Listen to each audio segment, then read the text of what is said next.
The moment I opened my eyes, I found myself thrust into the unforgiving world of train survival. It is a place where every passenger is forced to disembark at each station to explore, driven by the singular goal of staying alive.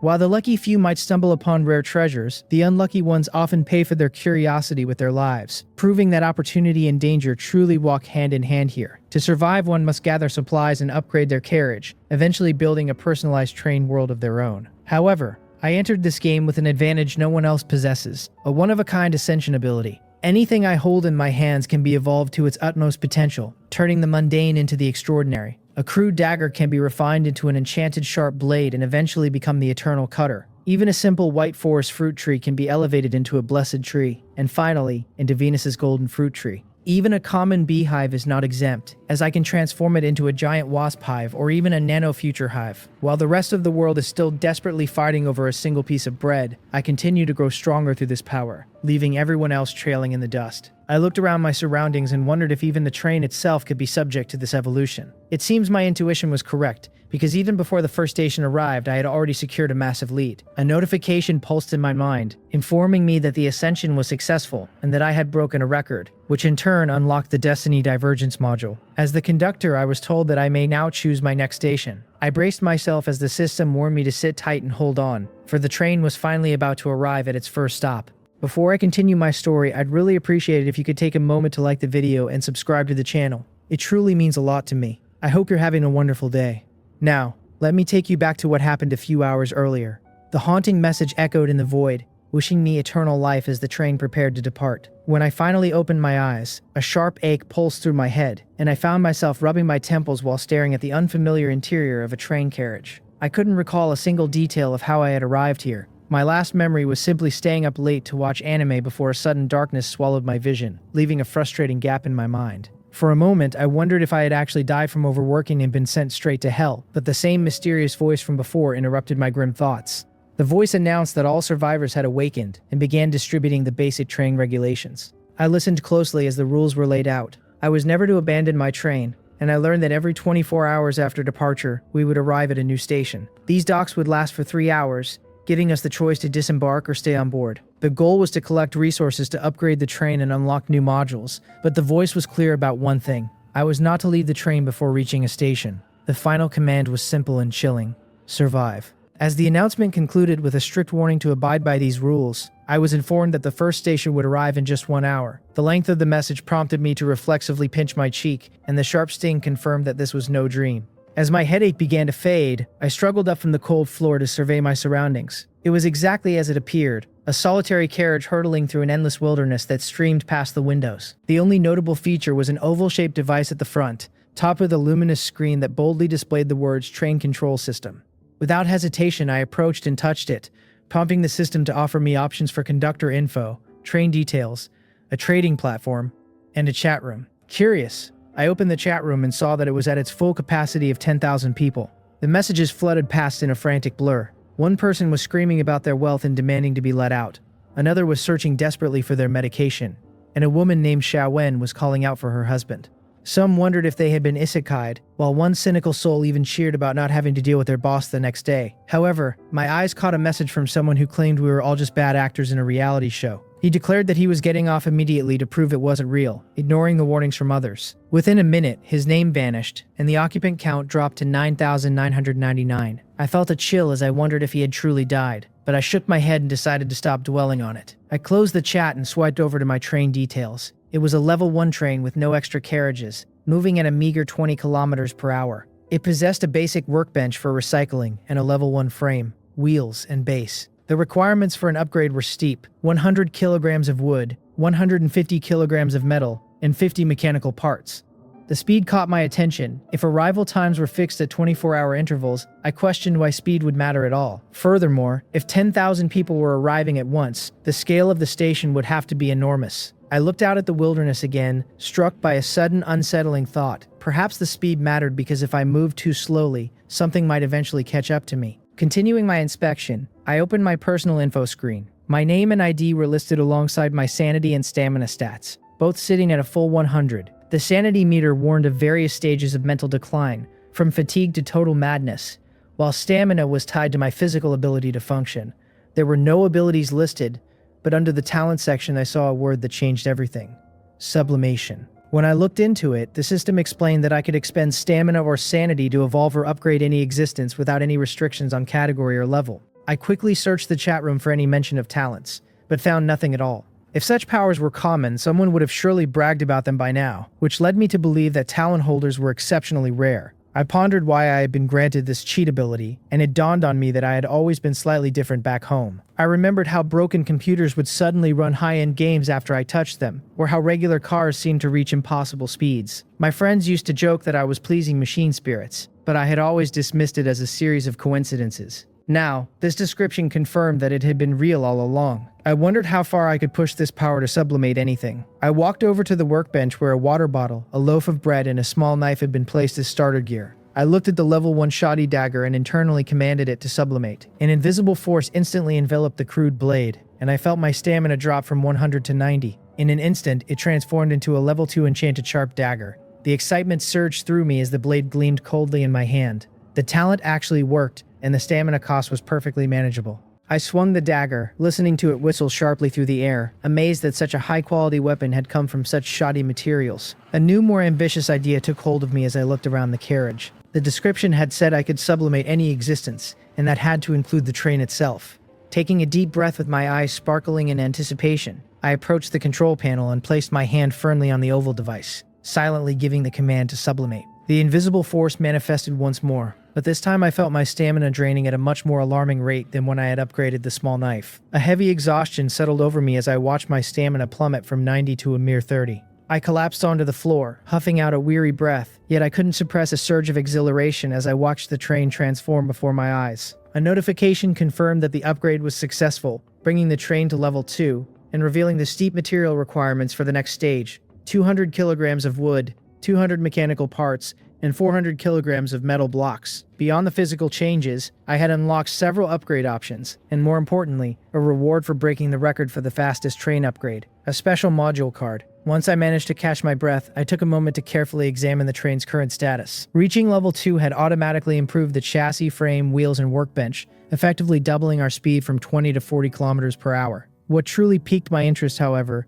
was the sense that I could still sublimate this train further. Unlike the knife, which felt as though it had nearly exhausted its potential, the train's ceiling seemed much higher. I knew my current reserves wouldn't be enough to push it again immediately unless I tapped into my mental energy. But after remembering the warnings about sanity, I decided to temporarily shelve that dangerous idea. Instead, I turned my attention to the new upgrade options and the special module card. The level 2 upgrade menu offered 4 blueprints: a basic carriage for free, a water tank for 1 coin, a burst acceleration device for 5, and the ability to extend docking time for 2 coins. I frowned slightly, realizing that these train coins must be the local currency. Since I didn't have a single one, I worried that I might be forced into the free option and lose out on the others.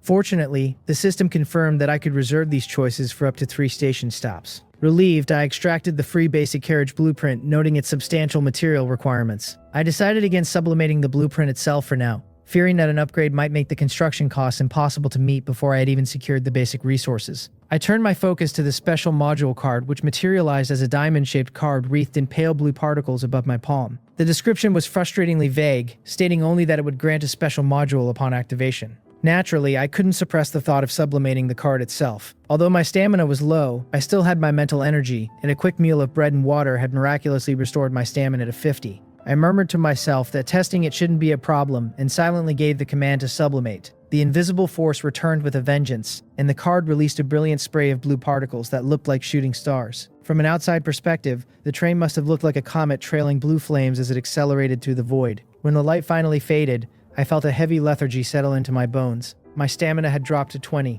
and my mental energy sat at 60, triggering a mental fatigue status. Despite the high cost of 70 total points, the result was worth it. The special module card had evolved into an exclusive module card. I lay on the floor examining the card, wondering what mental fatigue actually entailed, since I didn't feel particularly different. Perhaps my physical exhaustion was simply masking the mental strain. I offered a quick scattered prayer to every deity I could think of, from the ancients to the God Emperor, before finally activating the card. Azure light enveloped me as the system congratulated me on obtaining a unique conductor module called the Crossroads of Fate. Its effect was simple yet profound. My path would always present a second choice, and different choices would lead to different destinies.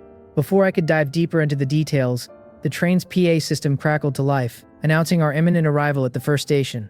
I was shocked to realize an entire hour had already passed without me noticing. With only 1 minute left, a second interface appeared, courtesy of my new module. I was presented with two choices: Platform 1, the swampland, or Platform 2, the armory. Recognizing this as the power of my exclusive module, I didn't hesitate. I chose the armory, reasoning that while others might be looking for food, nothing would provide more security in this world than weapons. As soon as I made my selection, the space ahead of the train distorted violently, resembling the open maw of a great beast. The train whistle shrieked as we plunged through the warped reality, and the surroundings transformed completely. We had arrived. The docking countdown began at 3 hours, and to my immense relief, the system reported that no hazards were detected at the station. The train gradually slowed to a crawl, the rhythmic clatter of the tracks fading into a heavy silence as I arrived at my first stop. Standing before the sealed door, I took a deep breath to steady my nerves, tightening my grip on my sublimated dagger before pressing the release button. Outside, the world was draped in an oppressive pitch-black void. Yet strangely, a massive building the size of a matchbox stood clearly in my line of sight.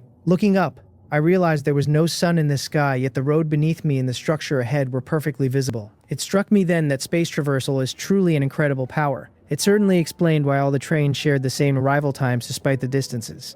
I stepped off the train, reaching the entrance in fewer than 10 steps. The massive doors were shut tight, but I managed to pry a gap open with my dagger. As the heavy leaf swung wide, a wave of rotten stench hit me square in the face. I walked inside to find rows of neatly arranged wooden crates, the clear source of the decaying odor. Using my blade, I pried the rusted iron locks off the nearest crate. Inside, 2 bolt-action rifles lay half-buried in wood shavings. The system identified them as low-level marksman rifles, each equipped with 20 low-grade bullets. 2 guns and 40 rounds in just 1 crate. This was good stuff. I spent the next hour opening several crates in a row and hauling the loot back to the train. After several trips, the adrenaline-fueled strength I'd been running on began to hit its limit. My stamina had dropped to 15 points. The repeated use of sublimation had already pushed my physical boundaries, though my excitement had somehow allowed my spirit to recover to 70. With 3 hours of docking time and no energy replenishment, I realized I wouldn't have much strength left to move supplies if I didn't pace myself. After resting, I shifted from heavy lifting to exploration. In a side room, I spotted several sealed iron boxes on a shelf that reminded me of military supply videos I'd seen back home. The markings on the surface were blurred, but I felt a surge of nervous anticipation as I swallowed hard and pried one open. Inside were neatly arranged blocks of compressed biscuits, looking like bars of gold, and emitting a faint milky aroma mixed with a fermented tang. Regardless of expiration dates, I stuffed one into my mouth immediately. It was exactly what I needed, though I quickly realized I'd need water. These things quench hunger but leave you parched. I found 4 barrels of these rations, 80 biscuits in total, enough to sustain a man for half a month. Nearby, I found sealed barrels of water, but the smell was distinctly undrinkable. Still, I moved everything onto the train. Resources were resources. The armory was a cramped, semi-enclosed space filled with collapsed shelves and rotting debris. In 2 hours, I salvaged 42 intact rifles. The rest were rusted beyond use, fit only for the processing station. I also loaded up on iron and wood. Even if I didn't use them for my own upgrades, they would be valuable for trading. With 30 minutes left on the countdown, I decided on one last trip. My carriage was getting crowded, and I knew a second carriage was my top priority. I had the wood in parts, but I was still short on metal. I headed for the innermost area, bypassing the mess to check the final rooms. These looked like foreigner living quarters. The first few were empty, but as I entered the last one, I heard a sickening crunch. I looked down to see I'd stepped on a small leg bone from a skeleton. I muttered a quick apology to the brother on the floor. I wasn't particularly afraid. Even as a kid, horror movies amused me, and I'd never been fazed by the sight of the deceased. As I withdrew my foot, I noticed a dust-covered paper document bag beneath the remains.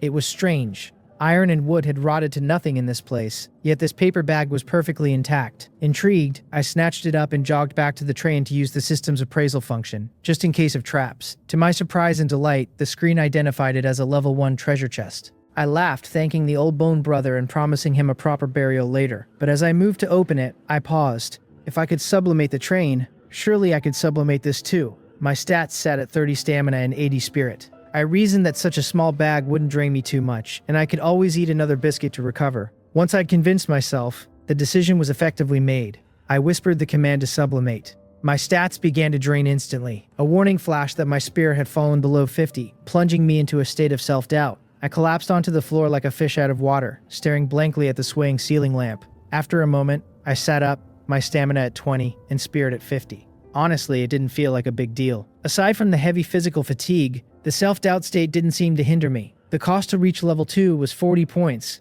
higher than I expected, but the folder was now a level 2 treasure chest. It seemed it couldn't be pushed further, perhaps lacking the potential or being capped by a rule I didn't yet understand. I rubbed my hands together and opened the folder. The rewards flashed before me. 4 train coins, a Colt M191 pistol, and a level 2 blueprint for an external garbage collector. Reflecting on the 4 coins I had just acquired, I realized that this was the primary way to obtain the local currency. I opened my train details and saw that the options appearing after the level 2 upgrade were still available at the top of the interface.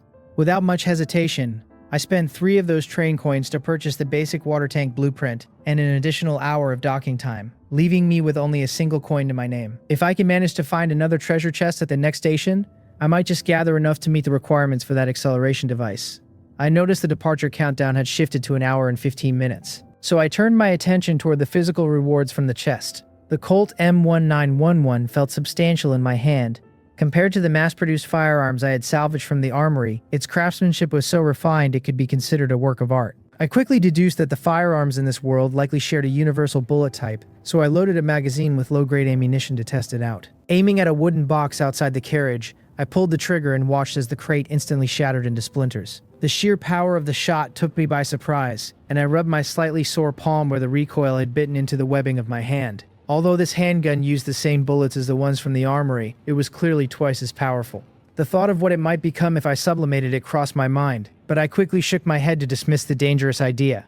Now was not the time for such gambles, especially since my physical and mental reserves were hovering near their limits. It would be far wiser to wait until I had recovered. After putting the pistol away, I used the control system to examine the 2 blueprints I had acquired. The basic water tank would allow me to store water and prevent it from spoiling for 10 days, requiring only 10 kilograms of metal and 20 mechanical parts. The external garbage collector was even more intriguing, as it would automatically gather and store trash from the platforms before departure. It required 30 kilograms of metal and 100 mechanical parts, with an optional modification for an additional 300 parts that would allow the workbench to automatically recycle the waste into usable materials. Looking at my current inventory of 210 kilograms of wood, 60 kilograms of metal, and 220 mechanical parts, I muttered to myself that I could afford to build both. However, doing so would mean putting my first additional carriage on hold for the time being. I decided not to rush, as the extra docking time I purchased allowed me the luxury of a proper rest. When the countdown entered its final hour, I opened the trading platform to scout the market.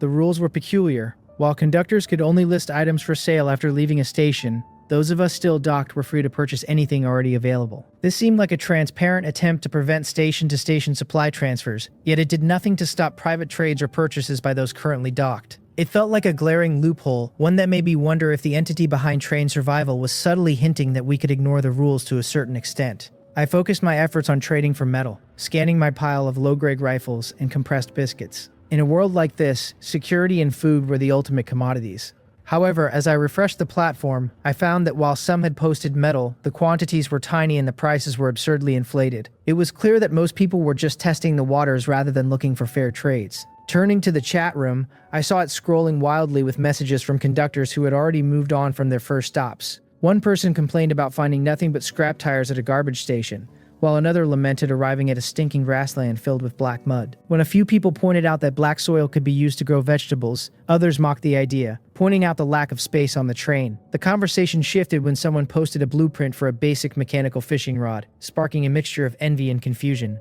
It became apparent that many passengers hadn't found any blueprints at all.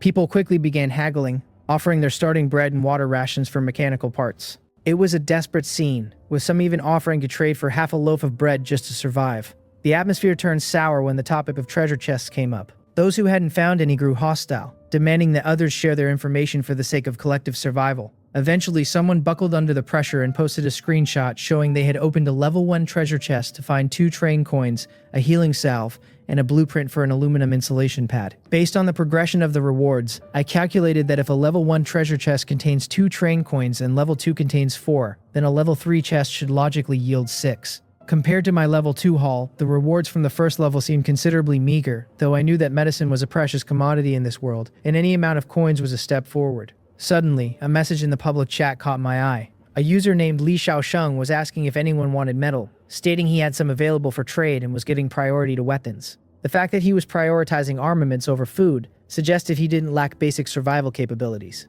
I preferred dealing with capable individuals rather than those who couldn't even fill their own stomachs yet, so I decided to reach out to him. A line of text soon appeared in our private chat as Li Xiaosheng asked if I was looking to trade for metal. I countered by asking how much he had, to which he cautiously asked how much I needed. It was clear he was being guarded, but his response confirmed he possessed a substantial amount. When I asked if he could produce 150 kilograms of metal, the chat went silent. I could imagine him staring at the message in disbelief. That was enough for a full level 1 train upgrade, and he likely wondered how I had already gathered the necessary wood and mechanical parts, or what gave me the confidence to make such a massive purchase. After a moment of hesitation, he replied that he could provide it, but questioned what I had to trade, noting that the starter dagger would only fetch him 10 kilograms. I simply asked how he felt about a rifle. Using the system's photo function, I sent him a picture of one of the average low-grade rifles I had salvaged. I offered him 1 gun and 20 bullets in exchange for his 150 kilograms of metal. His shock was immediate. He accused me of robbery, claiming that even a gun wasn't worth such a steep price.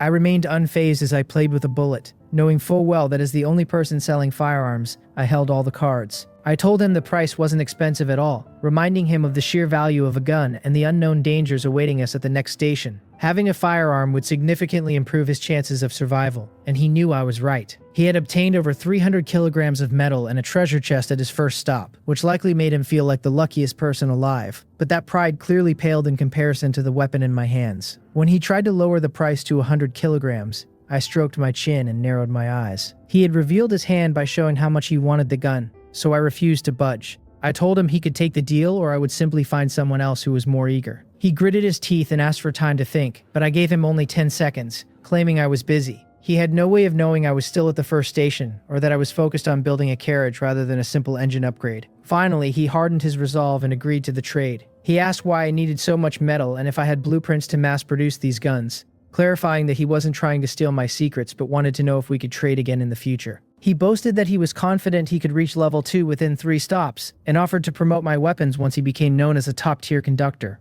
I found his confidence amusing. If he considered reaching level 2 in 3 stops to be strong, I wondered what he would think of me reaching it before even entering the first station. I decided to humor his delusions of grandeur and simply told him to proceed with the trade. I was curious to see how the system handled transactions. Following the prompts, I placed the rifle and bullets on an empty spot, and a virtual glow instantly swapped them for neatly stacked metal ingots. It was an incredibly convenient and interesting process, moderated by the system's impartial arbitration.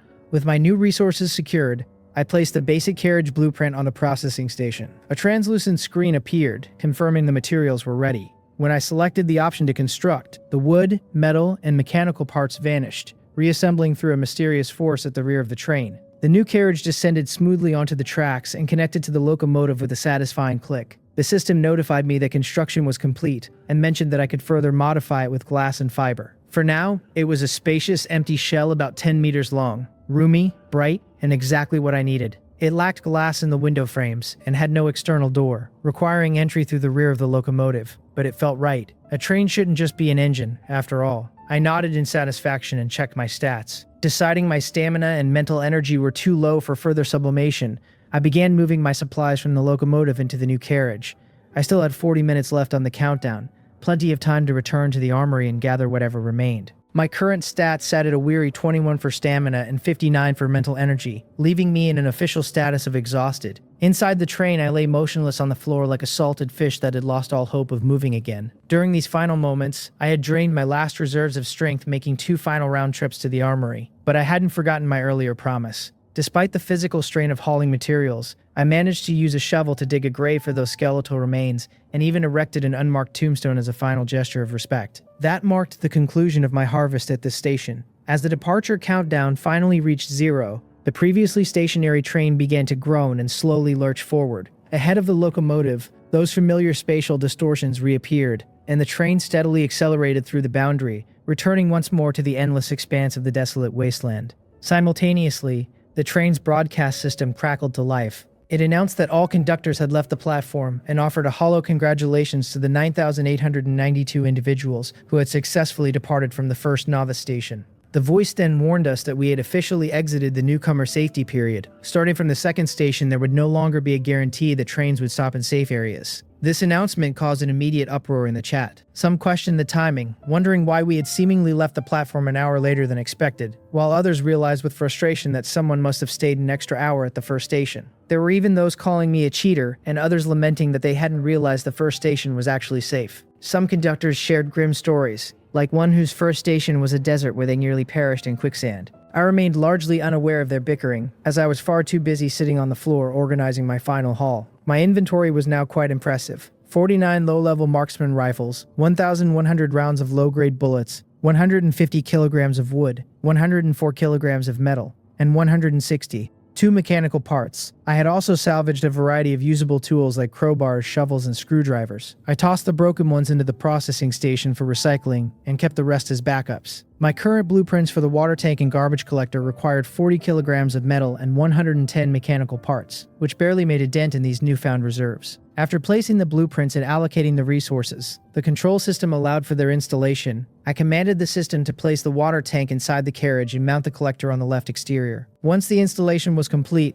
I walked back to find a fixed metal water tank with wheels occupying a section of my new carriage. It could hold 1,000 kilograms of water and featured non-removable layers to keep clean and contaminated water separate. I poured in the 50 kilograms of polluted water I'd brought from the armory, feeling a slight pang of disappointment that I didn't yet have a purification system. Though I wasn't particularly anxious about it, I decided it was time to test the market, so I posted my first message in the public chat room. I stated that I was buying water, glass, fiber, blueprints, and various resources, offering firearms and food in exchange. As I expected, the mention of guns caused an immediate frenzy. While some shamelessly begged for weapons or asked if I was a big shot upgrading my train, others offered themselves as lackeys or tried to guilt-trip me into equitable distribution, for the sake of humanity. I noticed several non-Chinese names among the flooded private messages, which surprised me momentarily before I realized this world likely pulled people from all over, perhaps even different versions of Earth. I probably blocked anyone attempting moral blackmail or looking for handouts and began filtering for real potential. A woman named Shangguan Yingshui offered 20 kilograms of lake water, though she specified she wouldn't provide a container. I replied to her with a touch of detachment,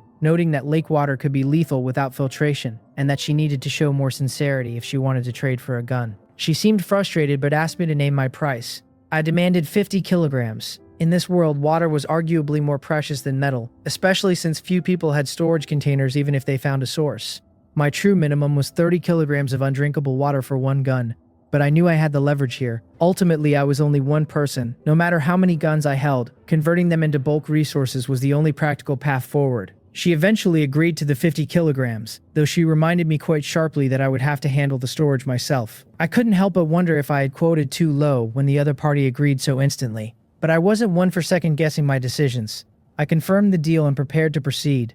But Shangguan Yingshui quickly added that she needed more bullets and food.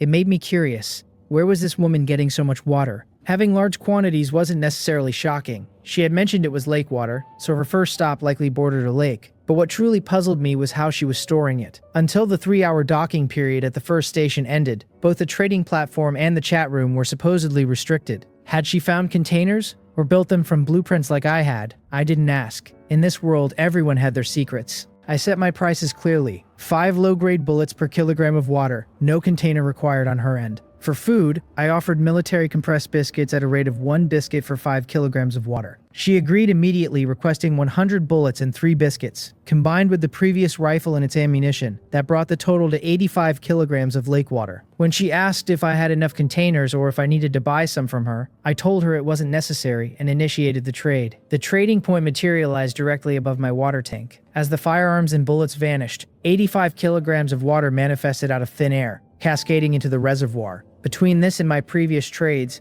I now possessed 135 kilograms of water. I stared at the clear liquid, resisting the urge to take a drink. It looked clean enough, but I knew that drinking unfiltered, unboiled lake water was a death sentence. We finished the transaction with a standard professional sign-off, and she silently sent a friend request, which I accepted without hesitation. Compared to the pretentious Li Xiaosheng, I preferred her quiet, no-nonsense style. I spent the next several hours successively selling off numerous rifles and ammunition. In return, I acquired the fiber and glass needed to reinforce my new carriage. Once I applied the upgrades, glass panes appeared in the frames, transforming the drafty compartment into a proper room.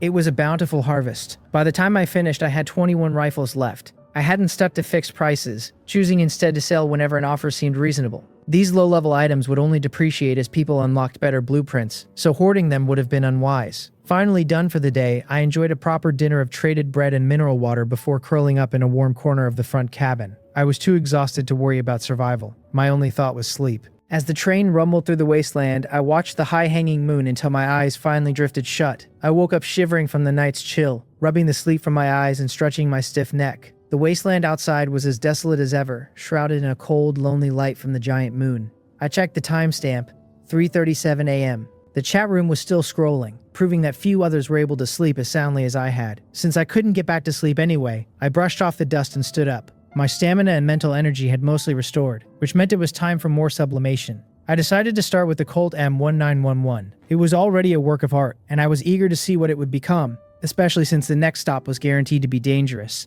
I commanded the system to sublimate, feeling the stamina drain away. The pitch-black frame developed faint, elegant patterns and grew slightly larger, now requiring a firm grip to wield. It had become a level 3 blacklight enchanted pistol, capable of consuming my stamina to convert standard bullets into armor-piercing rounds. The cost was 40 stamina points, which felt acceptable. I set up some metal scraps as a makeshift target and pulled the trigger while channeling my energy. A deafening blast and a searing muzzle flash followed as an armor-piercing round tore through the air, punching a perfect hole through the target. I was floored. Aside from the heavy recoil, it hardly felt like a pistol anymore. At a cost of 2 stamina per special round, it was a sustainable edge. The system hinted it could be sublimated further, but I decided against it. The recoil was already at the limit of what I could manage. I still had enough energy for more, so I moved into the new carriage and touched the wall, calling for a sublimation. To my surprise, it only cost 25 stamina and no mental energy. The space transformed into a level 2 cozy train carriage, imbued with enchanted warmth that maintained a constant 22 degrees Celsius interior regardless of the weather outside. No more waking up freezing for me. Satisfied, I retrieved a traded blanket and spread it on the floor. The stamina loss was the perfect cure for insomnia, and I knew I needed to conserve my energy for the second stop tomorrow. That night, while others stayed awake shivering in the biting wind, I slept in total comfort. I woke up at 10:27 a.m. and stretched my stiff limbs. I estimated that since we entered the first station at 1 p.m. yesterday, we would likely arrive at the next one around the same time today, though I wondered if my 1-hour delay would push my arrival back. When I stepped out of the warm carriage and returned to the locomotive, the temperature drop was jarring. My control panel was flooded with messages. As the unsafe second station approached, the value of my firearms was skyrocketing. One message from a user named Lu Zhu caught my eye. He asked if blueprints could be used for trading. Until now, no one had been willing to part with a blueprint, as they were essentially infinite production machines. I asked what he had, and he sent over a screenshot of a level 1 train seat blueprint. It was just a chair, hardly a top-tier item, but it was a permanent asset. I decided to trade, offering a gun and 10 bullets.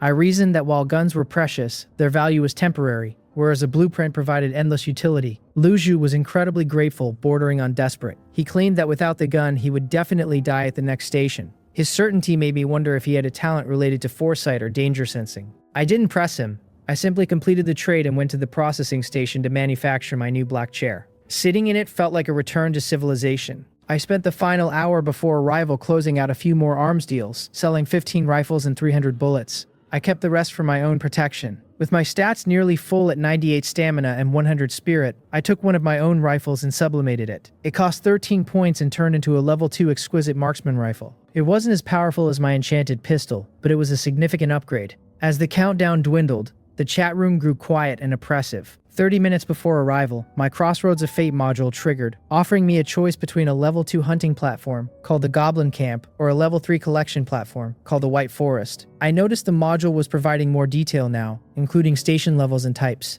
I wondered if the armory had been level 1, and if my train upgrade had unlocked these higher tier options. I chose the White Forest, assuming a collection platform would be less hazardous than a Goblin Camp. The spatial fluctuations engulfed the train, and 5 minutes later, we were surrounded by a grayish-white light. Outside the window lay a forest of bone-white trunks and leaves. The system reported a 4-hour stay and a low-risk warning. Interestingly, no one in the chat had ever mentioned seeing hazard ratings, so I suspected that was another benefit of my exclusive module. I geared up, holstering my pistol, and slinging the rifle over my shoulder alongside a backpack of supplies. When I pressed the door release and stepped out, the world was tomb silent. The quiet was so absolute I could hear my own pulse. I scanned the deep white woods, wondering what exactly a collection platform had to offer besides wood. Then, through the silent trees, I spotted what looked like a path. I stepped onto the path and ventured deeper into the woods, my senses heightening with every step. I remained hyper-vigilant against potential dangers the entire way, my hand never far from my weapon, but fortunately, the silence remained unbroken. As the path ended deep within the gray-white forest, a cluster of trees bearing pale fruit came into view. I wondered if these were the specific collection items the station had to offer. Approaching one of the trees, I used my dagger to slice a stem and caught a fruit as it fell. When I brought it close to my nose, a sweet yet slightly bitter aroma wafted over, a scent unlike any fruit I'd ever encountered in my previous world. I swallowed hard, staring at it. The fragrance was so intoxicating that an inexplicable primal craving to devour it surged through me. Just as I was about to take a bite, a sudden sharp sense of danger snapped me back to reality. I hurled the fruit away instantly, my heart hammering against my ribs. I stood there panting, wondering what on earth had just happened. A quick glance at my stats showed my stamina at 93, but my spirit had plummeted to 72. Cold sweat drenched my skin. My spirit had been full just moments ago, yet it had dropped drastically in the few seconds I held that fruit. I wasn't lacking food or water, so my desperation to eat a potentially poisonous object was unnatural. The rate of spirit depletion was terrifying, faster even than during a sublimation. These fruits were a trap. I took several steps back, frowning at the pale harvest. It was a nuisance that the train's appraisal function only worked on board, but I suspected the low risk of this station was tied directly to these hallucinogens. Perhaps it was only the scent that caused the lapse in judgment. After some hesitation, I decided I couldn't leave empty-handed. I needed to get them back to the train for a proper analysis. I used my dagger to rip a piece of cloth from my clothing, tying it over my nose and mouth as a makeshift mask. The old saying proved true. Men die for wealth as birds die for food. Even knowing these fruits were lethal, I couldn't bring myself to abandon them. I became a diligent farmer in that eerie, silent forest, harvesting until my backpack was heavy. As I wiped the sweat from my brow, I felt thankful for my dagger. Without it, this task would have been far more difficult. Once back on the train, I immediately ran an appraisal. The system identified them as level 3 white forest fruits. In their unprocessed state, they released a hallucinogenic aroma that drained spirit, and eating them would permanently decrease one's maximum spirit. However, if processed by soaking them in cold water for 5 minutes, they would rapidly restore spirit and slightly increase hallucination resistance. I patted my chest in relief, feeling as though I'd narrowly escaped a disaster. This was a necessary wake-up call. I had thought myself cautious, but clearly I needed to be better. I eagerly dumped the harvest into the water tank. After 5 minutes, they transformed from gray-white to a brilliant pure white. I took a bite, and an explosion of incredibly sweet juice filled my mouth. It was delicious, better than any fruit I'd ever tasted. Compared to this, the biscuits and bread I'd been eating felt like cardboard. Joy sparked in my eyes as I realized the value of this find. I emptied my backpack of other supplies, grabbed my 2 guns and my dagger, and set out again. Each round trip took about 20 minutes, and filling the bag took another 10. With only 4 hours total, I had no time to waste. As I exited, I noticed the trash recycling device I'd installed was actually operating. A small cube-shaped robot, barely calf-high, was shuttling between the forest and the train, bringing back leaves and stones. It seemed pretty useless to me, but since it was already built, I let it be. I spent the next few hours as a whirlwind of activity, my dagger flashing as I stripped tree after tree. By the time the countdown reached its final 30 minutes, I had gathered over 100 pounds of fruit. It was a shame to leave, as I didn't know if I'd ever find something this delicious again, but I refused to let greed make me miss the departure. I leaned back in my seat, munching on a fruit, while I organized my stores. I had my harvest, 79 biscuits, and 21 bottles of purified water. For now, survival wasn't a concern. I opened the chat room to see how the others were faring, and the numbers immediately stopped me cold. 8,721 out of 10,000. Over 1,000 people were gone, and we were only at the second station. The messages were a chorus of misery. People dying from drinking unboiled lake water, others with punctured lungs from wild bull attacks, and many more begging for medicine or food. Modern medical luxuries were gone. Out here, a simple wound could be a death sentence. While I had used my crossroads of fate to find a safe collection zone, others were being chased by boars or trapped in toxic mud. As my own countdown neared its end, I remembered the little recycling robot. I figured if it had found 10 kilograms of wood, it would be a miracle. I walked back to the station with zero expectations, only to freeze in my tracks. Among the literal trash was a pale gray wooden box, a level 3 treasure chest. I couldn't believe my eyes. I hadn't dared venture deep into the woods for fear of getting lost, yet this little machine had wandered off and found exactly what I needed. I patted its square head with newfound appreciation, feeling a bit guilty for looking down on it. It was worth every resource I'd spent. I resisted the urge to open it immediately. A level 3 chest, if sublimated, would become level 4, guaranteeing better coins and rarer items.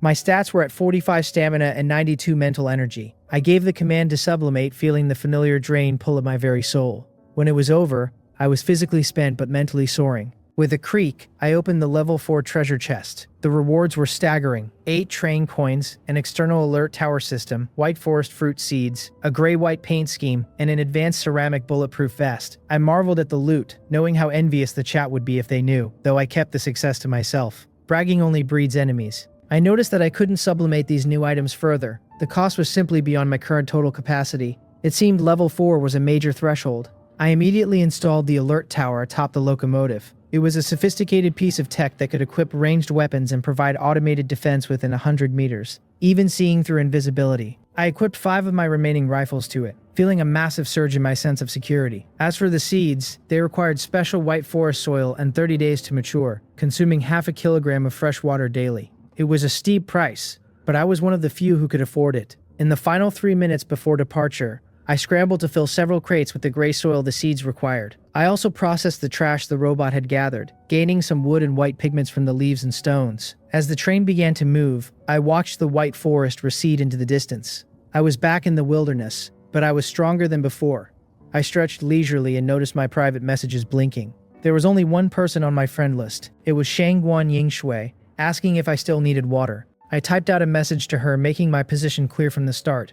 I asked what she needed but warned her up front that I didn't have any firearms left to trade. I waited for a long time without a reply, eventually assuming she decided against the deal. Just as I was about to close the private chat, a message finally blinked onto the screen. She apologized for the delay, explaining that she had just been taking a bath. A bath? I glanced over at my own water storage tank, momentarily stunned. Just how much water did this woman have to be wasting it so lavishly? Even with my current success, I hadn't even considered being that extravagant. I told her it was no problem and asked what she wanted to trade, reminding her of my lack of guns. On the other side of the connection, inside Shangguan Yingshui's train, a black-haired girl with waist-length hair stood up from a large wooden tub that dominated most of her carriage. As she tied up her hair, her light blue eyes remained calm and unreadable. She sent over a list: 32 kilograms of wood, 50 kilograms of metal, and 40 mechanical parts. She added that she was fairly certain I had those items. I raised an eyebrow at the screen. I didn't answer directly, instead questioning why she was so sure I had them.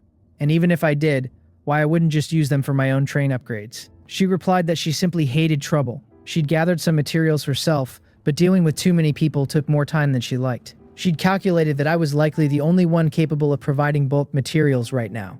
After all, I'd sold over 20 rifles, and aside from food and water, I had to be receiving materials in exchange. She was right, though she didn't know the half of it. I'd actually sold over 40. I had the resources she wanted, but trading them for mere water didn't interest me anymore. My reserves were sufficient for the moment, and I'd even seen people in the chat room discussing how to boil lake water to make it safe. It wasn't a method I wanted to rely on unless I was desperate, but it made raw water less valuable.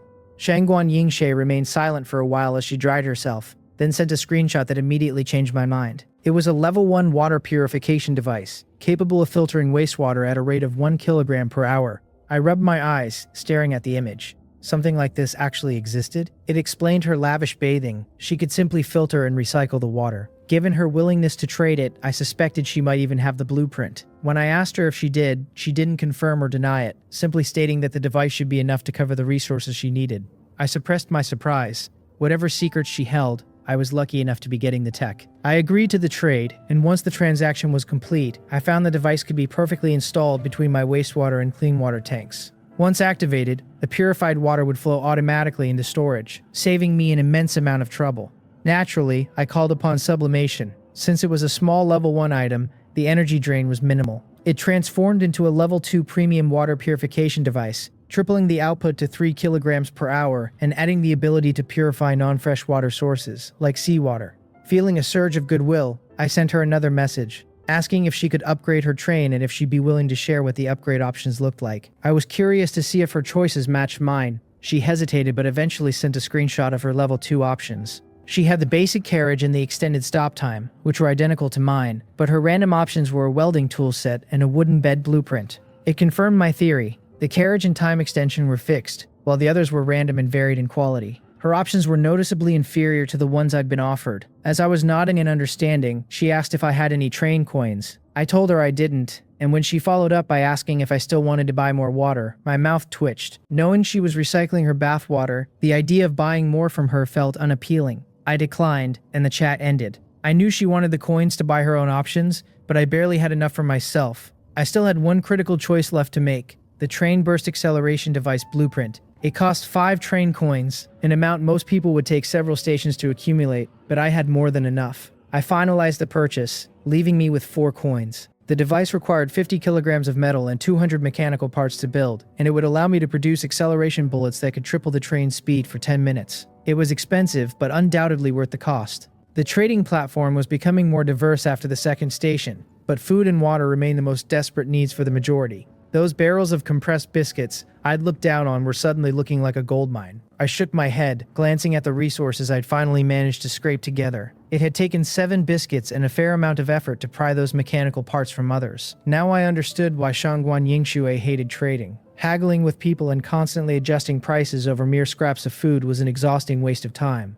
I fed the materials into the processing station, and the blueprint for the acceleration device began to emit a deep sapphire glow. Before my eyes, metal and machinery fused, coalescing into a complex mechanical heart. The system noted that the train burst acceleration device could only be installed on the main body, near the control system. Once integrated, it would produce acceleration bullets, limited to 3 uses per day. My heart sank slightly when I saw the cost. 1 kilogram of metal, 20 mechanical parts, and 1 train coin per bullet. Even the ammunition required currency. I wondered what a little sublimation would do to it. With my stamina at 55 and spirit at 70 after a few white forest fruits, I figured I had enough for 1 attempt. I poured 30 stamina and 40 spirit into the device, watching it transform into the red triple-speed train acceleration device. The maximum capacity increased to 5 bullets per day, though the potential for further sublimation was now exhausted. Following the system's prompt, I placed it near the control panel. A silvery light swallowed the device, and a sleek black loading port materialized on the console. It was a pricey investment. I spent 2 of my remaining coins to produce 2 silvery shells, each as thick as a baby's arm. I winced at the expense as I tucked my last 2 coins away. I was tempted to test the speed, but I wasn't feeling quite that extravagant yet. It was time to rest. As I drifted off, I couldn't help but wonder if the low spirit side effects were just empty threats. I hadn't felt a thing. When I finally woke, both my stamina and spirit were back to a full 100. I stretched in the warmth of the climate-controlled carriage, washing my face while humming a quiet tune. Walking to the back, I checked on the seed I'd buried in the ashen soil. It was unchanged, so I decided to see if sublimation could jumpstart its growth. It cost me 30 stamina points, but the result was a blessed white forest fruit seed. The growth cycle plummeted from 30 days to just 9 to sprout, 3 to mature. Better yet, it would produce 1 blessed fruit daily once ripe. I buried it back in the dirt and gave it some water, feeling quite satisfied. On my way back to the front, I stopped by the garbage recycling robot. I promised to upgrade the little guy, after all. I crouched down and knocked on its oversized matchbox head, calling for a sublimation. Strangely, the stamina I funneled into it simply vanished with no effect. Frowning at the first failure I'd encountered, I tried again, this time using spirit. At the cost of 40 spirit points, a familiar radiance enveloped the machine. It emerged as the GT-1 automatic treasure hunting robot. Its purpose was clear. It would automatically leave the train at stations to locate treasure chests, mapping out the ones it couldn't carry back. It would cost 1 train coin per use, and would forcibly return before the train departed. Camera-like eyes emerged from the box, rotating a full 360 degrees before locking onto my face to confirm my ID. It asked for a name, and I couldn't help but think of an old-world movie character. I named it Wally. It immediately entered sleep mode, waiting for a coin to wake up at the next station. Between the acceleration bullets and the robot, it felt like I was heading for financial ruin. I realized that most people at this stage probably didn't understand the true value of train coins yet. They were still just trying to find enough bread to see tomorrow. I quickly checked the chat room and saw I was right. People were opening chests and wondering if the coins were just some future station currency. Seizing the opportunity, I listed a trade. 1 compressed biscuit, and 1 water bottle for a single train coin. If someone took the bait, great. If not, no loss. By 12:30 p.m., the familiar Crossroads of Fate prompt appeared. I had to choose between the Level 2 Goblin Village, a hunting station, or Doomsday Town, a Level 2 mission station. To me, a mission station sounded like a new opportunity, far better than the mindless trouble of slaying goblins. I made my choice and felt the train lurch into an acceleration. The world ahead dissolved into white noise, and when the countdown hit 0, the transformation was total. I looked out at Doomsday Town. The docking countdown began its 4-hour crawl, but the system's final warning sat heavy in the air. This station wasn't just low risk anymore. It was labeled as dangerous. The train hissed to a halt, and I peered through the glass to survey my new surroundings. This station was a stark contrast to the oppressive darkness of the previous 2. Instead, a harsh sun hung high in the sky, casting a brilliant but unforgiving light over the landscape. The view was haunting. Deep red stains marred the asphalt of the streets, and rows of rusted abandoned cars choked the thoroughfares. Doomsday Town. The name was fitting. I turned to my small companion. It was time for Wally to get to work. I winced slightly as I dropped a precious train coin into its slot, watching the little bot wobble away through the recycling chute. A part of me wondered if some lurking monster might mistake it for a toy and snatch it up. But I had my own problems to worry about. Specifically, I needed to figure out the task for the station. The answer presented itself soon enough. Through the window, I spotted a corpse slumped nearby, its cold fingers still clutching a backpack. A piece of parchment tucked inside flapped rhythmically in the wind, but it was too far away to read. I did a final equipment check before heading out. I had food, water, my finely crafted rifle slung over my shoulder, and both my black gloss pistol and sharp dagger at my waist. Most importantly, I was wearing the advanced ceramic bulletproof vest I'd scavenged. I had already sublimated the armor, streamlining it from a bulky bucket-like frame into a form-fitting vest that sacrificed none of its protective integrity. Fully armed, I pressed the door release. The doors hissed open, and I stepped out, instinctively closing them behind me with a flick of my wrist. Since only the conductor could operate the doors, I didn't have to worry about unwanted guests sneaking into my home while I was away. Immediately, a wave of scorching heat rolled over me, carrying a nauseating stench, a foul mix of rotten salted fish and long-decayed bread. Approaching the body, I used the barrel of my rifle to nudge the backpack open so I could read the parchment. The note began by claiming the deceased was a great courier for the Run Company. Looking at the remains, there wasn't much greatness left, but the writer seemed to have possessed a dark sense of humor, noting that they were probably about to die, but that the courier's mission must never be broken. The task was simple: deliver the contents of the bag to a silverware shop in the southeast corner of town. The note promised a great reward from the Run Company if I showed his badge. So, this was the mission. Curious, I looked inside the bag and found a cake sealed in a transparent box, remarkably well preserved. Happy birthday was written across it in jam. Judging by the state of the body, that birthday was a long-forgotten event. I decided that while the celebration was over, the cake was still a prize worth keeping. I also found a mechanical badge featuring a gear-driven image of a running courier and a map of the town with a red dot marking my destination. Map in hand, I began my trek. The road was a graveyard of skeletons and dark red stains that whispered of old horrors. Suddenly, I spotted movement. A hyena feeding on a corpse. It was the first living creature I'd seen here, or so I thought until it turned its head. Its skull was rotted through and its heart was exposed. It wasn't a dog, it was a zombie. The creature let out a guttural growl and lunged. I told myself to stay calm, suppressed the rising panic in my chest, and raised my pistol. I pulled the trigger repeatedly. I wasn't exactly a marksman, but at that range, one bullet found its mark and the impact was powerful enough to blow the creature apart. I knew I had to move fast. The gunfire would act like a dinner bell for every monster in the vicinity. Taking a calculated detour, I managed to reach the silverware shop without further incident. To my surprise, the area was eerily quiet. I stood before the tightly closed metal shutter, wondering if there was anyone left to receive the delivery. Just as I considered prying it open, the shutter slid up just a crack. I immediately leveled my rifle at the gap.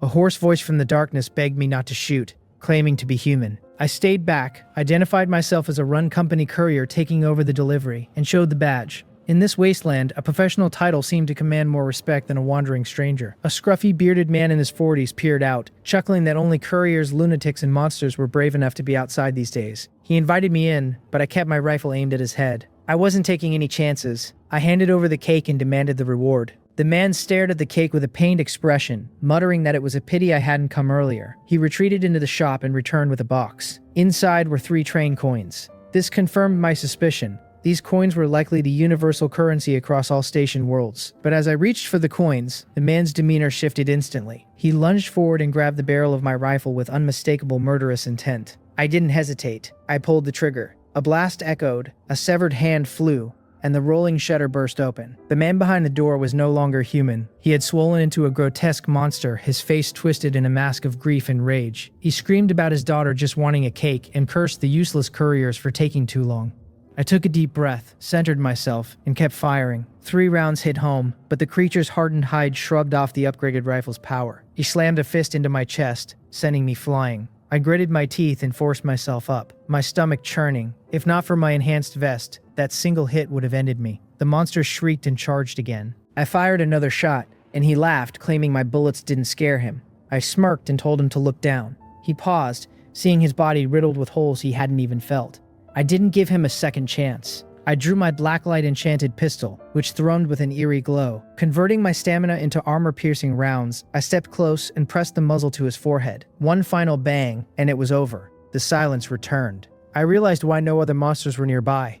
This was the big guy's territory. After catching my breath, I retrieved the cake and the 3 train coins, feeling a flicker of regret for the waste of it all. I opened the shutter fully to find a clean silverware shop filled with silver crossbow bolts and spearheads. On a shelf, I found a diary. The entries told a heartbreaking story. A father finding coins in a broken locomotive and trying to buy a birthday cake to cure his sick daughter. By March 11th, she had died without ever tasting something sweet. By March 15th, the man had lost his mind. I walked to the backyard, found the small tombstone he had erected, and placed the cake before it. It felt like the only way to truly finish the mission. But the diary left me with a chilling thought. A broken locomotive outside town? Was it a conductor who had come before us? The idea that we weren't the first survivors in this game weighed heavily on me. I scavenged what I could, a crossbow and several silver items. They were heavy, but they felt important. On my return trip, the town felt more alive with monsters, and I realized how much I needed that extra hour my upgrade provided. I saw zombie animals of all kinds, but curiously, no humanoid ones.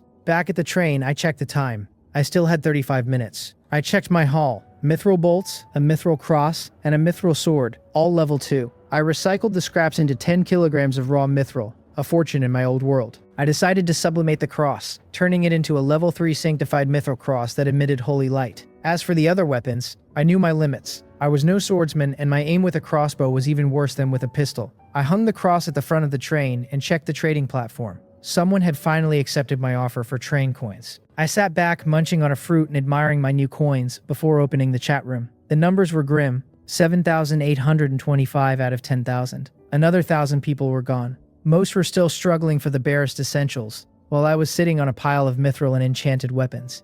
The chat room was a chaotic mess of fear and confusion as people recounted their experiences at the 3rd station. Someone spoke of a cave crawling with spiders that they hadn't dared to enter, while another boasted of using a gun purchased from an expert to fend off wild dogs and secure a meal. My ears perked up at the mention of expert Ye. It seemed my reputation was growing, though some were quick to dismiss me. One voice insisted I was short-sighted and that his big brother Li Shaosheng was the true authority, claiming Li was on the verge of a level 2 upgrade. I remembered Li Shaosheng. He had confidently predicted he'd reach level 2 within 3 stations, and yet here we were at the 3rd, and he was only just announcing his success. He posted a screenshot of his upgrade options, inviting others to join his alliance if they had train coins, promising food and water to early recruits. I ignored his posturing and focused on the data. His options included a carriage blueprint, an automatic fishing rod, a survival rations recipe, and the 1-hour stop extension. As I suspected, the 1st and 4th options were identical to mine. The pattern was clear. While the rations were useless to me, the fishing rod was an interesting prospect for future water-based stations, though I felt no need to rush into buying it. With the Crossroads of Fate module, I'd have a 30-minute head start on information anyway. It was time to consider another train sublimation. I had been holding off to recover my stamina and accumulate more train coins. Between the silverware shop's bounty and my previous holdings, I had 4 coins. If Wally found a chest here, I'd be in an even stronger position. Just as I prepared to begin, the rhythmic clanking of treads outside caught my attention. I looked out to see Wally wobbling back through the recycling chute, clutching a candy box stained with dark red marks. The little robot was covered in deep bite marks, clearly the work of something far more vicious than a normal animal. I followed its trail with my eyes and saw dozens of zombie dogs circling the train, followed by lumbering, mutated humanoids similar to the shop owner I'd killed. I gave Wally's metal head a helpless rap, noting that it had led the monsters straight to my door. Still, it had brought back a level 2 treasure chest, so I couldn't be too angry. I picked up the box, completely unconcerned by the growing horde outside. This was only a level 2 station, and my train was equipped with a level 4 defensive sentry tower. As the monsters crossed the 100-meter perimeter, the red orb atop the tower locked on. Crimson circles painted the ground beneath their feet, and long rifle barrels extended from the shadows. The air filled with the steady crack of gunfire, each shot finding a lethal weak point. In less than 10 seconds, the clearing was littered with corpses. I watched the scene with a detached calm, munching on a white forest fruit as more monsters swarmed in, only to have their skulls shattered by the sentry's superior marksmanship. When the countdown hit 0, the train lurched forward. We slipped into the void, leaving the ruins of Doomsday Town behind for the familiar endless wilderness. The onboard broadcast chimed, announcing that the Newbie Protection period was over. Survival mode was now active, and the voice warned us to be cautious at night. Any train moving slower than 30 kilometers per h would enter a dangerous status. The chat room erupted in a fresh wave of panic, but I was focused on my own notifications. I had achieved an A-grade elimination rating for the station and completed a hidden mission, Town Liberator. My reward was a car exchange ticket. I patted Wally's head, realizing I would have missed this entirely without the little bot's mistake. I decided to sublimate the ticket first, transforming it into a special car exchange prize ticket for a level 2 special car. Upon activation, a basic storage car descended from the sky and locked onto my train. It was exactly what I needed, 48 units that could store unlimited quantities of items, finally clearing the clutter from my living quarters. But I wasn't done. I moved to the end of the new car and initiated another sublimation to push it to level 3. The cost was heavy, 25 stamina and 25 mental energy, plunging me back into exhaustion. However, the result was a storage unit car that not only prevented items from decaying, but offered 3 special units accessible from anywhere. It was essentially a portable inventory. I tested it by placing fruits into a unit and successfully manifesting one in my hand back in the locomotive. It was an incredible gain. Exhaustion tugged at me, but I still had the level 2 chest Wally had found. Pushing through the haze, I spent another 45 mental energy points to sublimate it into a level 3 chest. The warnings for mental collapse flashed red in my vision, but I felt nothing but a heavy, numbing fatigue. I pried the box open to find 6 train coins, a zombie slayer chainsaw sword, 3 virus serums, and a windproof lighter. With 10 train coins now in my possession, I was likely the wealthiest conductor in existence. I had the resources to claim every upgrade option the next time the train leveled up. But for now, my body was screaming for rest. I had pushed myself to the absolute limit, reaching a state of exhaustion I'd never known before. While I slept, the rest of the world scrambled.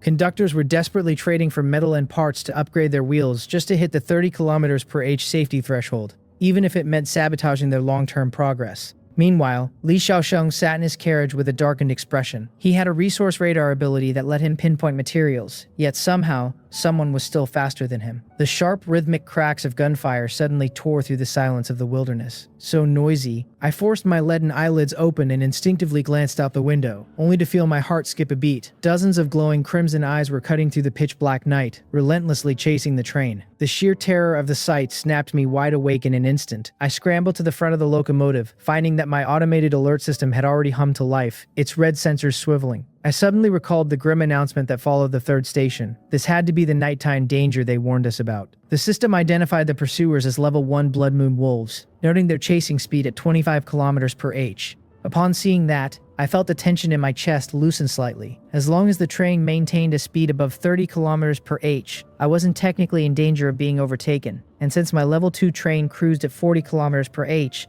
these beasts had no real hope of catching me. I splashed some freezing water on my face, letting the biting wind from the vents clear the last of the fog from my brain. It was 1:44 a.m., and any lingering sleepiness was gone. I opened the chat room to check on the others, but as I saw the numbers, my pupils contracted in shock. 4,130 out of 10,000. I vaguely remembered the count being around 7 or 8,000 earlier that day. That meant over 4,000 people had been slaughtered in the wilderness while I slept, and the number was still ticking down. A chill that had nothing to do with the weather ran down my spine. The nighttime was far deadlier than the stations. Anyone who hadn't managed to upgrade their speed was essentially served up as prey. Only those who survived this night of terror could truly call themselves survivors, and it was clear that the days of hiding inside the train were over.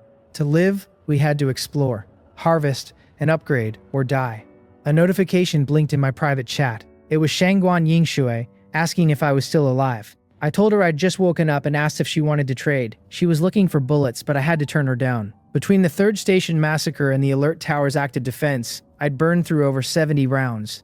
I only had about 300 left, and I couldn't risk selling my own security. She asked if I had a bullet blueprint, and when I told her I didn't, she offered a characteristically decisive goodbye. Our exchange was refreshingly simple. I sat back and checked my personal stats, noticing something impossible. My spirit had recovered to 110. I rubbed my eyes and even pinched myself to make sure I wasn't dreaming, but the sting was real. My spirit cap had actually increased. I couldn't recall doing anything special before bed other than total exhaustion, but I pushed the confusion aside for now. An increased cap was a gift, and I wasn't going to question it. It was time. Having cleared 3 stations, the train was ready for its next sublimation. I touched the control panel and felt the floodgates open as my stamina and spirit began to drain rapidly. While the first upgrade was cheap, this one was a massive draw.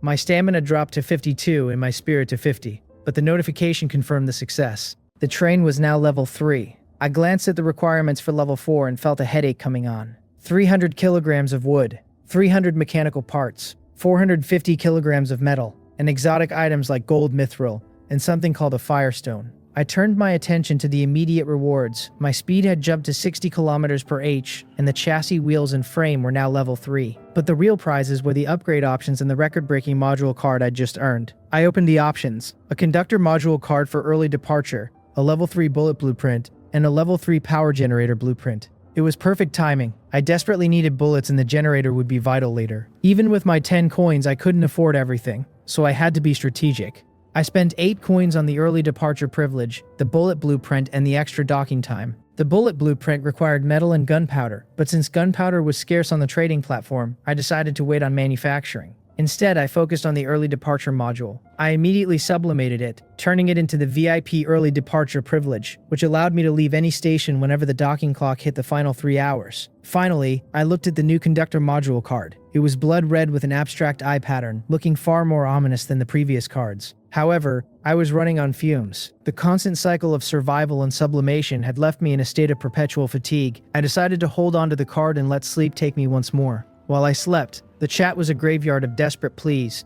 People were realizing that 30 kilometers per h was barely enough, and that the monsters were only getting faster. By 6:30 a.m., a new broadcast chilled everyone to the bone. The second night of survival would begin in 3 days, and anyone below 40 kilometers per h would be in danger. This meant a level 2 upgrade was now mandatory for survival. Li Xiaosheng watched the panic with a smug grin. With his resource radar talent, he felt untouchable, and he used the chaos to grow his alliance, promising to help others upgrade. He wondered if I was the one who beat him to the first upgrade and sent me a friend request, arrogantly assuming I'd jump at the chance to join him. I woke up at 8:34 a.m., feeling the ache of a night spent on the floor. I ate a white forest fruit, tended to my sapling, and checked the time. The 40 kilometers per h requirement didn't bother me, but the weather did. The sky was choked with oppressive dark clouds that seemed to weigh down on the world. I took the red conductor module card in my hand. My stamina was at 82 and my mental energy at 110. It was time. I activated my talent and whispered the command to sublimate. The card transformed into an advanced conductor module, Judgment of Gunfire. As the energy settled, a strange new clarity flooded my mind. I drew my pistol and the usual weight and clumsiness were gone. I felt like a master marksman who had spent decades on the range. The module allowed me to consume mental energy to judge a target, dealing damage based on their sins. I knew then that every shot I fired from now on would hit exactly where I wanted it to. Directly receiving the skills of a sharpshooter changed everything. With this newfound mastery, I felt that if I encountered those zombie monsters again, there would be no need for the frantic hiding and dodging of the past. After digesting my rewards, I idly munched on some fruit while opening the private chat interface. Given my growing reputation among the survivors, I expected someone might proactively seek me out for trades. It would be a shame to miss out on potential blueprints or train coins. I spotted a familiar name, Li Xiaosheng, the 3-station guy. He was inviting me to join an alliance, but the idea felt incredibly unreliable to me. After a moment of hesitation, I accepted his friend request anyway. Though we weren't cut from the same cloth, I figured he likely had some train coins, and trading with him was fine as long as I didn't get too involved. On the other side, Li Xiaosheng was busy competing for fishing rod sales when he noticed I had accepted. He seemed to think I had finally decided to reach out to him out of necessity. I cut straight to the point, asking if he was finished making those fishing rods. He dodged the question at first, asking if I'd completed my demand for the price. He offered to give me one for free, provided I joined his alliance. The terms were a contribution of 5 kilos of wood or 1 train coin in exchange for daily rations and a rod. He went on a long-winded tangent about how my supplies would eventually run out and how we should arm his members to become the strongest faction. I calmly finished my fruit while reading his pitch before typing back a simple ultimatum. Was he selling the rods or not? Li Xiaosheng wasn't the only source. Someone else had found a mechanical fishing rod blueprint at the first station, and when Li stopped responding, I didn't waste time waiting. I found the other seller, a man named Zhao Lin, and the transaction was refreshingly quick. For 20 mechanical parts and a single biscuit, I acquired a mechanical fishing rod that was fully automated, miles better than a wooden one. I immediately initiated a sublimation, transforming it into a basic alluring mechanical fishing rod that required no bait and was far more effective at attracting fish. As I set it aside, I noticed Zhao Lin had sent me a friend request, which I accepted. At 12:30 p.m., a thunderous roar split the gloomy sky. From the comfort of my climate-controlled carriage, I watched oppressive black clouds choke the atmosphere. A single raindrop was quickly followed by a torrential downpour. The announcement system crackled to life, declaring a thunderstorm day and warning us that the next station would likely share these conditions. It was strange to think the wasteland's weather could affect the stations. which felt like entirely different worlds. I checked my crossroads of fate for the 4th station. My options were the level 3 Thunderstrike Goblin Tribe, a hunting station, or the level 3 Mistvale Manor, a mission station. The levels were rising, and the recurring presence of goblins made me feel like I had some bizarre connection to them. However, I had no intention of entering a hunting station that reeked of danger. I chose the manor, even though the last mission station, Doomsday Town, had been fraught with peril. The train accelerated and space dissolved as darkness and thunder swallowed the locomotive. When we arrived, the docking countdown began at 5 hours, accompanied by a heavy warning: hazardous. Through the window, I saw we were on a broken mountain highway in a relentless storm. Lightning illuminated a police car billowing smoke nearby, surrounded by uniformed corpses. I hoped I wasn't facing zombies again, but I prepared for the worst. I activated Wally, inserting one of my last 2 train coins, and watched the little machine wobble out into the rain.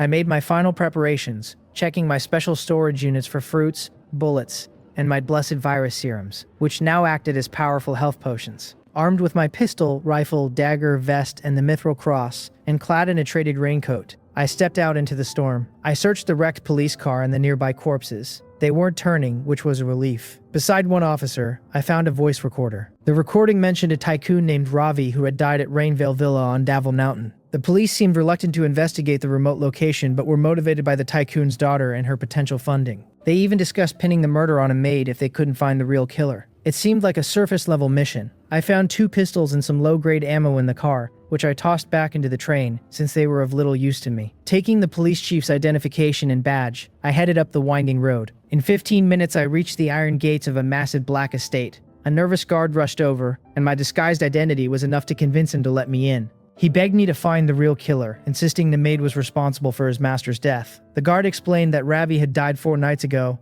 but they couldn't call for help until 3 days ago due to the storm. It sounded like a classic locked room mystery, but I struggled to believe a level 3 station would be so mundane.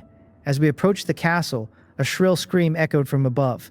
A female corpse plummeted through the air and crashed into the lawn. In the flash of lightning, I saw a shadow that definitely wasn't human, and the mithril cross on my chest began to emit heat. The guard screamed that the maid was dead. An elderly butler ran out, and the terrified guard fled into the night, accusing the old man of being the killer. The butler sighed, calling me chief and noting how young I looked. He picked up the maid's body and tossed it into one of 5 pre-dug graves on the lawn, 3 of which were already occupied. He invited me inside, and the sensation of being watched made my skin crawl. Inside, I asked for hot water and pressed him for the truth. The butler explained that after the master died 4 days ago, the children had argued. The daughter was found dead the next morning, which drove the guard mad. On the 3rd day, the young master died too. He admitted he expected to die soon as well, which is why he had dug all 5 graves. He warned me that the estate was cursed and that I should leave, but his bloodshot eyes under the candlelight were unsettling. The mystery had clearly turned supernatural. I gripped my cross, knowing I'd have left already if I didn't have it. I asked why he was still there, and he gave a mournful smile explaining that he couldn't leave. The gates wouldn't let him pass. He had told the guard not to let me in, but it was too late now. He apologized, adding that if I found myself unable to leave either, he would dig a grave for me too.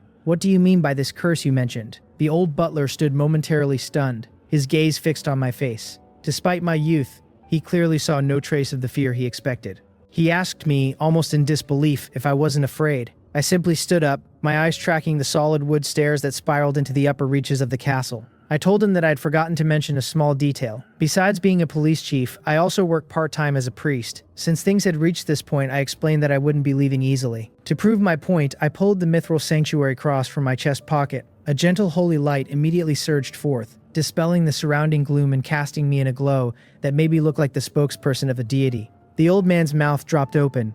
He rubbed his eyes hard, staring at me as if I were a miracle. It took him a long moment to regain his senses, even after the light faded and I cleared my throat to get his attention. He finally gasped out a plea to the heavens, declaring that they were saved. With my new identity as a part-time priest firmly established, the old butler wasted no time in spilling the manor's dark history. It turned out the original owner was a bloodthirsty madman. He had once used his own maid as a scapegoat for his crimes, throwing her to a corrupt police chief who tortured and eventually executed her. Following her death, the manor was swallowed by an eternal storm of thunder and rain. When it finally cleared, every soul inside, including the treacherous police chief, had died an unnatural death. Over the next 30 years, the manor changed hands a dozen times, and every owner met a violent end on a rainy night. Ravi, the current owner, had been a miser who didn't believe in ghosts. He saw a tax-free mansion at a bargain price, and couldn't resist. Now the cycle was repeating. The rain, the isolation, and the deaths. The butler noted that the only difference this time was that they'd successfully reached me, hoping I could finally break the curse. I asked him where the first mate had died, and he pointed toward the clock tower at the highest point of the castle. I already knew my path. This curse was likely a restless spirit bound to the stone and soil, and as long as my cross could overpower it, the mission was as good as solved. I didn't dwell on the possibility of failure. That kind of thinking was pointless. I took an oil lamp and followed the butler up the stairs. The castle was a symphony of cold, damp echoes and the rhythmic dripping of leaks, but when we reached the clock tower, the cross in my palm began to pulse with a sudden intense heat. I knew we had arrived. The butler stayed back, paralyzed by fear, so I gritted my teeth and stepped into the tower alone. The moment I crossed the threshold, I felt something lock onto me, rushing through the air at high speed. I didn't panic. I simply told it to get lost as the mithril sanctuary cross unleashed a blinding soft light. A piercing scream shattered the night, followed by the metallic clang of something hitting the floor. I looked down to see a smooth, translucent skull resting at my feet. I blinked, wondering if that was really it. I pinched my thigh to make sure I wasn't dreaming, but the pain was real. I searched the room, finding nothing else. It was over, just like that. Looking at the cross, I realized I'd probably underestimated its power. For anyone else, this station would have been a death trap, but my ability to sublimate the level 2 mithril cross into this sanctuary version had given me a weapon the world hadn't prepared for. I exhaled deeply, picking up the skull. Even if I didn't know its purpose yet, I wasn't about to leave a level 3 drop behind. When I emerged, the butler was nearly white with ghost-pale terror, but I reassured him that the curse was lifted and showed him the skull as proof. He stammered out his gratitude, though the thunderstorm outside continued unabated. I knew the spirit hadn't caused the storm. The storm had likely birthed the spirit. Since the manor seal was gone and I'd only been here for an hour, I decided to make the most of my time. This was a wealthy man's home, and while there weren't trained coins or weapons lying around, it had something far more vital. Real food. I was tired of biscuits and fruit. I wanted a real meal. The butler led me to a safe and presented a pure red gemstone, a priceless treasure Ravi had found in his youth. He insisted I take it as a reward, adding that since the master was gone, I was free to take anything else I liked. That was music to my ears. I weighed the cool, smooth gem in my hand and told him I'd be heading down the mountain soon. But first, I needed to restock my supplies. I raided the kitchen, finding a fridge full of fresh meat, eggs, and vegetables. I began making round trips to the train every 20 minutes, hauling back as much as I could carry. The butler, busy tying up the crazed security guard, looked startled when I reappeared for the third time. He asked if there was a problem with the curse, and I casually told him that the almighty god was just hungry. On my final trip, the butler called out to me at the iron gate. He and the guard bowed deeply, and he handed me a ribbon-tied wooden box. He explained that he didn't care if I emptied the house, but he would have regretted letting me leave without this. Inside were 3 train coins. He mentioned they were currency for the Run Company, a name that sent a jolt through me, so the organization from Doomsday Town wasn't just a one-off. I couldn't solve that mystery yet, so I returned to the train for the last time. I ditched my raincoat and looked at my pile of fresh food and kitchenware with a grin. I stored everything in the storage units to prevent spoilage and immediately fired up a grill for a thick premium steak. As it sizzled, I set out containers to catch rainwater and organize my haul. The skull had become a purified earthbound object, a level 3 item that could ward off evil, and the ruby was a level 1 valuable. I decided to sublimate the skull immediately, feeling my stamina and spirit drain away until I was nearly empty. The skull transformed into a perfectly smooth glowing jade stone, a level 4 pure earthbound stone. This thing was a powerhouse. It nullified all evil spirits below its level and absorbed negative effects meant for me. It still had potential for more, but that was a task for another day. With 42 minutes left on the clock, I was enjoying my steak when I heard a familiar wobble. Wally emerged from the recycling chute with a blood-stained gift box. A level 3 treasure chest. I patted his head and promised him some oil later, before he went back to hibernate. There was no reason to stay any longer. I commanded the train to depart. As we accelerated through the void and back into the wilderness, the station chat room erupted. People were losing their minds over the news that monsters would now attack during the day, and that the Newbie Protection was gone. I ignored the chatter about whether anyone had actually reached level 3 yet. Let them eat their words later. The death toll for Station 4 was lower, with only about 1,000 deaths, but the desperation in the chat was palpable. I focused on the level 3 chest, using my remaining energy to sublimate it into level 4. I speared a piece of steak and wiped my hands, waiting for the lid to open. My last level 4 chest had given me the watchtower. I could only hope this one was just as good. The familiar notification chimed as the level 4 treasure chest yielded its contents. Along with 8 train coins, I found an observer blueprint, a safety bracelet, and a wind-up monkey doll bomb blueprint. All level 4 alongside a mysterious item called a profane card fragment. Seeing 2 level 4 blueprints in a single haul was a stroke of luck that far surpassed my previous openings. I eagerly examined the new acquisitions. The observer blueprint required a mix of metal, wood, mechanical parts, and electronic components. Once installed, it would act as a comprehensive security system, monitoring every inch of the train and sounding an alarm the moment a foreign presence was detected. It was an excellent facility, though I'd need to scour the trading platform for those electronic components. The safety bracelet was even more straightforward, but perhaps more vital. Its brief description promised to block a single fatal attack before shattering. In this world, survival is the only currency that truly matters. And as I slid the bracelet onto my right wrist, an inexplicable sense of security washed over me. The monkey doll bomb, however, presented a logistical hurdle. It required a significant amount of gunpowder, 400 grams per unit. Considering 100 bullets only used 500 grams total, the cost was steep. Shaking my head at the frustration of having blueprints without materials, I realized I'd have to take matters into my own hands and purchase what I needed. My focus then shifted to the black and gold shard. It was only 1/3 of a whole, labeled as a profane card fragment. The system indicated I needed 3 to synthesize the full card, though the ultimate function remained a mystery. It clearly wasn't something ordinary, and obtaining 2 more fragments would likely require finding more level 4 chests.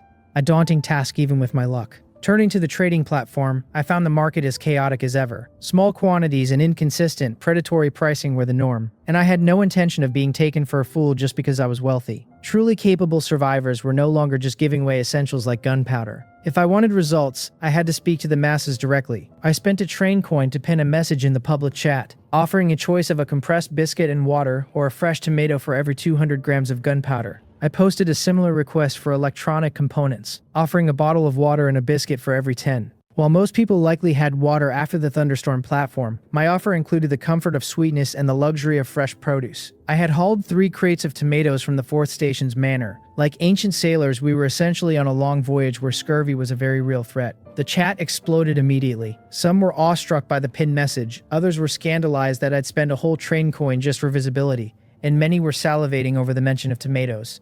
As I suspected, there were prepared individuals among the survivors. Within a short time, I completed 10 trades, securing 2 kilograms of gunpowder. I immediately went to work manufacturing my first batch of level 3 bullets. They felt heavier and more significant than the low-level rounds I'd started with. To test them, I fired a single shot from my black gloss pistol at a stack of metal scrap. Where my old rounds would have simply pierced the target, this one blew the entire stack apart. I couldn't help but marvel at the sheer intensity of the power increase. I quickly processed the rest of the gunpowder and stored 999 level 3 bullets in my special storage unit, ensuring I could access them even when away from the train. Soon, my private messages began to flicker. All 3 of my contacts had reached out. Li Shaosheng was busy with his usual delusions of grandeur, suggesting we join forces to become the kings of conductors. I ignored him. Zhao Lin, the fishing rod seller, was looking to buy a gun with train coins, a partner worth keeping. Then there was Shangguan Yingshui. She asked about my train level, and I gave her a vague answer, simply stating I had just upgraded.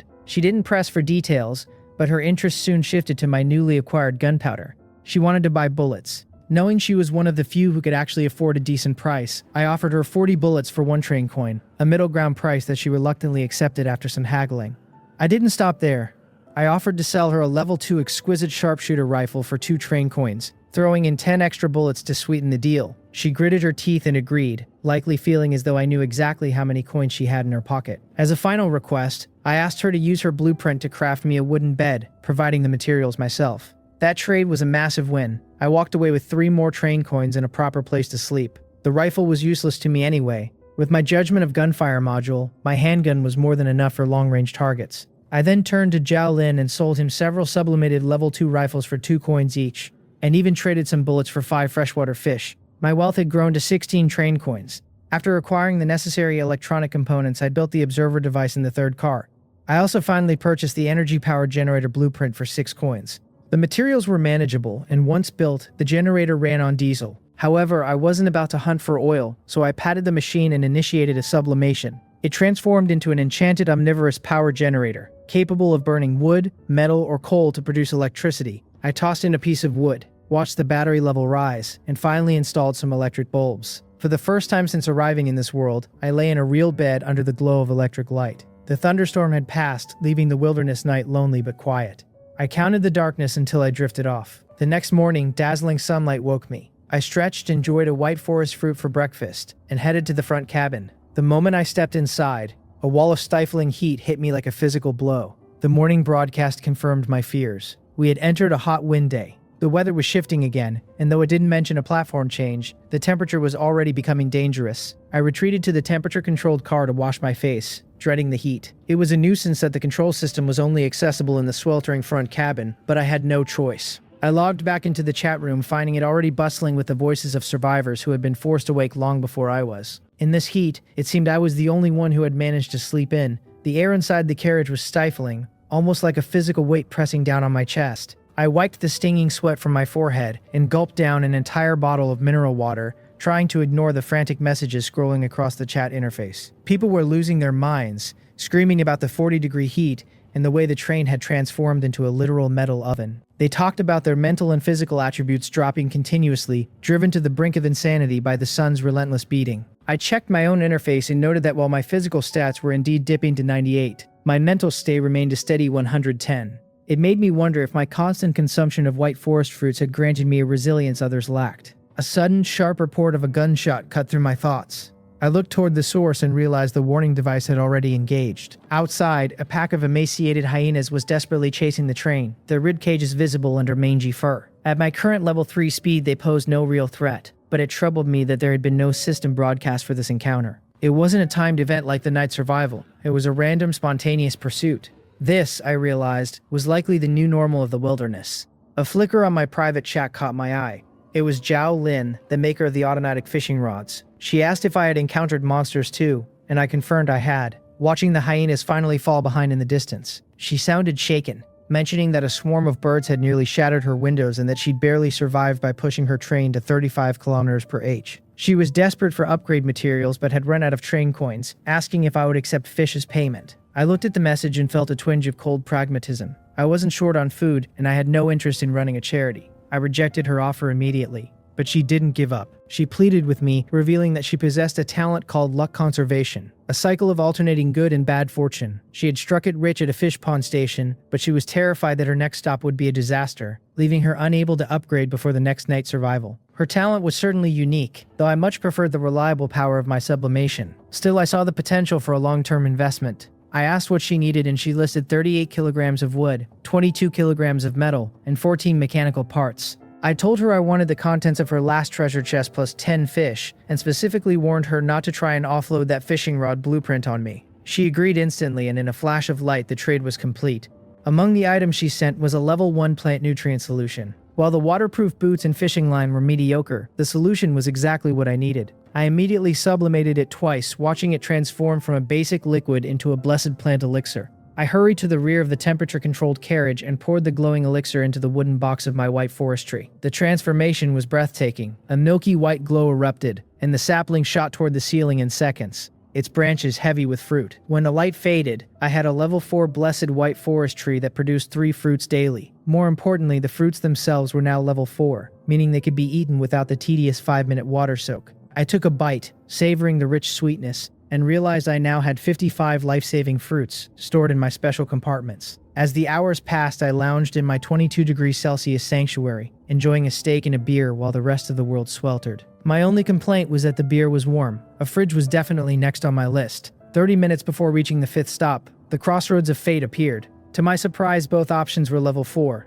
the Abyssal Bat Cave, a combat stop, or Mystic Belltown, a mission stop. The combat label gave me pause. At level 4, my equipment advantage might not be enough to carry me through a direct confrontation. I decided to stick with what I knew and chose the mission station. As the train accelerated into the void, the sun vanished, replaced by a quiet, snowy night. We pulled into what looked like an utterly ordinary train station. Following my routine, I activated Wally with a train coin and watched him wobble away. Just as I prepared to step off, the sound of approaching footsteps reached me. I drew my pistol, my judgment of gunfire module already calculating the trajectory based on the sound. Then, a girl's voice called out, clear and innocent. She called me Inspector and sounded relieved that I had finally arrived. I hesitated but opened the door, trusting that my defensive items would react if she were a threat. Standing on the platform was a petite girl of about 11 or 12, bundled in a white winter coat. She peered into the train with azure eyes and waved enthusiastically, claiming that a sister nun had promised a chief inspector would come to save them. I looked at her, searching for the catch. I asked her what her name was, and she answered with a bright childlike smile that her name was Tina. It seemed my 5th mission had begun before I even stepped off the platform. Would you like me to follow Tina and see what she expects an inspector to do for the town? Tina blinked at me, her eyes filled with a plea so tangible it felt like a weight in the air.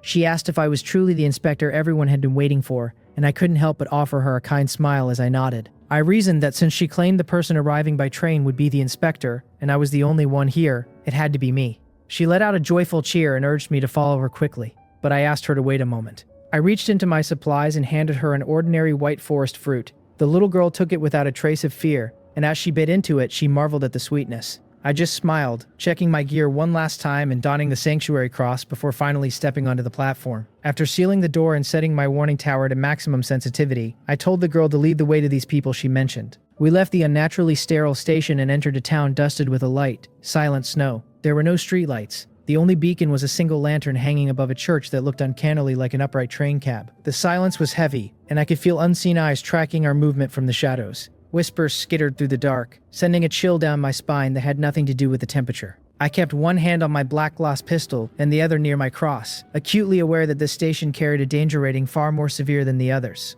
Tina, however, skipped along, the only splash of color in a grayscale world, seemingly untouched by the oppressive atmosphere. When we reached the church, Tina beckoned me inside, announcing that everyone had been waiting forever. I hesitated at the base of the jade-white steps before telling her to go in first. As she pushed the doors open, a flood of light revealed hundreds of townspeople seated in pews, their heads bowed in deep prayer. At the front stood a golden-haired nun dressed in black clutching a dark book. Tina announced my arrival, and the church fell into a sudden vacuum-like silence. Then, as if they were puppets controlled by the same string, every head lifted in unison, and hundreds of eyes locked onto me. I didn't flinch, already having the safety off on my pistol.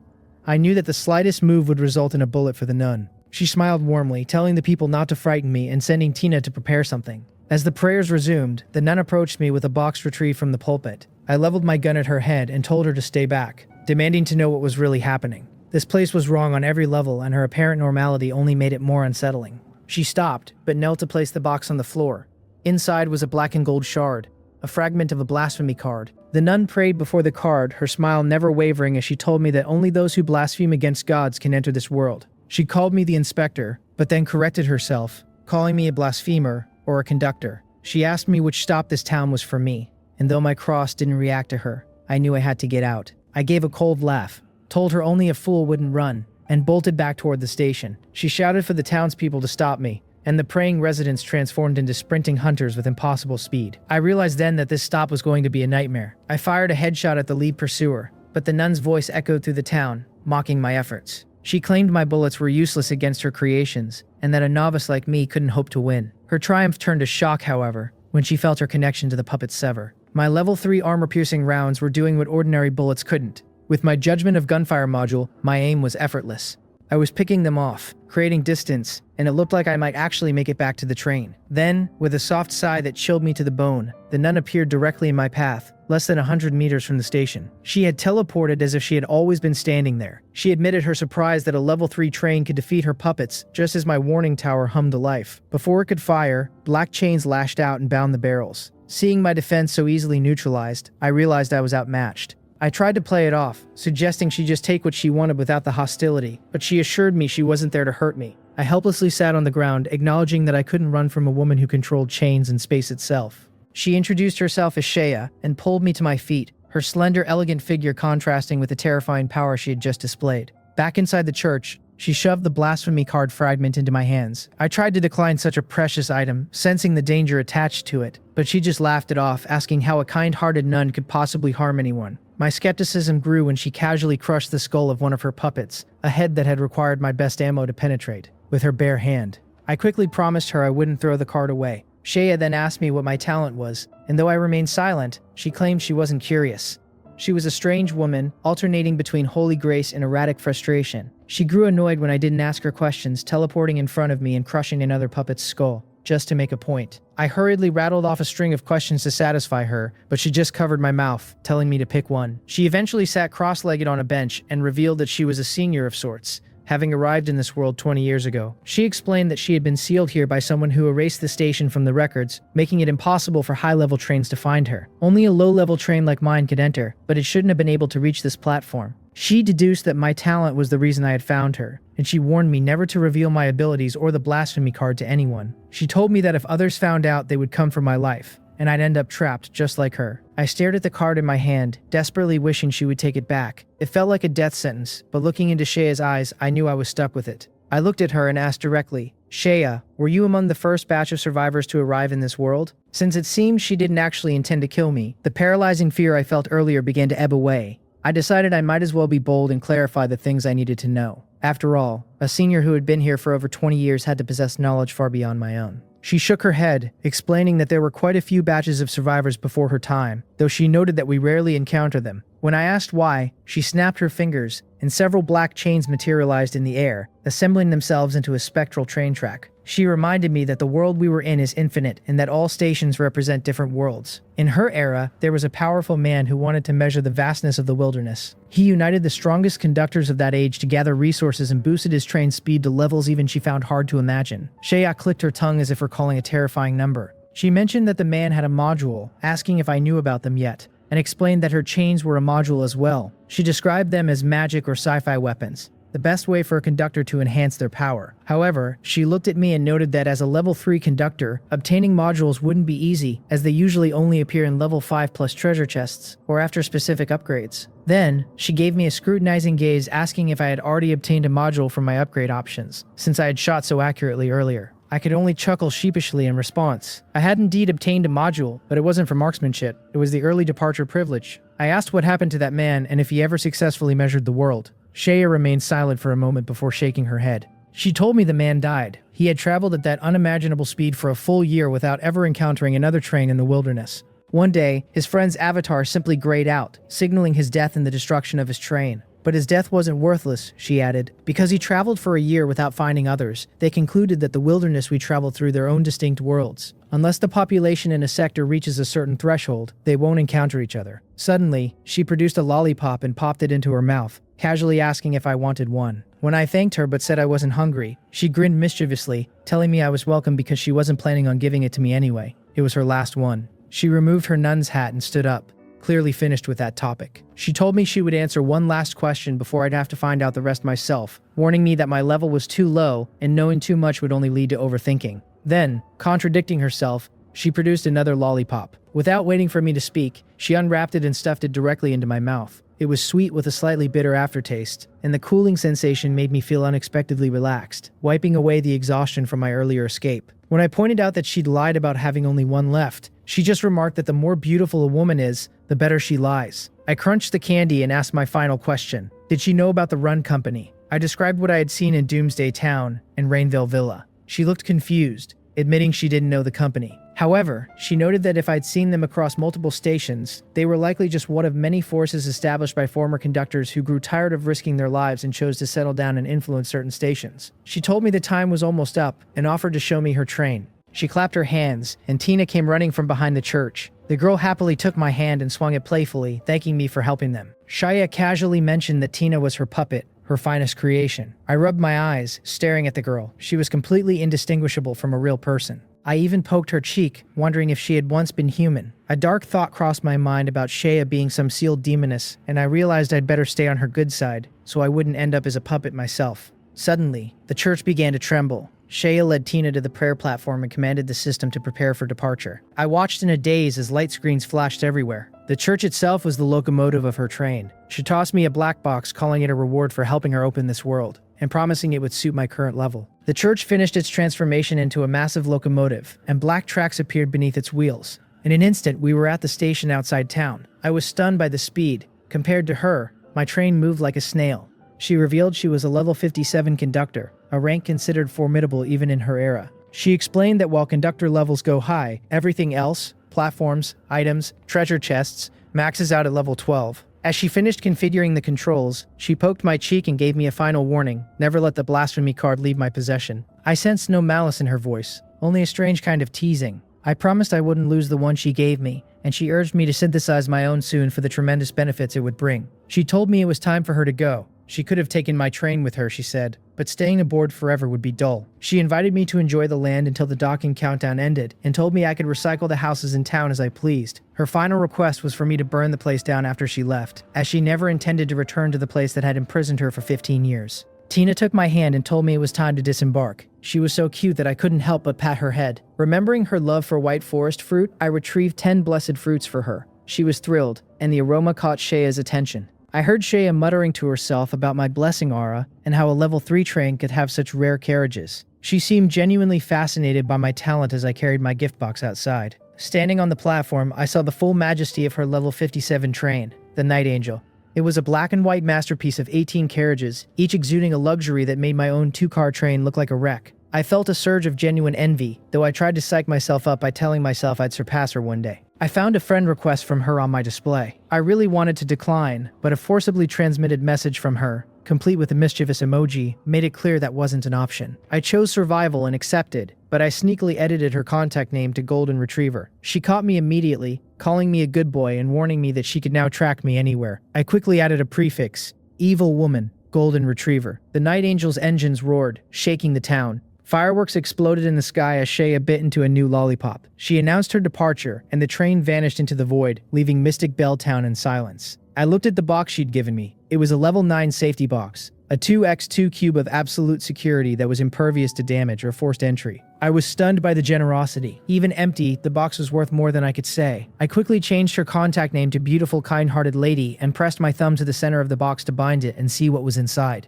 The binding notification flashed before my eyes, confirming the process was complete. I checked the safety box and found it categorizing my haul into neat slots. 1 flame stone, 10 kilograms of gold, another 10 of mithril, and finally, 3 vibrant lollipops.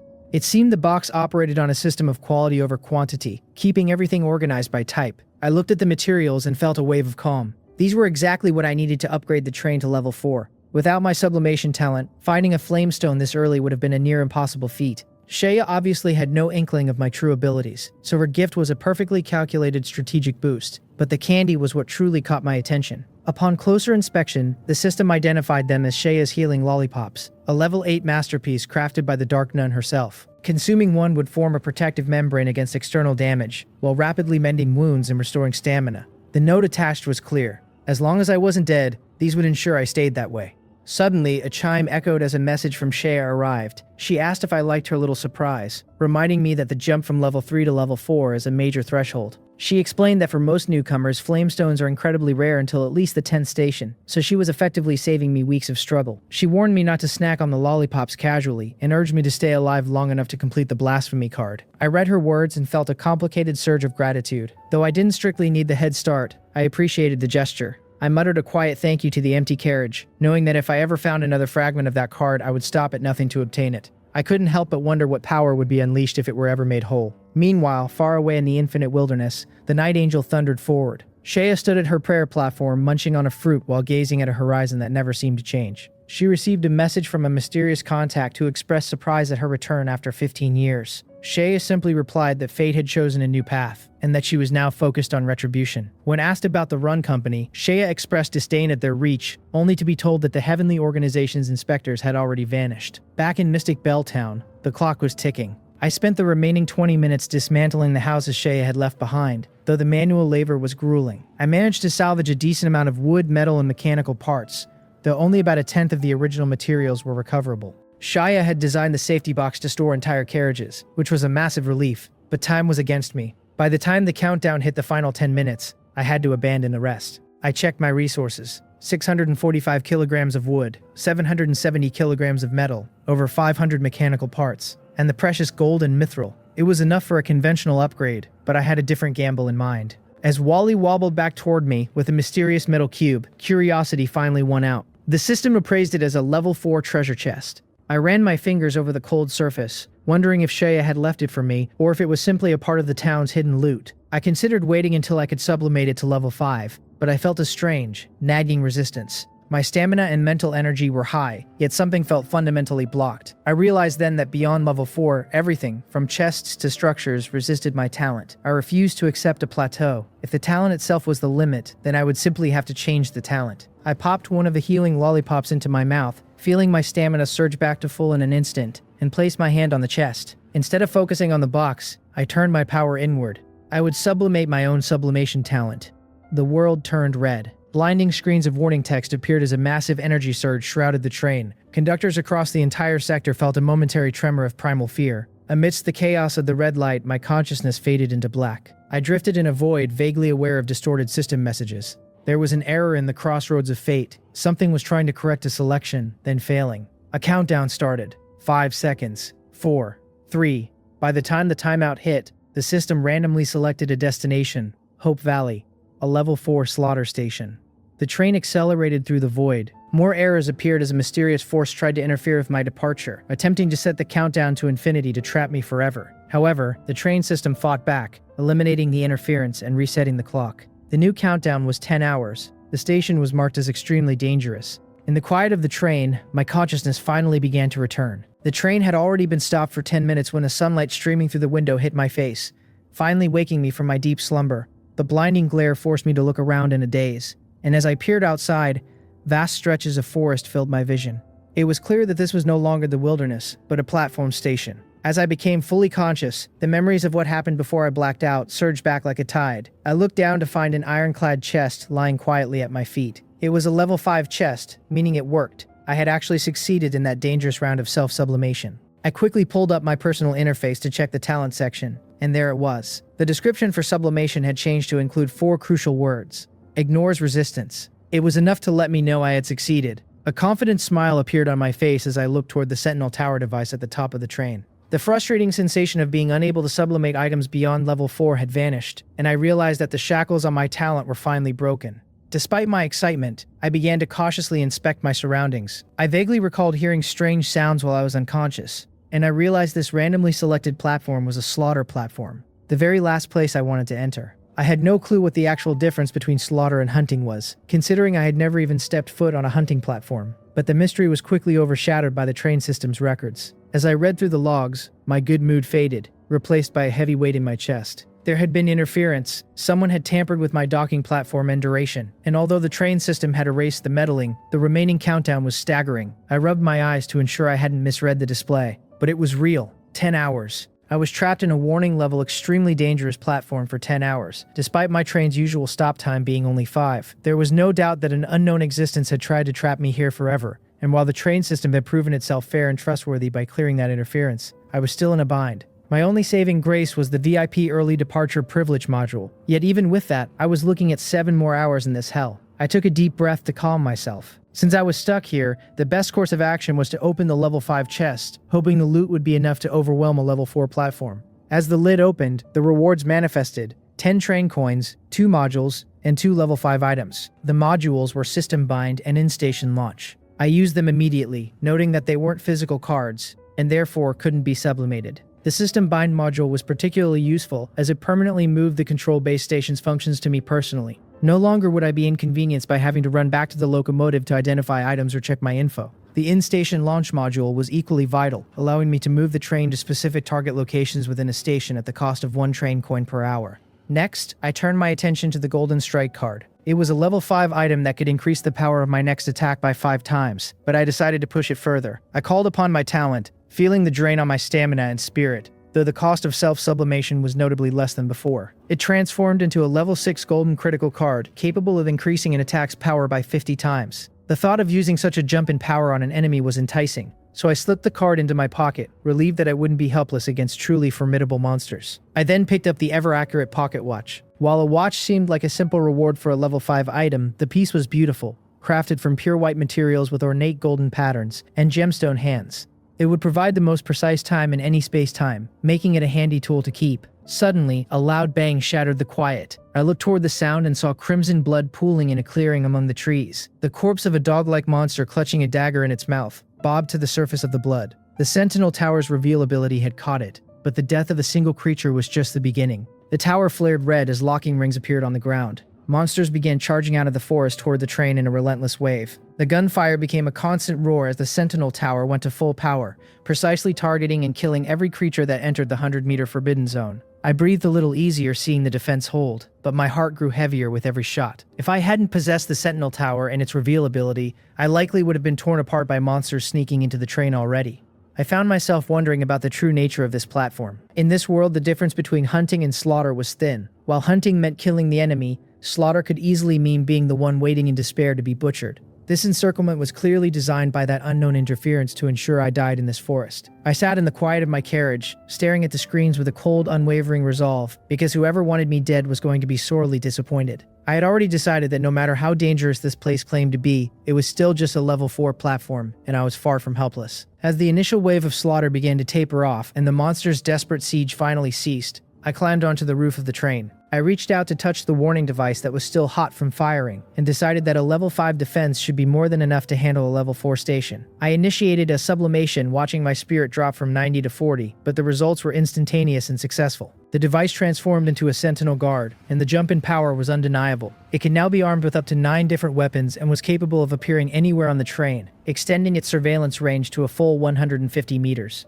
It would now automatically lock onto any hostile targets and dispel their illusions or stealth, while even possessing the ability to briefly detach and pursue threats. Best of all, I could activate an overlimit mode for a single train coin to double its attack speed if things grew truly dire. However, I wasn't finished with the upgrades. My level 4 installations weren't limited to the roof, so I moved to the third carriage where the surveillant device sat idle. It had seen little use while the sentinel handled everything outside, but I knew I had to be prepared for the worst, because the sentinel's eyes didn't cover the train's interior. If a monster managed to bypass the external detection, the surveillant would be my final line of defense. I poured 40 points of stamina and 10 of spirit into it, successfully sublimating it into an illusion surveillant. It was now capable of monitoring every corner of the train, sounding alarms and releasing disorienting illusions to trap any intruder. After 3 consecutive sublimations, a heavy exhaustion settled over me, yet I forced myself to keep moving. I returned to the lead carriage to gather both the mithril cross and the pure earthbound stone. While the mechanical sensors handled physical threats, these 2 items would be my shield against anything supernatural. I knew the pure earthbound stone still had untapped potential for one last sublimation, but with my energy so depleted, I had to be patient and wait for my recovery. I donned my bulletproof armor and tightened my grip on my black gloss pistol, preparing as thoroughly as possible. I was leaving this station alive, no matter the cost. Before settling in, I remembered one more thing and activated Wally. Since I was already trapped here, it would be a waste not to gather whatever resources I could. With the preparations finally complete, I realized I was absolutely starving. I took meat and vegetables from my storage and set up a grill just outside the train, preparing lunch amidst the occasional sound of distant gunfire. After being unconscious for an entire day, I felt I truly deserved a proper meal. While the food sizzled, I checked the system logs and was surprised to find several updates following the completion of the 5th station. The restrictions on private trading and listing items on the trading platform from within a station had finally been lifted, and I could now list up to 5 items at once. This was excellent news, although I felt a brief pang of regret for missing the trading window while I was out cold. The private chat interface began to flicker with messages from my few contacts. Shangguan Yingshui reached out first, asking if I had felt the tremors, but her abrupt apology afterward left me puzzled about what had happened during my blackout. Zhao Lin also messaged me, thanking me for the help with her upgrade and sharing a photo of the snack shop she had reached for her 6th station. I felt a flicker of envy at her haul of snacks and alcohol, but I remained skeptical of her luck conservation talent. After all, good luck was always shadowed by inevitable misfortune, and for all I knew, she might end up in a place like this next. Finally, I saw a message from Li Xiaosheng, who was still peddling his empty alliance and claiming he would be the first to reach a level 3 train. He offered future help in exchange for my weapons, but the proposal was nothing more than a hollow promise from a man who acted like a shady corporate boss. Remembering the fishing rod incident, I realized he was a waste of time and promptly deleted him from my friend list. As I scrolled through my contacts, I noticed several names had turned gray, signifying destroyed trains and lost lives, which served as a grim reminder of Shea's warnings. I cleared the remaining chats and posted a bulk purchase request for gunpowder in the public channel, noting that only 2,453 survivors remained out of the original 10,000. The responses were slow, likely because many were still exploring without the modules that allowed them to access the system away from their trains. This was fine by me, as it meant my message wouldn't be buried. An hour had passed since I docked. Thanks to the Sentinel's efficiency, the 150-meter radius around the train had become a localized sanctuary. I sat there enjoying my grilled meat, a white forest fruit, and an iced beer I had traded from Zhao Lin. For a moment, it felt almost like a vacation in a scenic wood, and I chose to ignore the faint metallic scent of blood lingering in the air. After eating and drinking my fill, my mind began to clear, and I realized that while this slaughter platform seemed to demand only a passive defense, that didn't mean I was forced to sit idly by. The monster corpses left in the wake of my sentinel guards were more than just eyesores. If I could collect and recycle them at the processing station, they would undoubtedly yield some valuable gains. Without hesitation, I took action. I purchased a large bamboo basket on the trading platform, threaded some ropes through it to sling it over my back, and tied a sharp dagger to the end of a wooden stick to create a simple hooked sickle. During the brief lulls after the sentinel had finished its grim work, I hurried out into the clearing to drag the carcasses back to the train. One by one, the remains of level 2 blackhorn hunting dogs, level 3 swift fierce snakes, and level 3 assassin lizards were fed into the processing station. The harvest was substantial. I obtained 10 portions of hunting dog meat, 5 of snake meat, and 10 of lizard meat. Beyond the food, I recovered specialized materials, like an assassin lizard skin, which promised to slightly reduce my presence when carried, and a corrosive hunting dog dagger. I quickened my pace, moving freely within the 150-meter safety zone, confident that as long as I stayed within the Sentinel's lock-on range, these monsters couldn't touch me. So far, the slaughter platform had provided more of a bounty than a burden, as my level 5 Sentinel guards proved overwhelmingly dominant against any creature level 4 or lower. Even when an occasional beast tide attempted to swarm the perimeter, a quick activation of the overlimit mode was enough to repel them effortlessly. Between the automated defenses and my own prowess as a marksman, aided by the judgment of gunfire module and armor-piercing rounds, the forest had essentially become my personal slaughterhouse. I knew my equipment was powerful enough to pierce even Sheia's puppets, so these flesh and blood monsters stood no chance. However, after 5 hours of constant engagement, the danger revealed itself in the form of my ammunition count. I had started with nearly 1,000 rounds, but despite our perfect accuracy, fewer than 400 remained. As the sky began to darken, the monsters seemed to grow more wary. The sight of their fallen kin and the heavy scent of blood in the air acted as a warning, keeping them wandering just outside the death zone as if they were waiting for something to change. I checked my gemstone inlaid pocket watch. The time was 1812. With night approaching, I had no intention of pushing my luck further into the woods. I lit a campfire with my lighter and prepared a fresh piece of snake meat, skewering it over the flames. My efforts had netted me 810 kilograms of various meats, now safely stored in my units, where the storage carriage's unique properties would keep them from rotting. As the meat roasted, I pulled up the system light screen to check the chat room. The survivor count had dropped to 2,044. It seemed the 6th station had claimed many more lives while I was occupied. The chat was a frantic mix of panic and desperation, with people realizing the next night's survival event was imminent. Some were terrified, still stuck with level 1 trains and lacking the resources to upgrade to the 40km speed required to outrun the coming darkness. I watched as people begged for metal and parts, willing to trade every scrap of food and water they possessed just to survive the night. Others pointed toward Li Shaoshang's alliance, though the reports were grim. He was charging sky-high prices, demanding a train coin for a mere 15 kilograms of metal. His lackeys were in the chat defending the Brother Li monopoly, claiming only he was brave enough to sell materials now, even as they hiked the price to 10 kilograms per coin.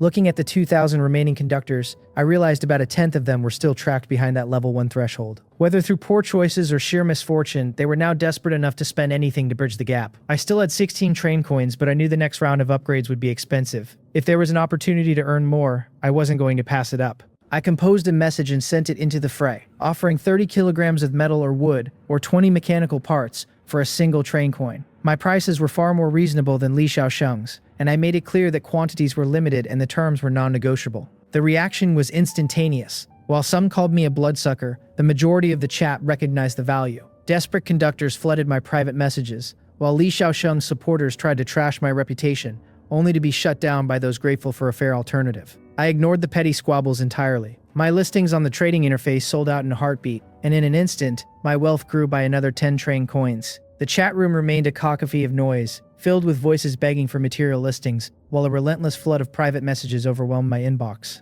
I decided to list another batch of resources, but the return was meager. Only 3 train coins. It wasn't that the demand had vanished, but rather that almost no one actually possessed the coins anymore. Treasure chests were becoming a rare luxury in this world. Reflecting on my own journey, I realized that without Wally's specialized assistance, the only chest I likely would have found was that initial one from the armory. No chests meant no coins, and no coins meant a lack of resources for the upgrades essential to surviving the next night. It was a cycle of certain death for many, but I reminded myself that it had nothing to do with me. I couldn't save everyone. Listing materials was a business move to harvest what few coins remained. In my eyes, if a conductor couldn't manage their first upgrade after 6 stations, they simply weren't cut out for this environment. As I scanned the desperate pleas for trades, I noticed a recurring pattern. Almost none of them offered anything of value to prove they were worth the effort.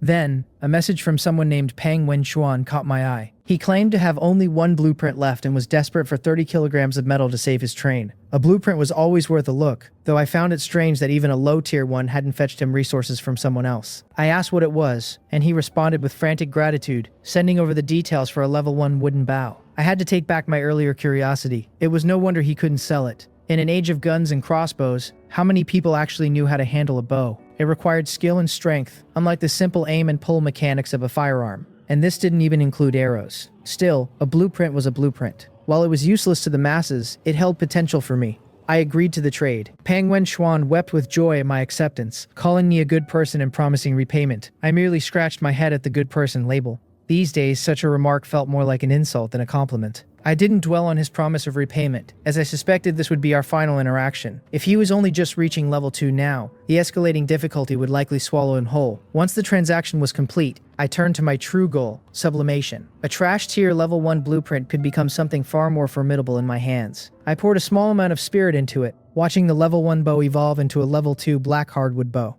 I checked the requirements, 10 kilograms of wood and a bit of fiber, and crafted it immediately. Then I pushed it further. With another 10 points of spirit, the weapon transformed into a level 3 floral enchanted wooden bow. It was a peculiar, beautiful thing, adorned with floral patterns and capable of consuming spirit to craft its own energy arrows with a minor auto-aim feature. I drew the string, watching a pale pink arrow materialize and fire, piercing through a distant monster with impressive power. It was comparable to my armor-piercing rounds, but I still preferred my guns. Regardless, this enchanted bow would fetch a handsome price if I chose to sell it. I wiped all the unfamiliar private messages from my screen. Unconcerned with the pleas of strangers, I knew that charging a train coin for 30 kilograms of scrap already proved I was no saint. However, I left my friend's messages untouched, noticing one from Shangguan Yingshui. She was looking for bullets and offered gunpowder in exchange. She was always a pleasant, well-supplied partner, so the timing was perfect. I offered her 10 level 3 bullets for every 500 grams of gunpowder, mentioning that I'd cover the cost of the crafting metal myself. She agreed instantly, asking for 100 rounds. I was genuinely surprised she had managed to stockpile so much gunpowder. It meant she was providing enough raw material for me to craft 1,000 bullets. Trading with her was truly a delight.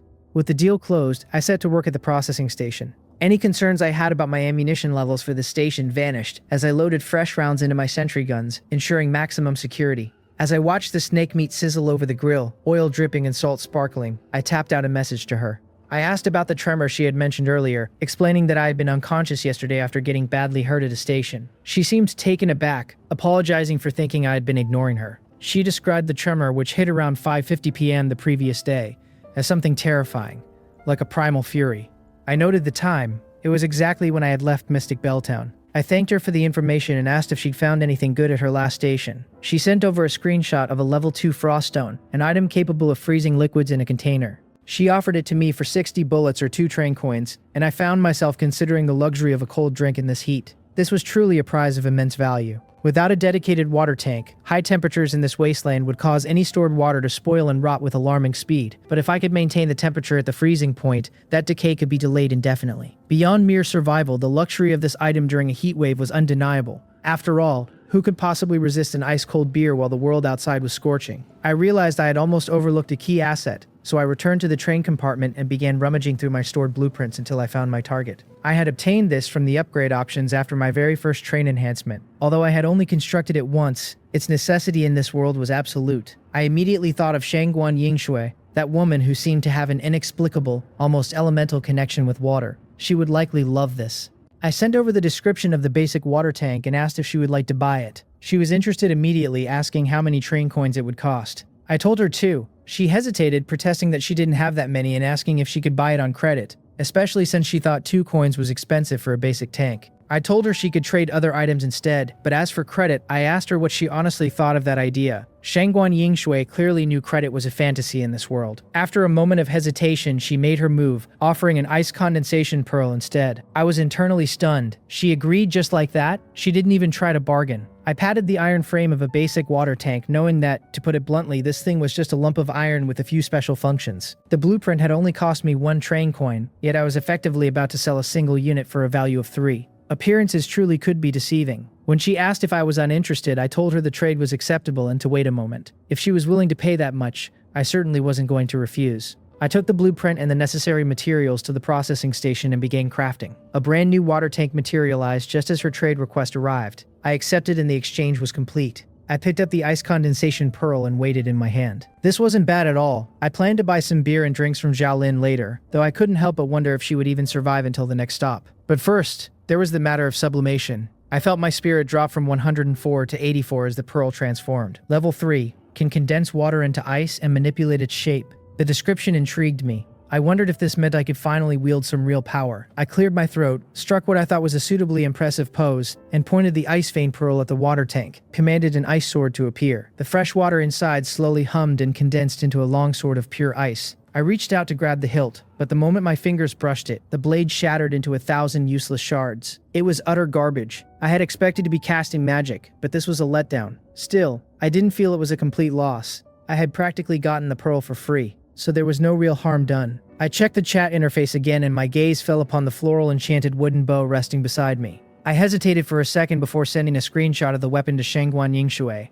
offering it for 4 train coins or something of equal value.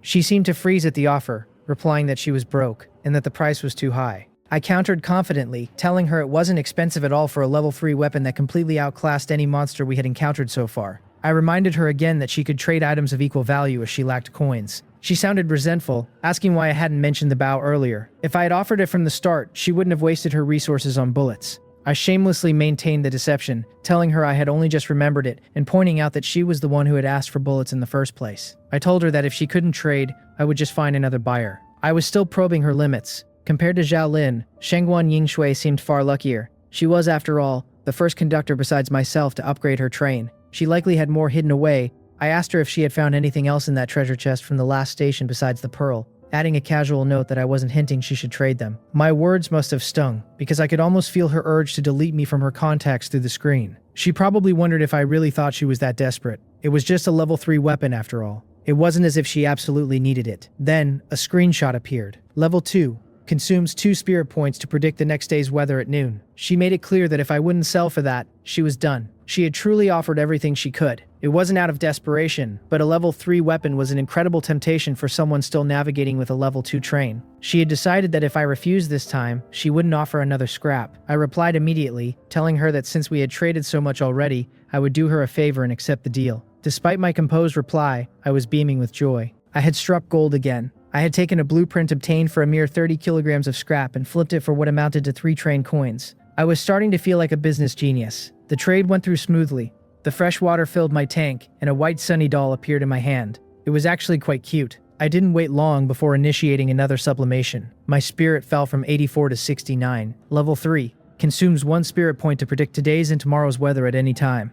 The upgrade was perfect. I could now check the weather whenever I wanted rather than waiting for noon, and the cost was halved. Its appearance remained the same, so I hung it up in my climate-controlled resting compartment. This string of trades had brought me significant gains, not a total transformation perhaps, but a massive accumulation of wealth. I now had 30 train coins in my possession. I briefly considered sublimating the train again, but I decided it was better to wait until I had left the station. It simply wasn't safe here. Having made up my mind, I stepped out of the compartment, only to be hit by a sudden pungent odor. I sniffed the air, and my expression shifted to one of horror. My meat was ruined. The snake meat I had been roasting was completely charred and inedible. I sighed, realizing I would have to start over. As I prepared to relight the grill, I realized that Wally still hadn't returned after all this time. I couldn't help but wonder if the little guy had actually died out there. I could practically feel the waves of fury radiating from Li Xiaosheng as the chat room remained in an uproar. He was clearly beyond incensed, likely wearing an expression of pure disgust after realizing I had actually deleted him from my friends list. To make matters worse for him, I was selling materials at prices that undercut his own, which he undoubtedly saw as a deliberate attempt to oppose his authority. He likely felt like he'd swallowed a fly seeing that glaring notification, muttering threats about making me regret my choices while he sat surrounded by his hoard of basic wood and metal. He let out a triumphant laugh, convinced he was the chosen one because he could upgrade every 3 stations, and immediately initiated his transition to level 3. However, his arrogance likely hit a wall the moment he looked at the new requirements. I could imagine his frown as he stared at the names he didn't recognize: Flamestones, Gold, and Mithril. His talent, as powerful as it seemed, evidently had its limits. It allowed him to pinpoint basic resources like metal and wood,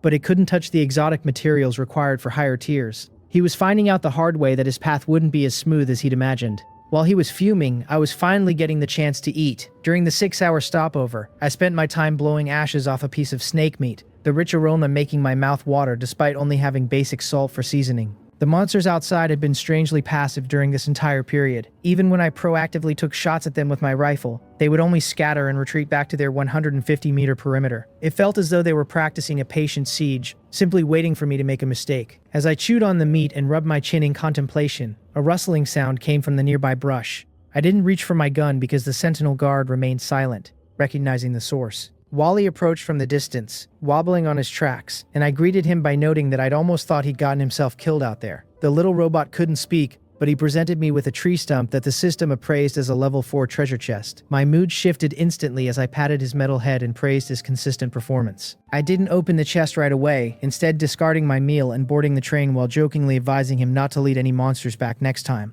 Almost on cue, an earth-shaking howl erupted from the woods. A white wolf the size of a grown man appeared, and the moment it crossed into the sentry's perimeter, a storm of bullets began to hammer its body. The sentinel guard had clearly determined that this wasn't an ordinary target. The creature, identified as a level 4 lightning wolf, yelped in pain as electricity crackled across its fur. Its speed exploded as it activated a lightning armor skill, closing the distance to within 50 meters of the train in a heartbeat. I didn't hesitate to trigger the overdrive mode, dissolving a train coin into golden light to double the sentry's firing rate. The 5 rifles transformed into a makeshift minigun, shredding the wolf in a relentless hail of lead. Within 3 seconds, the threat was neutralized. The sentry didn't stop there, however, as the other monsters that had been waiting outside began to follow the wolf's lead. It seemed they had been waiting for this alpha to breach the line. 30 seconds of overdrive turned hundreds of charging creatures into unidentifiable minced meat. I looked at the carnage and felt a twinge of regret over the ruined fur, though I hoped recycling might salvage something. I dragged the bloodied wolf carcass back to the train for processing, and acquired a lightning wolf fur, 10 bones, and a fang. It was a substantial harvest, even if the meat had been turned into a useless pulp by the firepower. I realized then that the white wolf had been a true gatekeeper. It had endured 100 meters of constant fire before I was forced to use overdrive, and I knew that any ordinary level 3 conductor would have been torn apart by such a beast. I was simply a bit stronger than the rest. I looked through the window at the sky, silently telling whoever had tried to kill me at this station that I was sorry to disappoint them. When the countdown finally reached the 3-hour mark, my early departure privilege turned colorful on the display, allowing me to relax. I didn't leave immediately though. Since the wolf was dead and the other monsters were too terrified to approach the perimeter, I saw an opportunity to gather more resources. A forested valley was a gold mine for timber, and I wasn't going to waste the remaining time. I shouldered my axe and brought out the safety case Shea had given me. Its loose definition of a single item meant I could store entire trees in its grid. I spent the next 2 hours chopping and transporting, successfully hauling back 500 kilograms of wood. With 30 minutes left, the VIP early departure prompt appeared as a massive button on my screen. I cast one last glance at the dark, silent forest before slapping the button. Spatial distortions rippled ahead as the tracks extended and the train accelerated into the void. We passed through the darkness until bright moonlight finally streamed through the windows, marking our arrival at 10:30 p.m. The announcement confirmed that all conductors had officially left the 6th platform. The loud broadcast echoed through the carriages, forcing the remaining 2,000 conductors to pause their frantic activities and turn toward the source of the announcement in collective surprise. The voice was cold and final as it declared that any conductor with a train below level 2 would perish during the upcoming night survival, and that the survivors would proceed to a trading platform at Station 7. There, we would be allowed to purchase a single item matching our train's current level, provided we had the train coins to afford it. Most importantly, the broadcast warned that Sector E3 was about to drop below the 2,000-person threshold, meaning a sector merger would occur after the next station. A friendly reminder followed, noting that night survival would begin at midnight sharp and last for 2 hours and 30 minutes, along with a special warning: any damage sustained by the train would decrease its speed, necessitating prompt repairs. This lengthy announcement hammered at the hearts of the conductors, and I watched as the chat room overflowed with desperate pleas for resources. Yet, at this critical juncture, no one was extending a helping hand. While the others were terrified that even a level 2 upgrade might not keep them safe if they took damage, these concerns meant nothing to me. As I returned to the endless wasteland, a glowing screen materialized before my eyes, offering congratulations for leaving the level 4 slaughter platform despite the interference I had faced. The train system actually offered an apology for the sabotage I experienced, and as compensation, I received a free processing module. I swiped the screen to accept it, grumbling to myself that it would have been nice to have this earlier. If I had been able to summon the processing station anywhere during the last station, I wouldn't have exhausted myself hauling lumber and monster corpses back and forth.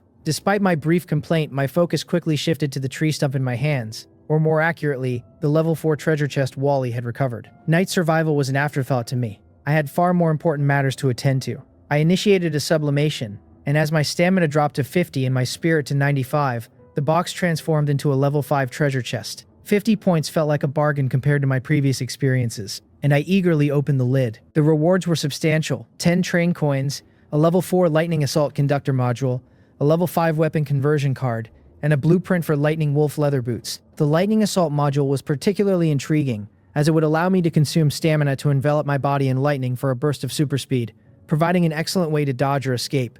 The boot blueprint also held great potential, especially since the memory of that white wolf's ferocity was still fresh in my mind. However, my attention was truly captured by the weapon conversion card. It had the power to transform any weapon into a level 5 version of itself using the original as a template. I drew my black gloss pistol, a weapon that had been my constant companion across multiple stations, and remained effective even in high-level areas. I decided to push the limits once more, sublimating the card itself. The process was grueling, consuming 70 points of my energy and leaving me washed in exhaustion, but the result was the enchanted Heaven's Reaper weapon conversion card. Without hesitation, I pressed the card against my pistol. A brilliant intertwining of black and white radiance erupted, as if angels and demons were manifesting simultaneously within my carriage. The pistol floated mid-air, vibrating with a hum that made the entire train shudder until the light dissipated to reveal a glossy black firearm engraved with celestial and demonic wings. It was now a level 6 masterpiece with the Heaven's Reaper enchantment, capable of absorbing life force from kills to heal me and restore my energy. It could fire black armor-piercing rounds for spirit,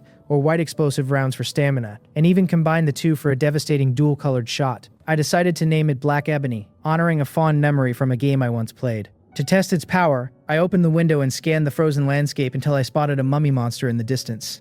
I expended a point of stamina and fired a white bullet. Upon impact, the creature didn't just fall, it detonated in an explosion that far surpassed the destructive power of a grenade. I chose not to sublime the rest of the items for now, wary of what materials the enhanced boost might require, but I used the leftover wolf pelt to craft some incredibly comfortable bedding. With my missions accomplished, I lay back on my bed and hummed a cheerful tune. Midnight had already passed and I could hear the monsters chasing the train outside, but while the rest of the world was desperately fighting to see tomorrow, for me it was just another ordinary evening.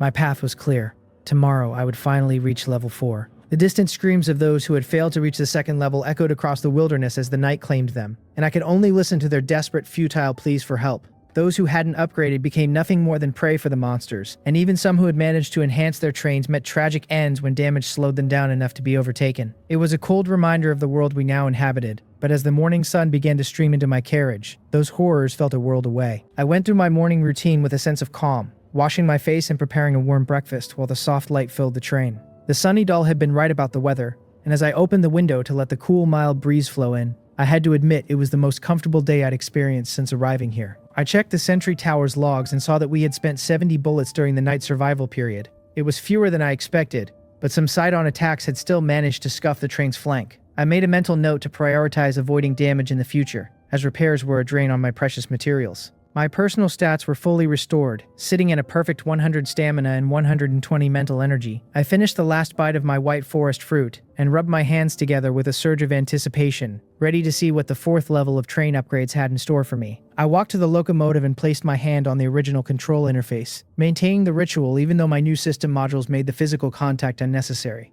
The command for sublimation drained 30 points of stamina and 70 points of mental energy, but the result was worth the cost. I was now the conductor of a level 4 train, a milestone that earned me the title of Upgrade Master and a conductor enhancement card for breaking yet another record. My talent had significantly mitigated the drain of the process.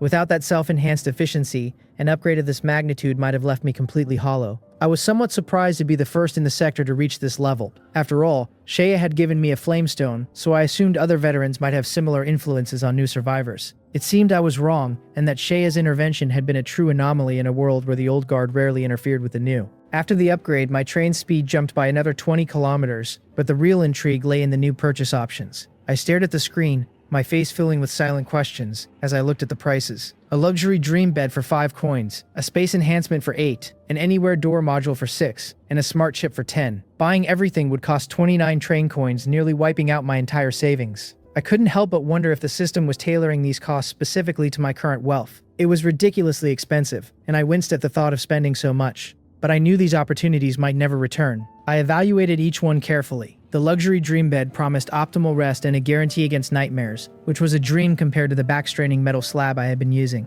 I purchased it immediately. The space enhancement was an obvious choice as well, reminding me of the expansive interior of Shea's church carriage, so I added that to my cart along with the anywhere door module, which would allow me to move between any carriage with ease. When I reached the smart chip, I hesitated. The idea of granting Wally basic artificial intelligence was tempting, but I forced myself to be pragmatic. I only had 20 coins left, and with a trading station approaching where I might need currency, I couldn't afford to go broke. I decided to let Wally wait for now, confident that I could replenish my coins over the next few stations. Once the purchases were finalized, the train felt noticeably roomier, the extra meter in every dimension making a world of difference. I moved the new bed into the temperature-controlled carriage that served as my bedroom. Without the space upgrade, it would have been a tight fit, I collapsed onto the mattress, feeling the soft, resilient material dissolve the lingering tension in my muscles. I checked my interface one last time and saw my recovery rates ticking upward, confirming that prioritizing my own rest over Wally's brain was definitely the right call. After resting for a while, I sat up from the bed, feeling the newfound comfort of the luxury dream bed already working its magic. My recent upgrade rewards were not limited to just physical comforts, as a new notification caught my eye. It was a title, Upgrade Master, awarded to me for being the first conductor in the sector to reach level 4. The description noted it as a recognition of my outstanding performance, and more practically, it promised to make it easier to gain the trust of any natives I might encounter. Trust is a rare currency in this world, so I equipped it immediately, though I knew I'd have to wait until the next station to see if it actually smoothed over any introductions. Finally, I turned my attention to the reward for breaking the level 4 record, a conductor enhancement card. It promised to boost my mental and physical stamina by 10 points, which was perfect for someone like me who constantly burns through energy for sublimations. However, unlike some modules that existed only as digital data, this card had a physical form, which meant I could push it further. I funneled 35 points of mental energy into it, watching it transform into an advanced conductor enhancement card. Now, the potential boost had doubled to 20 points. I held the card between 2 fingers and pressed it close to my heart, choosing to enhance my physical stamina first. The card dissolved into tiny red particles of light that merged into my skin, sending an indescribable wave of comfort through my body that lasted for several minutes. When the process finished, my physical stamina limit had jumped from 100 to 120. Clenching my fist, I picked up a stray piece of wood and snapped it with a light squeeze. The strength was staggering. If I were back in my old world, I'd be considered a superhuman. It seemed that stamina in this system acted as a catch-all for physical power and speed, just as mental stamina likely governed more than just focus. I decided not to overthink the mechanics for now, as I needed to recover my condition before the next stop. The clock struck 1 p.m., the scheduled time for station entry, yet the familiar spatial distortion was nowhere to be found. I leaned against the window and flicked my fingers, opening the public chat to see that the survivor count had dwindled to 1,735. Over 200 people had vanished in a single night. The chat was a buzz of confusion and anxiety about the lack of a station, but soon enough, the cold, mechanical female voice of the broadcast broke the silence. She announced that Station 7 would be a public trading station where all conductors would stop. But there was a catch. We had to travel 300 kilometers to reach it, and there were only 20 parking tracks available. It was a first-come, first-served race, and to make matters worse, we were warned to expect monster attacks designed to slow our progress. The chat room exploded instantly. Many complained that level 2 trains, capped at 40 kilometers high, stood no chance against Li Xiaosheng, who had bragged about reaching level 3 in its 60 kilometers top speed. I watched Li Xiaosheng bask in the praise of his alliance members, promising to report back once he arrived first. A smirk curved my lips as I did the math. A level 2 train would take 7.5 hours, while Li's level 3 would take 5. My level 4 train could make it in 3 hours and 45 minutes at its base speed of 80 kilometers, but I had no intention of being that slow. I still had my red triple-speed train acceleration device and a stockpile of bullets I'd never had a reason to use. I retrieved a silver-white acceleration bullet, thick as a baby's arm, and used the anywhere door to step directly into the locomotive. I loaded the shell, felt the device rise, and initiated the boost.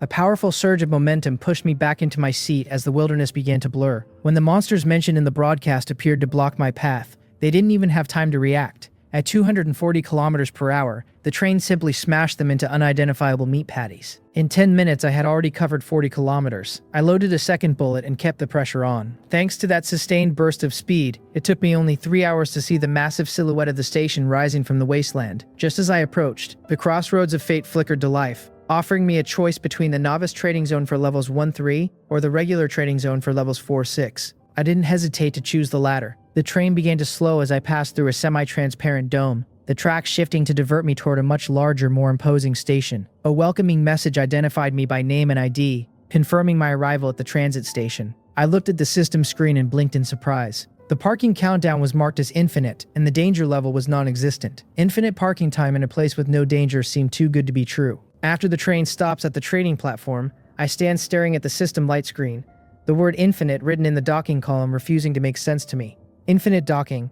Does this world really hand out a free choice to stop?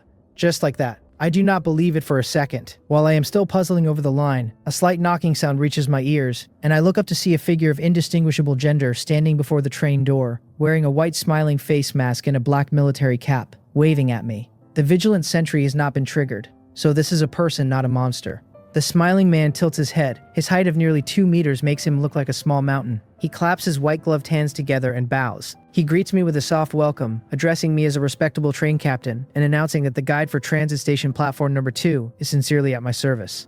I ask what a guide does. He straightens up and points one hand toward the building behind him. He says he is naturally here to lead me into the shopping hall so the station can earn train coins from my hands. Of course, he can also answer some of my doubts. I tell him he certainly is honest, and he thanks me for the compliment. I climb off the train and close the door, the sentry left behind to keep anyone from messing with the carriage. I ask what the price is for the answers, and he replies that there is no price. Answering my doubts is reasonable conduct for a guide, though it would be even better if I were willing to spend more train coins. On the way to the shops, I ask the question I am most concerned about. Why does this station exist in the wilderness, and what does the infinite docking time mean? Does it really mean I can stay here and never continue? The smiling man pauses, and even through the mask I feel a playful gaze landing on me. Then it vanishes in a flash. He tells me that traveling stations have always existed in this world. There is no why about it, and as for the docking time, yes, I can indeed stay here, abandon the train, and remain forever. He asks, with something like naked malice rolling off him, whether I wish to stay. I tell him never mind. He shakes his head and says, "What a pity." We arrive before the shopping hall and he bends down, pulls a card from his chest, and swipes it at the entrance. The doors slide open and the scene of the hall appears before me. He gestures me inside. As I step in, a light screen drops from midair, displaying my information in full view. Serial number E3-1102, name Ye Qian, train level 4. Current station count 7 station, train coin assets 20. I do not care, this kind of information is not precious. I ask what I should do. No response. I look suspiciously at the smiling man and find him standing blankly in place, his eyes behind the mask staring fixedly at me. I ask what's wrong, whether something is off about me. He snaps out of it and in an incredulous tone, sizes me up while saying that this is actually only my 7th station. Truly surprising. He has been at this platform for many years and has never seen anyone reach here so early. The second platform of a traveling station has never been the 7th station for any train captain. And how was I able to reach level 4 already? I tell him I do not see any reason to satisfy his curiosity. My expression stays calm, the leather boots on my feet flickering faint sparks of electricity, in case he forgets that this guest can bite back. He shakes his head and says no, it is not important, and apologizes for being rude. Then he raises a slender palm and, right in front of me, tears off one of his own arms. He calls it his self-punishment and offers to tear off the other if I am still unsatisfied. I tell him no need, I am not that bored. He thanks me, picks up the arm from the ground, and presses it back against the torn wound. Blood-colored sprouts of flesh bond the two together, even the blood on the ground returning to his body. Was this fellow really human? There are 3 paths in the shopping hall. He leads me to the one on the far right, marked above with the numeral VI. He explains that this is the display case for level 6 items, and that, according to the rules, I may purchase 1 item here. He waves his arm and 2 transparent display cases rise on either side of the path. I ask why only 2. He tells me that if I am unsatisfied, I may also choose the level 4 and level 5 areas next door, which have many more items, and failing that, there are low-level trading posts from level 1 to 3. I shrug it off and say let's take a look first. I walk straight between the 2 display cases and call up the light screen. The Great Compassion Heavy Machine Gun, level 6, can use mental power to replace bullets. 10 rounds condensed per point of mental power, deals more damage to evil mental powers demons, and applies an expiation effect to ghosts and anomalies. Price 18 train coins. The Trickster Sword, level 6, consumes 10 points of mental power maximum capacity, can cause a triple reduction effect on mental power identified as life, and doubles the effects of enemy sanity dissipation, self-doubt, and mental madness. Price 18 train coins. So expensive. The smiling man tells me it is worth the price, and he is not wrong about that. But what the hell is this Trickster Sword? Consume my own maximum mental power capacity just to exchange for a reduction in the opponent's. That is a pure case of hurting the enemy a little while crippling oneself. As you wish, I tell him, and the 18 train coins in my hand turn into specks of golden light and merge into the display cabinet. With a soft glow, the dark golden Great Compassion heavy machine gun rises into view. So big, so thick, so cool, and also, so heavy. I try to pick it up and the weight makes me understand exactly why it earns the name. If I hadn't previously increased my stamina by 20 points, which also boosted my strength, lifting it would have been a struggle. The smiling man shows no intention of helping. I have to haul this gun back myself, and luckily I prepared in advance for big-ticket buys, so I take a safety box out of my backpack and slip the heavy machine gun inside. The smiling man stays silent the whole while, his eyes beneath the mask darting around, until he sees me about to leave without rousing him. Only then does he speak, calling me a truly impressive train captain, and asking whether I might do him a favor, although it is not something I can handle right now. If I agree, he will give me another level 6 item for free. I stop in my tracks. What favor, I ask. He shatters the glass of the other display case and lifts the Trickster Sword out. It's very simple, he says. Let me die. The Trickster Sword is handed across to me, a sinister purple aura spreading from its body, faint whispers echoing in my ears. I tell him if he wants to die, he should commit suicide. Why look for me? And besides, I do not think I can kill someone who can repair severed limbs in seconds. He shakes his head. He cannot kill himself. No guide can kill themselves. Hee. Rest assured it does not matter whether I agree or not. As I said, I really cannot kill him right now. Then why, I ask. He says he is gambling. Gambling that I will come back here, and that I will have the ability to grant him release by then. He takes off his mask. A face full of twisted wrinkles and abstract features is exposed. He tells me that he was also a train captain once, but was forced to stay here for some reason, and this is the curse that keeps him here. Terrifying, isn't it? He puts the mask back on. The item has already been taken out, he says, and cannot be returned, so the sword is mine. Even if I forget about all this in the future, just treat it as if he said nothing. He drops the trickster sword at my feet. Should I accept it? Why not? I tell him I cannot guarantee I can do it, nor when I can do it, but if he is willing to try even under those conditions, I agree. He thanks me, that is enough, and bows in a salute, returning to his original posture. He announces that my purchases at the station have concluded, but adds that the station also has some specialty foods from human society that can be bought with train coins, and asks if I would like to try them. I begin to wave it off, saying I am not lacking, when he lists steamed buns, dumplings, hot pot, everything. Only one train coin, an exclusive benefit provided specifically to the first train captain to enter the station. Are you sure you don't need it? A few minutes later, I am sitting in a restaurant looking at the dazzling array of delicacies before me, recalling the messy, too salty or too bland grilled meat I have made over the past few days, swallowing unruly saliva, beginning to feast. 5 hours and 30 minutes after the public platform opens, a dilapidated train enters the transit station from afar.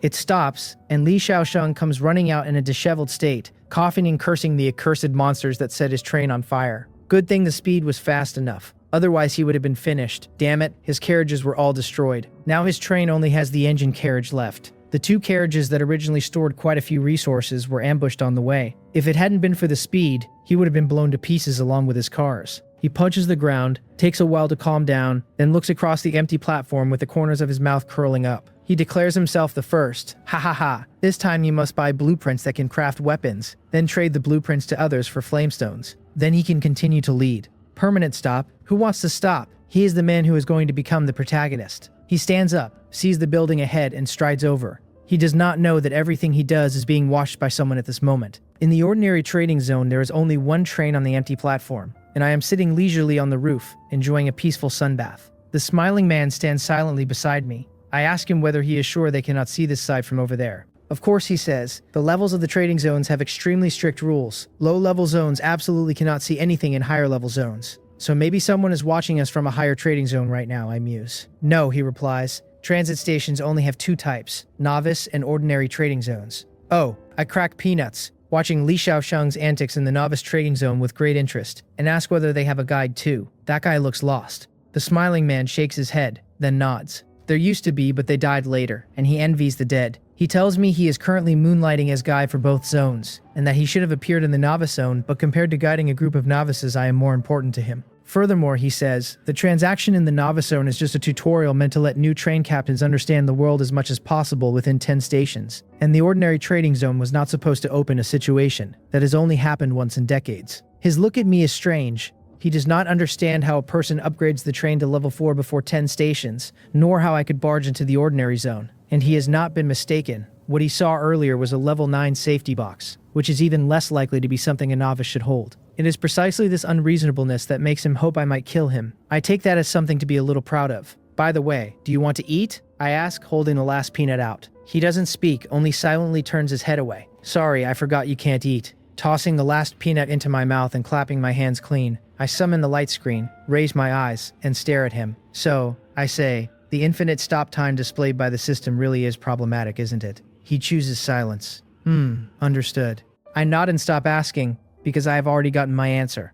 There is a message notification waiting in the chat background from Zhao Lin. If I remember correctly, this woman's luck is conserved, and right now she should be in a state of bad luck. However, her avatar has not turned gray yet, meaning she is still alive. Though given her good luck at the last station, and her bad luck at this one, I am not sure she can really make it to the station alive. 40 minutes ago. Brother Ye, do you want to meet up when we arrive at the station? How about I bring you snacks and alcohol? 9 minutes ago? Oh no. There are so many mummies blocking the front of my train, but they are so slow like snails. Haha, it seems my bad luck isn't that serious after all. It's just that the alcohol I prepared for you shattered. Sorry about that. Now, alright brother Ye, I've really started to have bad luck. The wheels got caught in a mummy's corpse and the speed has decreased a lot. Can you sell me some repair materials? You know, at the last station for the things I put on the trading platform? I don't know why, but nobody bought them except you. Sure enough, the bad luck has begun. I tell her getting your wheels stuck by a mummy is so like her.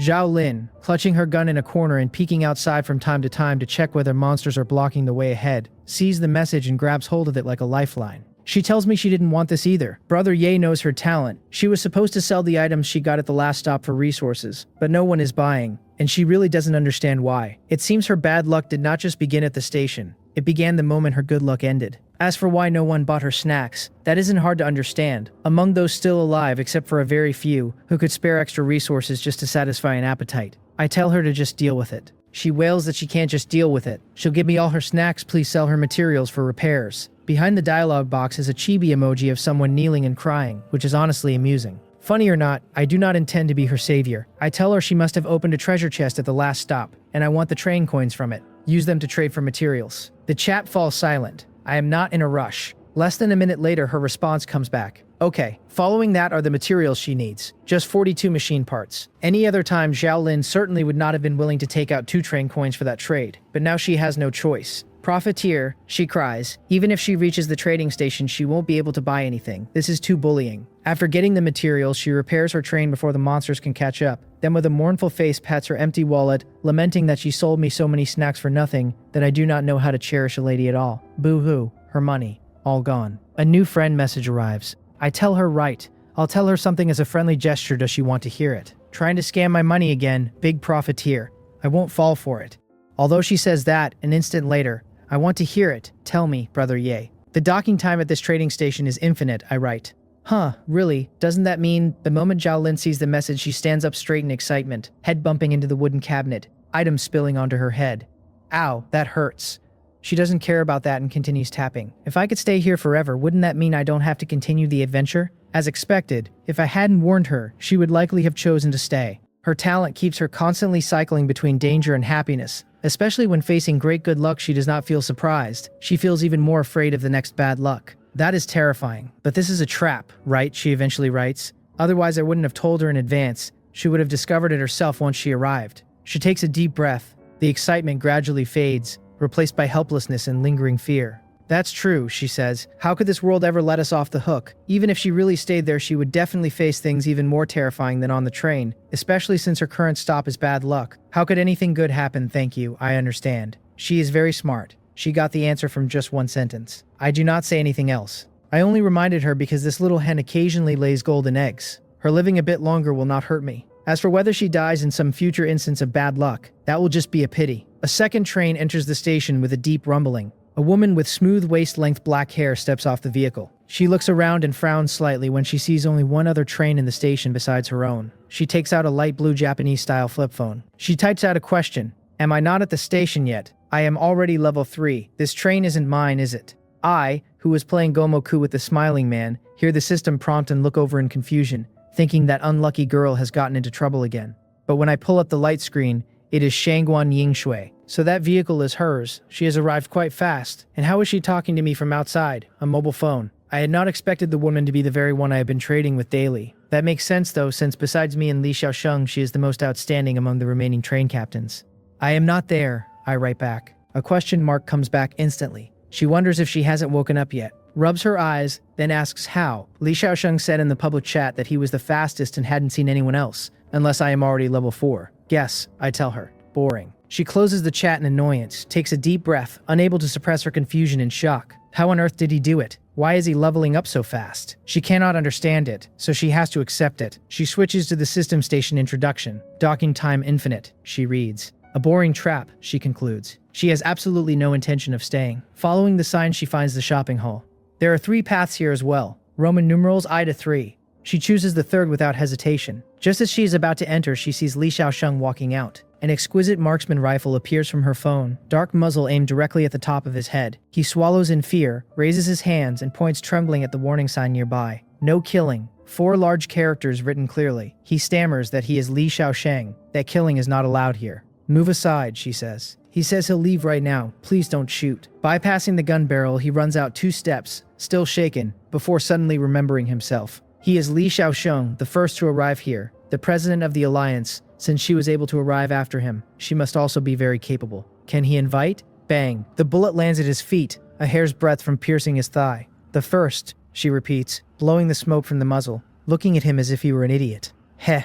Feeling the blatant mockery, his face turns the color of pig liver. If not for the fear of that gun, he would have left long ago, scuttling out of the shopping hall in defeat. Only when he is clear does Li Xiaosheng dare to bellow that she will regret this. This guy really is flexible. After watching the show, I turn around and jump off the train. I should be going too. I pull a water pipe connected to the shopping mall from the window of the first carriage and toss it back to the smiling man, telling him I'm done. Take this back. The water tank is currently overflowing. The smiling man silently pinches the pipe and answers faintly that having the train captain fetch water at the trading hall is against the rules. It's already good enough that I found this water pipe. I smile. I said that, but in the end, didn't he still agree to it? I board the train and close the carriage door. Outside, the smiling man takes off his mask once again. He asks me to remember, no matter when or where, never to trust the infinite. If I trust it, this is the end result. I will remember it, I tell him. Next time we meet, he says. He hopes I can help him find release. If I cannot, that is fine too. He has been disappointed many times.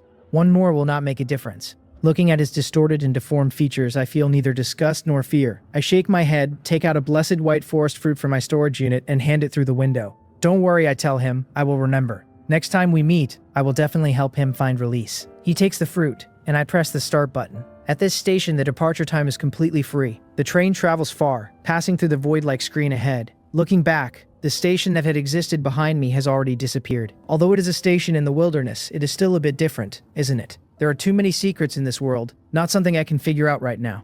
Throwing myself onto the bed, I call up the system light screen and begin to tally my gains.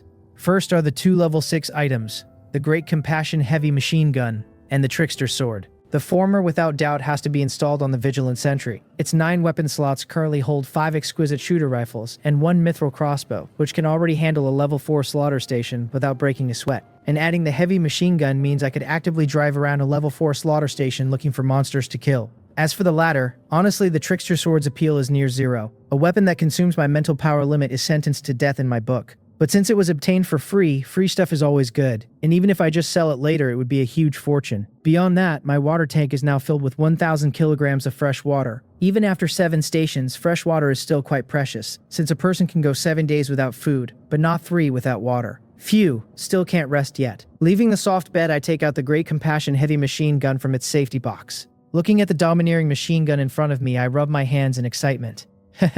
Will it become cooler and bigger after sublimation? So I begin. Stamina 120 to 90. Mental power 120 to 100. Only consumed 50 points. Strange, this is a level 6 item. Why is the sublimation cost so low? I open the identification function in confusion. Enchantment. Mental power magazine. Great Compassion Heavy Machine Gun. Level 6. Can consume mental power to additionally load a magazine with a capacity of 500 rounds.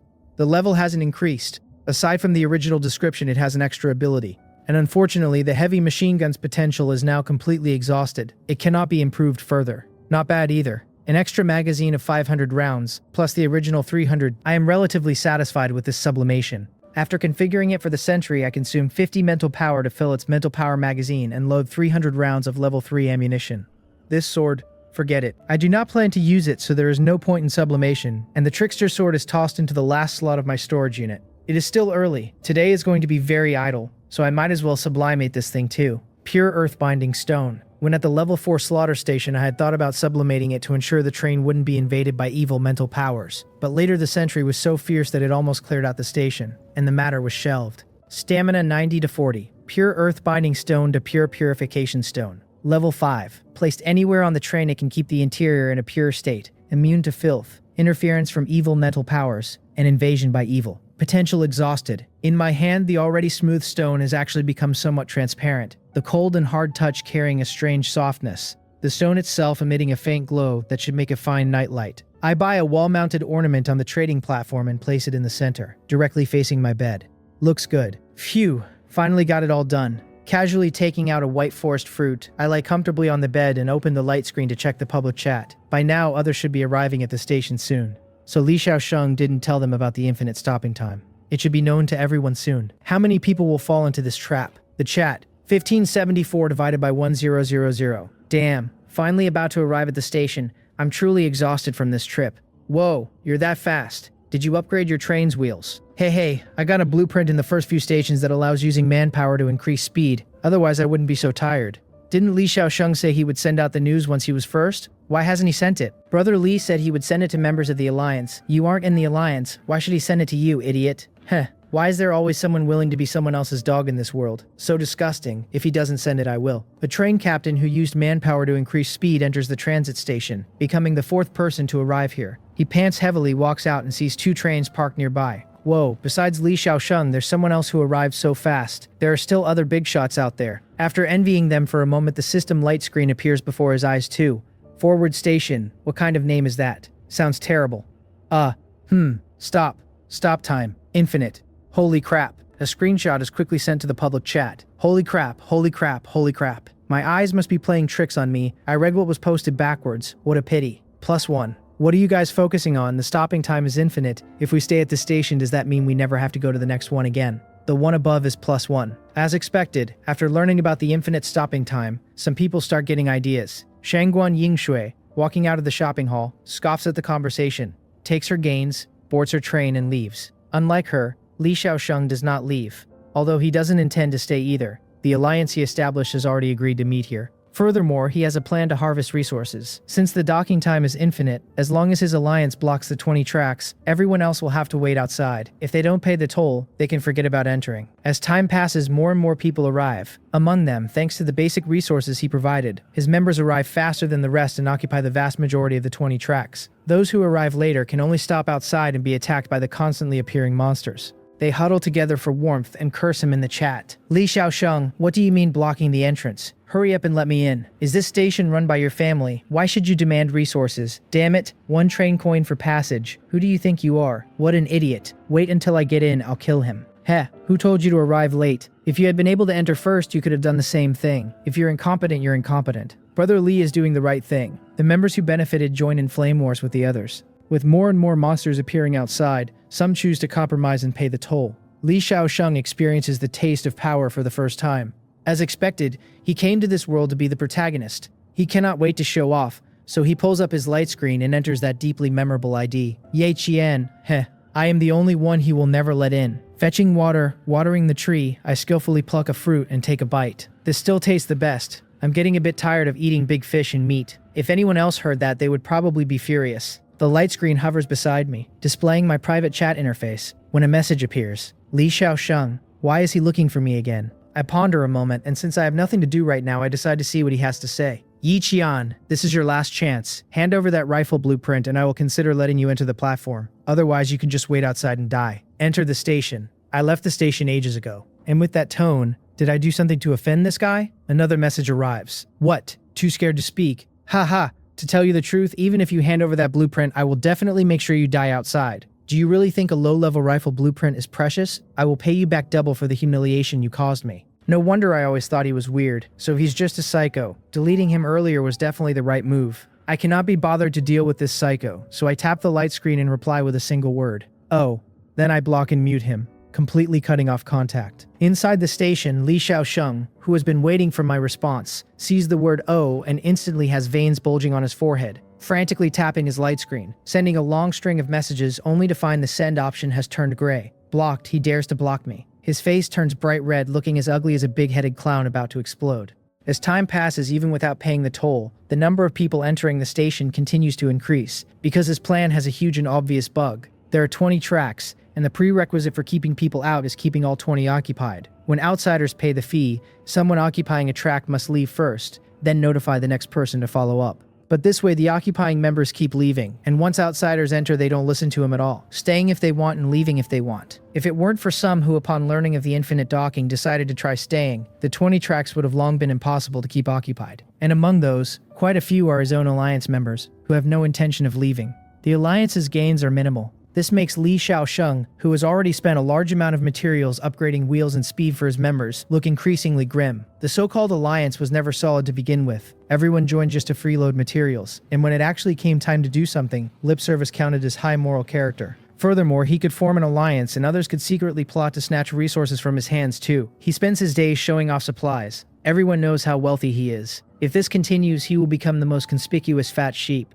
The members' gazes toward him are gradually changing. With no other choice, he has to slink away from the station, the trash plan having failed even to recoup the capital he spent on the others. Li Xiaosheng's departure does not mean that everyone can enter at will. The 20 tracks are firmly held. Even those still outside who would spend resources to enter find no one paying attention, because those who remain there have no intention of leaving. They feel that regardless of how long they can stay, or whether there are food and supplies, as long as they don't get on the train and don't encounter a new station, they can live a few more days. Zhao Lin, currently suffering bad luck, is one of those unable to enter. With a mournful face, she hugs the gun she bought from me tightly, only this bringing her a sliver of security. Did I not die inside the station? Am I going to die outside? Woo. Why am I so unlucky? Outside the train, the sounds of monsters can be vaguely heard in the dark wilderness. She curls into a corner, covers her ears, buries her head. As long as she does not hear them, she will pretend the monsters do not exist. 24 hours. A strange bell chimed suddenly. All the monsters gathered outside scatter and flee as if they have sensed some kind of terror. Zhao Lin looks up in confusion and stares out the window. The huge station standing in front of her is being wrapped by a mass of black sludge. Under the moonlight, it seems as if it were alive. Inside the station, the smiling man, having removed his mask, slowly gnaws on the white forest fruit I gifted him. He stands high in the air, coldly watching the 20 people who have gathered and stayed below. Foolish, pathetic, weak people. They don't even have the qualification to be cursed. Stay? Infinite. In this world, there is no option to stop. Whirlpools of black sludge appear beneath the people's feet. They try to flee in terror, but within that sludge, even their trains are constantly being devoured. Help! Help me! Miserable screams echo under the night sky. The smiling man continues to nibble. So delicious. A burst of noisy notifications wakes me up. Hurry, hurry, hurry, hurry, look! My god, I almost got eaten. ? I open my eyes, see Zhao Lin's message and feel speechless. Do you have any idea what time it is? I'm sleeping. Sleeping. I can't sleep at all, okay? Brother Ye, look at this. That station is actually alive. A photo comes through. Seeing the station wrapped in black sludge, I also perk up. Yo, you were hiding a camera. That's not important. Look at the picture, it scared me to death. Luckily, I didn't go in. Don't tell me you never actually entered that station. I pick up the pocket watch beside me and check the time. You know, my luck is terrible right now, so it's normal that I couldn't get in. But I have to thank you for telling me the docking time was a trap. Otherwise, I definitely would have used the last of my things to trade for a qualification to enter before that. So where are you now, I ask. Zhao Lin blinks and looks around. The station that had stood in the wilderness has already vanished. The road ahead smooth and clear. The trains that had originally gathered have also disappeared. Who knew when? It is as if they had suddenly vanished from each other's worlds. The station is gone. The other trains are missing too. Only one track remains on the ground. The train restarted as if this stop had never appeared. Brother Ye, what is going on with this world? Bringing us here, what exactly do they want? Is it really just as Shea said? I think to myself. The world where every train captain is located is independent of each other. Phew, just how many worlds are there? It's truly unimaginably vast. After a small sigh, I turn over to a more comfortable position. Don't think so much, I write back. Instead of having time for that, you'd be better off sleeping more. Don't forget we'll arrive at the next stop tomorrow at 1 o'clock in the afternoon. Oh, you're right. Good night. The chat ends immediately. Beneath the wilderness in the middle of the night, only the roar of the passing train echoes. Who knows what will happen next? Early morning, 6:30. A cold broadcast voice wakes everyone still sleeping. We will arrive at the 8th stop today. There are 2 stops left before the end of the novice period. After the 7th stop is completed, the survivor's incentive reward will be distributed. Different amounts will be distributed according to the order of arrival at the 7th stop, the public trading station. The first to arrive at the public trading station will receive 4 train coins. The second place gets 3. The third place gets 2. Other arrivals receive 1 train coin. Those who fail to enter the station get no reward. Today's weather: clear skies. Remaining number of people in the current E3 block, 1204. The block merger will take place in 3 hours. I don't know if it was an illusion, but I always feel this broadcast is more lively than before. Hearing that there are train coins to collect, my morning grumpiness from being woken up vanishes. I happily bring up the train system. The mail icon flickers with a faint light. 4 train coins fall into my palm, and I weigh them a few times. Counting these, I already possess 7, still 3 short of buying the chip. Walking over to the sleeping Wally, I lean over and pat its iron head. Keep it up, Wally. As long as we find another treasure chest at the next stop, it will be enough to install a brain for you. Unlike my good mood, on the other side, Li Xiaosheng's face looks terrible. Why? Why is it 3? I was clearly the first one. System, this is unreasonable. He angrily files a complaint with the train system. All he gets in return is a cold sentence. No errors in sorting, Train Captain Li Xiaosheng. E3 block 4409. Questioning the train system has been detected. One warning issued. If it happens again, you will be sent to the penalty platform. Damn, then who exactly was it? Who could possibly be faster than me? Compared to his reaction, Shangguan Yingshui falls into deep thought after receiving 2 train coins.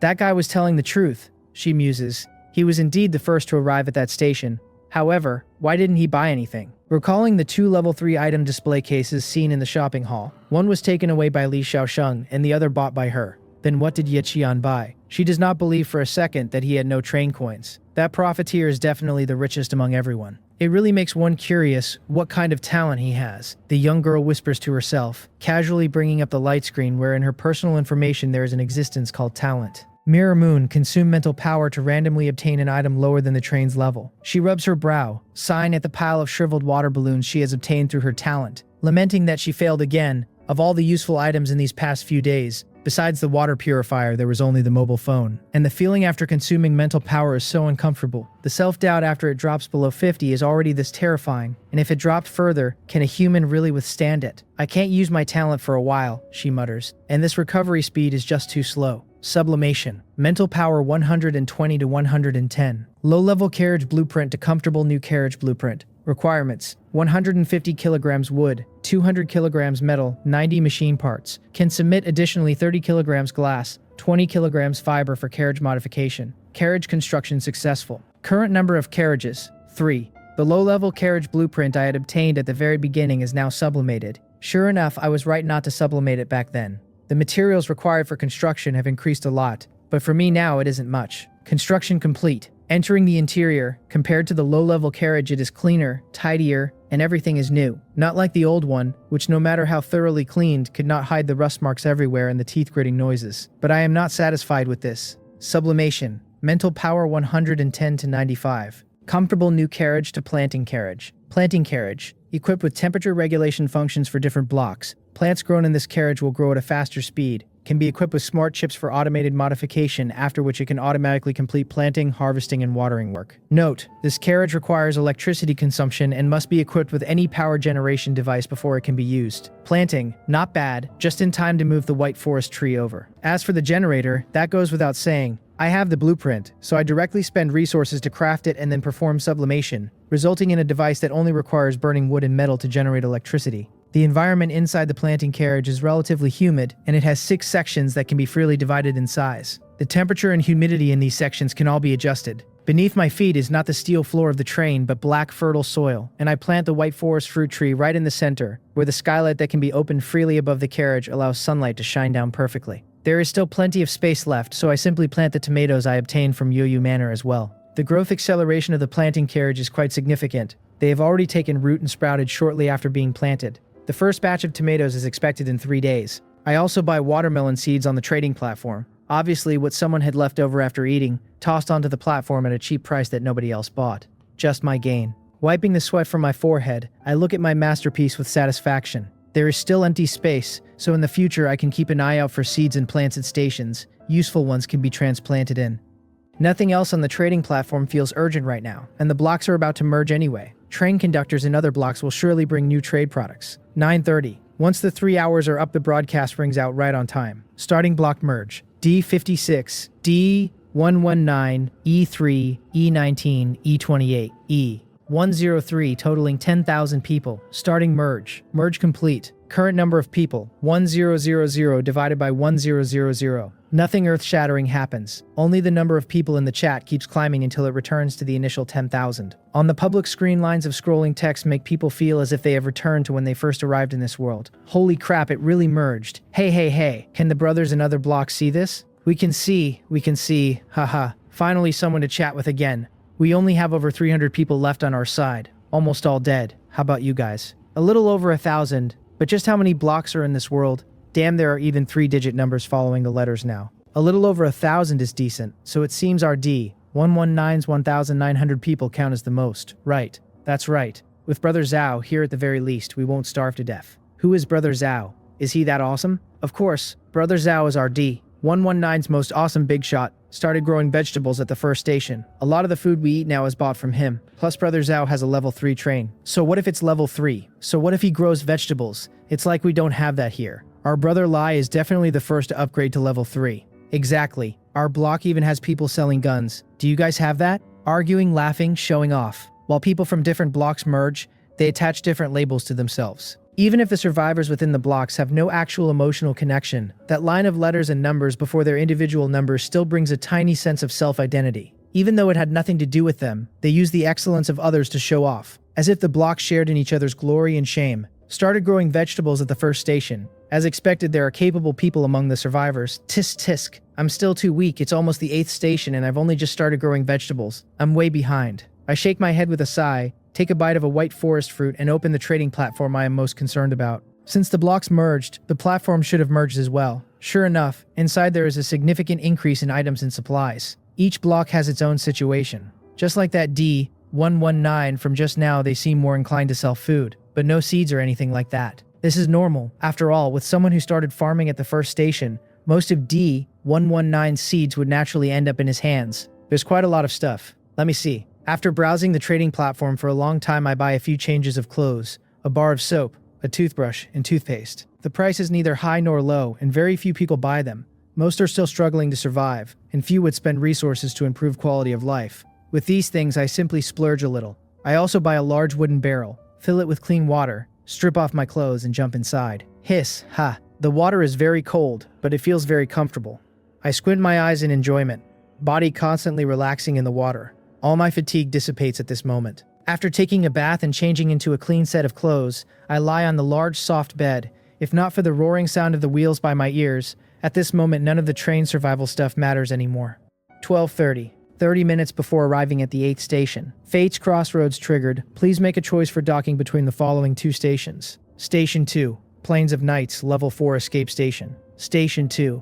Plains of Nights, Level 4 Mission Platform. It is another new type of station. Escape. Judging by the literal meaning, it isn't a good place, and this station is even named Labyrinth. In contrast, the second option is a mission platform, which I have already experienced many times, and the gains here generally aren't bad. Select Station 2. Station selection complete. Please sit tight and hold on. The 8th station the train is arriving at ahead is Plains of Nights. The train moves forward, slowly accelerating as time passes. A distortion appears in front of the train. When the hour hand on the pocket watch points to 1, the entire train passes through the void. The world outside the window changes in an instant. Current station, Plains of Nights. Available docking countdown, 9 hours 59 minutes and 59 seconds. Good luck. This station, danger. What the hell is this docking time? I rub my eyes, thinking I have misread it, but the countdown displayed on the light screen tells me it is real. System, isn't my docking time only 5 hours? The train system's response soon comes over the broadcast. The train captain's docking time is fixed. Once increased, it will not be changed again. The docking time of train captain Ye Qian, number E31102, has been interfered with by. Furthermore, because train captain Ye Qian's docking time exceeds the limit for new train captains, the option to increase the train's docking time will not appear when upgrading the train before arriving at the 10th station. Is that really how it works? Isn't that just trying to screw me over? I am speechless. The inexplicably added stopover time has both pros and cons. The pro. At certain resource platforms, the longer the time, the more I can collect. Conversely, at certain extremely dangerous platforms, I will have to stay a full 7 hours before I can leave. The interference with the train system is a system issue. The broadcast adds, the system has provided additional compensation. We hope train conductor Ye Qian will continue to work hard. Forget it. I will just be more careful next time. Since things have reached this point, there is no other way. I shake my head, walk straight up to Wally, and insert a coin. Wally initializing. I tap his iron head, a smile appearing on my face. Good luck, Wally. If you find a treasure chest at the station, I'll install a brain for you. Watching Wally roll out, I press the door opening button. Just as I am about to step out, the sound of hoofbeats catches my attention. I see a knight clad in tattered armor, riding a gaunt, rib-protruding old horse, charging toward the train with a rusted spear in hand. Enemies. So fast. But if this is an enemy, this is just too shabby. After a moment of thought, I stop the sentry from firing. This is a mission platform. Based on past experience, the first person encountered is related to the mission. I let the knight approach. I walk out, draw my gun, and fire. A bullet lands precisely at the feet of the old horse. The horse is startled and immediately flips over, throwing him off. Ouch. The knight's helmet rolls aside, revealing a cardboard core inside. So weak. That is my first impression. His face is haggard, his skin dark, his sparse grayish beard covered in mud, his frail body looking as if a gust of wind could blow him away. Yet there are those eyes. Even from a distance, I can see the fanaticism and persistence in them. Sir, are you all right? I do not know what to call this old man, but judging by his look, he seems to be a real human being. He says he is fine. Wait, am I a human? Why did I come out of the belly of a giant dragon? Ah, he understands. Have I already killed that giant dragon? Heavens. I have conquered the dragon. I am a great dragon knight. Giant dragon? Dragon knight. What is all this nonsense? I feel completely baffled. Could he be a madman? Master, are you alright? From the same direction, a short, chubby man riding a gray donkey comes wobbling over. Haha, Sancho, it's nothing. He says I offended this great dragon knight. This is fate's arrangement, letting me meet a dragon knight before I battle the giants. Sancho, a familiar name. I feel like I have heard it somewhere before. Master Don Quixote, what giant dragon? The huge black creature in front. Didn't you hear it? The roar emitted by this giant dragon. Didn't you see it descend from high in the sky? Don Quixote. Upon hearing that name, I immediately remember who the person before me is. Don Quixote. A knight lost in ideals and illusions. The archetype of all losers in the world. This is actually the world of Don Quixote. Then the short fat man beside him must be the most important supporting character in the book, his servant Sancho. So the train's platforms can actually be worlds from stories like this. I never expected that the protagonist of a book I read as a child would appear before me in this way. I sigh inwardly.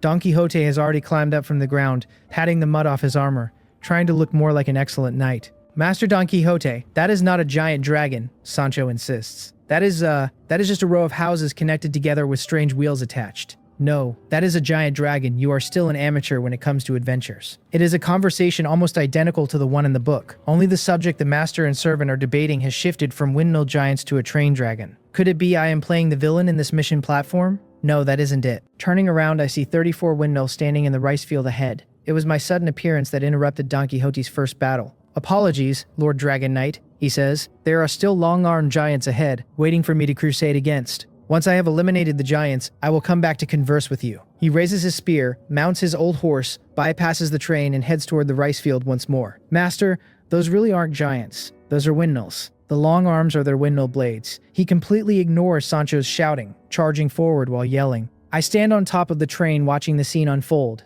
Just as I think Don Quixote will crash and fall like in the story, the world before me suddenly undergoes a subtle change. Windmills? No. In the rice field, giants have appeared. I hurriedly rub my eyes, and when I look again, the giants have turned back into windmills. What the hell? I realize instantly that something is wrong, and quickly return to the train. The power of the pure purification stone calms the discomfort in my heart. But the scene I see inside the train confirms one thing. The things in the rice field are not windmills. The things in the rice field are long-armed giants. Don Quixote was right. Why is this happening? I call up my personal information, and under the mental power column, I see an unexpected line of text. Mental power, 120. Witnessing truth and falsehood. A state of mental power I have never seen before. What exactly is the mission of this mission platform? It seems I cannot underestimate mission platforms from now on. Is it over? In the rice field, Don Quixote has been casually knocked over by a giant. The moment he falls, the giant turns back into a windmill. God bless, Sancho exclaims. Didn't I tell you? Those are windmills. Unless someone has windmills in their brain, how could they not admit those are windmills? Quiet, Sancho. While the two bicker, Sancho helps Don Quixote stand up and remount, and they return along the path they came, preparing to continue toward their goal. As they pass the train, I, who have been acting as an onlooker, suddenly speak up. Don Quixote, do you intend to run away? The giants are still there. Don't you want to become a true knight? True, a true knight. A single sentence makes Don Quixote's eyes widen, while Sancho stands beside him with mouth agape. That's right, a true knight, I press on. Haven't you seen it, Don Quixote? Those giants are ravaging the commoners' wheat fields. As a knight, how can you choose to leave? I point toward the field, my gaze shifting between him and the wheat as I observe. Sure enough, after I speak those words, Don Quixote looks at the field once more, and at that very moment, the windmills, no those giants, begin to run rampant. Giants, giants. That's right, Sancho. Do you see? Those are giants. Great Dragon Knight, thank you for the reminder. Sancho looks back and forth between Don Quixote and me, confused. He even suspects he has gone mad. There are only windmills in the field. Where did the giants come from? Master Don Quixote, they really are just... Enough, Sancho. Are you questioning the Dragon Knight? Don Quixote excitedly puts his cracked helmet back on. Lord Dragon Knight, you are right. How can a knight flee from battle? I must fight them. He turns the horse and charges toward the wheat field once again. From my perspective, the giants in the field grow increasingly solid, raising their arms and reaching toward Don Quixote. Giants, prepare to die. Facing monsters dozens of times larger than himself, he shows no fear, raising his ragged lance to thrust forward. Bang! The moment the tip of the lance touches the giant's arm, the sound of a gunshot rings out simultaneously. The bullet fired by Ebony strikes the giant's palm, and Don Quixote's lance simultaneously pierces into the bullet hole. The giant lets out a painful howl and then collapses to the ground. Don Quixote rubs his eyes and shouts excitedly, looking at the giant's corpse. Haha, Sancho, did you see?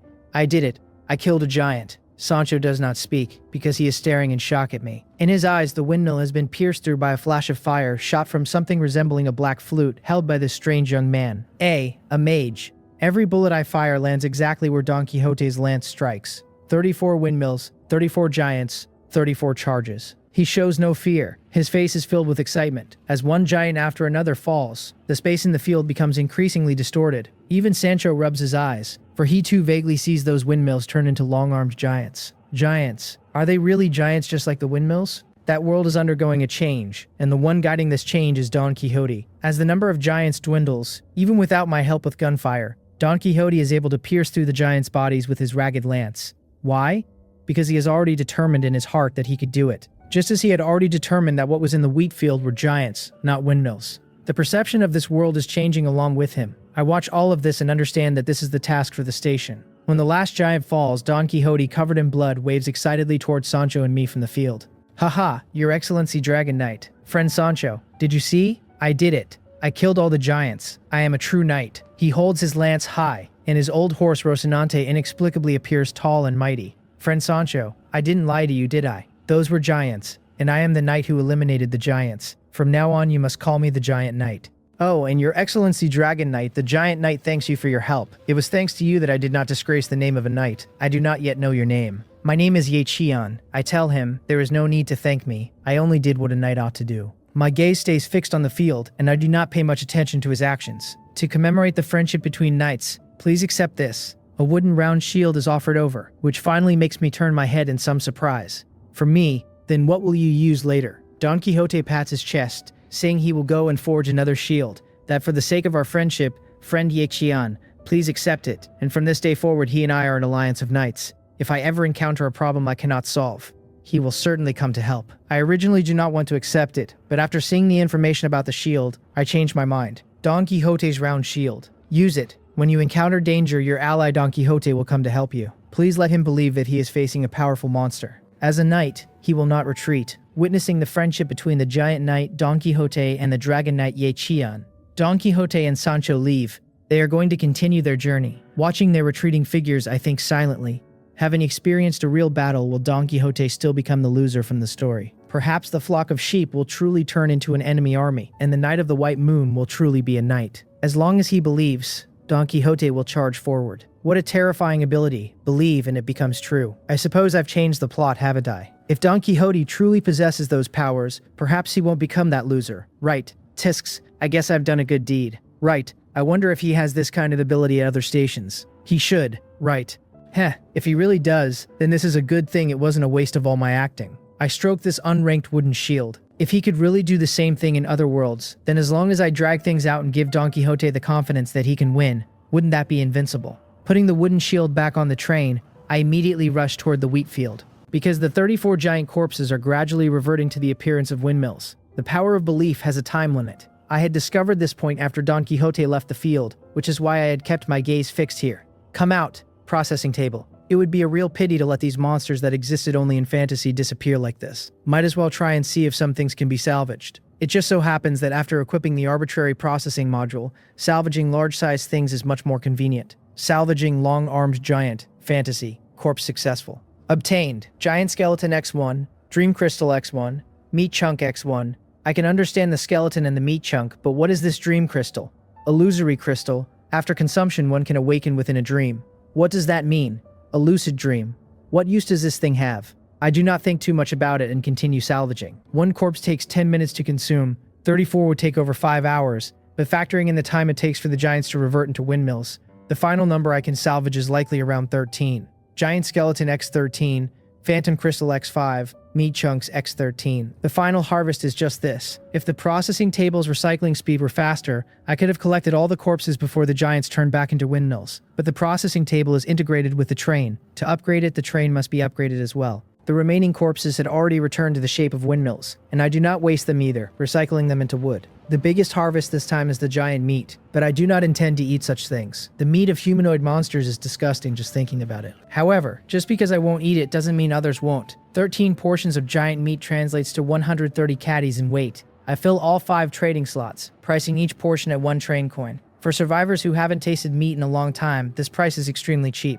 Even though I explicitly label it as giant meat, it cannot stop the desire of some people to purchase. Someone is selling meat on the trading platform. You can buy 10 caddies for just 1 train coin. Damn it, I spent 1 coin for 1 caddy of chicken yesterday. It's so infuriating. Is this for real? Damn, there really is. I haven't eaten meat in a long time. Forget it, I have to buy 10 caddies to roast. Anyway, I managed to get 1 train coin at the last trading station. Heh, don't buy it. Didn't you see it says it's giant meat? Can you really bring yourselves to eat the meat of humanoid monsters? Exactly. Are you guys still human? I despise you. So what? Giants aren't humans. I'm so hungry for meat I'm going crazy. Forget giants, if I were starving enough I'd even eat people. Stop barking or I'll kill you all at the next public trading station. Is the mental power of the person above very low? Still have 33 points. So what? Did I eat your rice? Identification complete. The person above is going crazy. It doesn't take long for the meat on the platform to be snatched up. After all, these 10,000 people are all survivors who passed the 7th station. Not only are all their trains level 2 or above, they also have more or less train coins in hand. Moreover, the price I offered is the absolute lowest in the market, so they don't care whether it is giant meat or not, they buy first. I replenish the listings and they sell out once again. In just this short while I gain 10 train coins. I do not sell the remaining 3 portions, keeping them just in case they might be useful. Furthermore, from the conversations of these people I noticed something. It seems that for others, once mental power drops, it is very difficult to recover, and after falling below a certain percentage, they will gradually fall into madness, which is what they call mental fatigue, self-doubt, sanity dissipation. But what about me? Having used sublimation so many times, even when my mental power was at its lowest below 20 points, I still felt nothing, and my recovery speed was also very fast. It is not hard to see from the conversations that mental power consumption is extremely hard to recover from for ordinary people. But my recovery speed is even faster than my stamina. Could it be that I have some special ability I don't even know about, and the train system cannot even detect it? I scratch my head, unable to figure it out, and stop overthinking. When the cart reaches the mountain, there will be a way. When the boat reaches the bridge, it will naturally go straight. Thinking so much is useless and only adds trouble. After resting for a while, I continue working. Don't forget where Don Quixote fought the giants. This is a wheat field full of ripe wheat everywhere. I transplant a portion of the intact wheat into the planting carriage and load as much of the rest as I can. Departure countdown 3 hours, 41 minutes and 8 seconds. With 41 minutes left until departure, while I am harvesting wheat I find Wally, who hasn't returned yet, under the ruins of a windmill. You weren't pinned under here the whole time, were you? No wonder you haven't come back for so long. Wally shakes its mechanical arm, tracks rolling as it keeps moving in one direction. The treasure chest is there. I follow. At the very center of the wheat field, next to the wreckage of a windmill, I remember this was the spot where the last giant disappeared and the endpoint of Don Quixote's first charge. Under here, moving away the rubble, a dark golden fragment appears before my eyes. This thing, why does it look so familiar? Wait a minute, I cannot believe what I am seeing is real, because buried under this ruin is actually 1/3 of a blasphemy card. No way, it's complete just like that. Am I dreaming? I had originally thought it would take a long time to find the last third. After all, Shea had been sealed for 15 years just for that one piece. No matter how I thought about it, this thing should be an extremely precious and rare item. I never expected to find the final third at the 8th station. Picking up the fragment, I ponder slightly. Should I synthesize it? What would happen after synthesis? Would I encounter danger? The hesitation lasts only an instant. Then I push those thoughts to the back of my mind. Nothing to hesitate about if you have it, and don't synthesize it. Are you even human? I take out the other 2/3 from the safety box. Once the 3 card fragments are combined, they fit together seamlessly, as if they had never been separated. Dark golden radiance flows out from the blasphemy card, turning into infinite streams of light that envelop the entire world. The card floats in midair, and a faint whisper suddenly rings in my ears. I cannot understand it, but the sound grows louder and sharper, as if 100 sopranos were shouting, singing, and proclaiming something. Even covering my ears does not help. The unbearable sound makes me pull out my gun, preparing to just shoot the card. When the sound suddenly stops at that moment, the radiance dissipates, and the dark golden card falls into my palm. Creepy. This thing is definitely not a good item. I'll just check the effects. If it's no good, I'll just throw it away. Despite saying that, my eyes are full of anticipation as I look at this blasphemy card. Blasphemy card 7. Anchorer. Anchor. Consume mental power to set an anchor point. A maximum of 3 can be set. Cooldown 1 day. Voyage. Consume mental power to teleport to the location of the anchor point. Banish. Remove all anchor points and forcibly banish the enemy to the wilderness. Return. Consume all mental power or gulp. On the light screen, the description of this blasphemy card makes me swallow hard. So strong. Indisputably strong. If the description is correct, then as long as I place an anchor at any station, even if I go to other stations, I can teleport back through the anchor. Not only that, it also has the ability to banish enemies, and although that consumes all anchor points and ends the teleportation, if I encounter unavoidable danger, there is no doubt this would be a trump card. And the final one, consume all mental power. What will happen? Although nothing went wrong when my mental power dropped, it had never reached zero before now, and I have no intention of recklessly experimenting until I am certain. The other abilities of the blasphemy card, however, are fair game. An anchor point can be set once per day, and the first one without question goes inside the train, right in front of the operating system in the front car. Setting an anchor consumes 50 points of mental power, which is fine, not too much. After setting it, I run outside, take out the blasphemy card, and silently chant Voyage in my heart. Another 30 points of mental power vanishes, and the dark golden hooded figure on the card, dragging an anchor, begins to move. My body sinks. It is as if I am dropped into a sea of pure abyss, bursts of whispers lingering in my ears, but the sensation lasts only an instant. When I open my eyes, I am already inside the front of the train, the small figure on the card gradually turning gray. A cooldown of 1 hour. That is acceptable, not too long. A ding sounds and the system light screen appears beside me. A private chat with a blonde avatar popping up. Shea, why is she looking for me at this time? Could it be she already knows about the synthesis? With doubts, I open the dialogue. She asks if I have already found the third fragment of the blasphemy card and synthesized it. She really knows. I am a bit speechless. I had originally planned to tell no one, but I underestimated her. Clearly something must have been left on the fragment she gave me. With that thought, I have no intention of hiding it. Just synthesized, I tell her. Sister Shaya, how did you know? She replies with a confused emoji, then says of course she has her own methods. Don't underestimate your senior, just keep learning. Although she says that, at this moment, Shaya's heart is filled with mixed feelings. She had contacted me only because someone told her a new blasphemy card had appeared, but no one knew where it appeared and there was no way to know who had obtained it. She just suddenly thought of me and asked casually. She never expected. It really is him.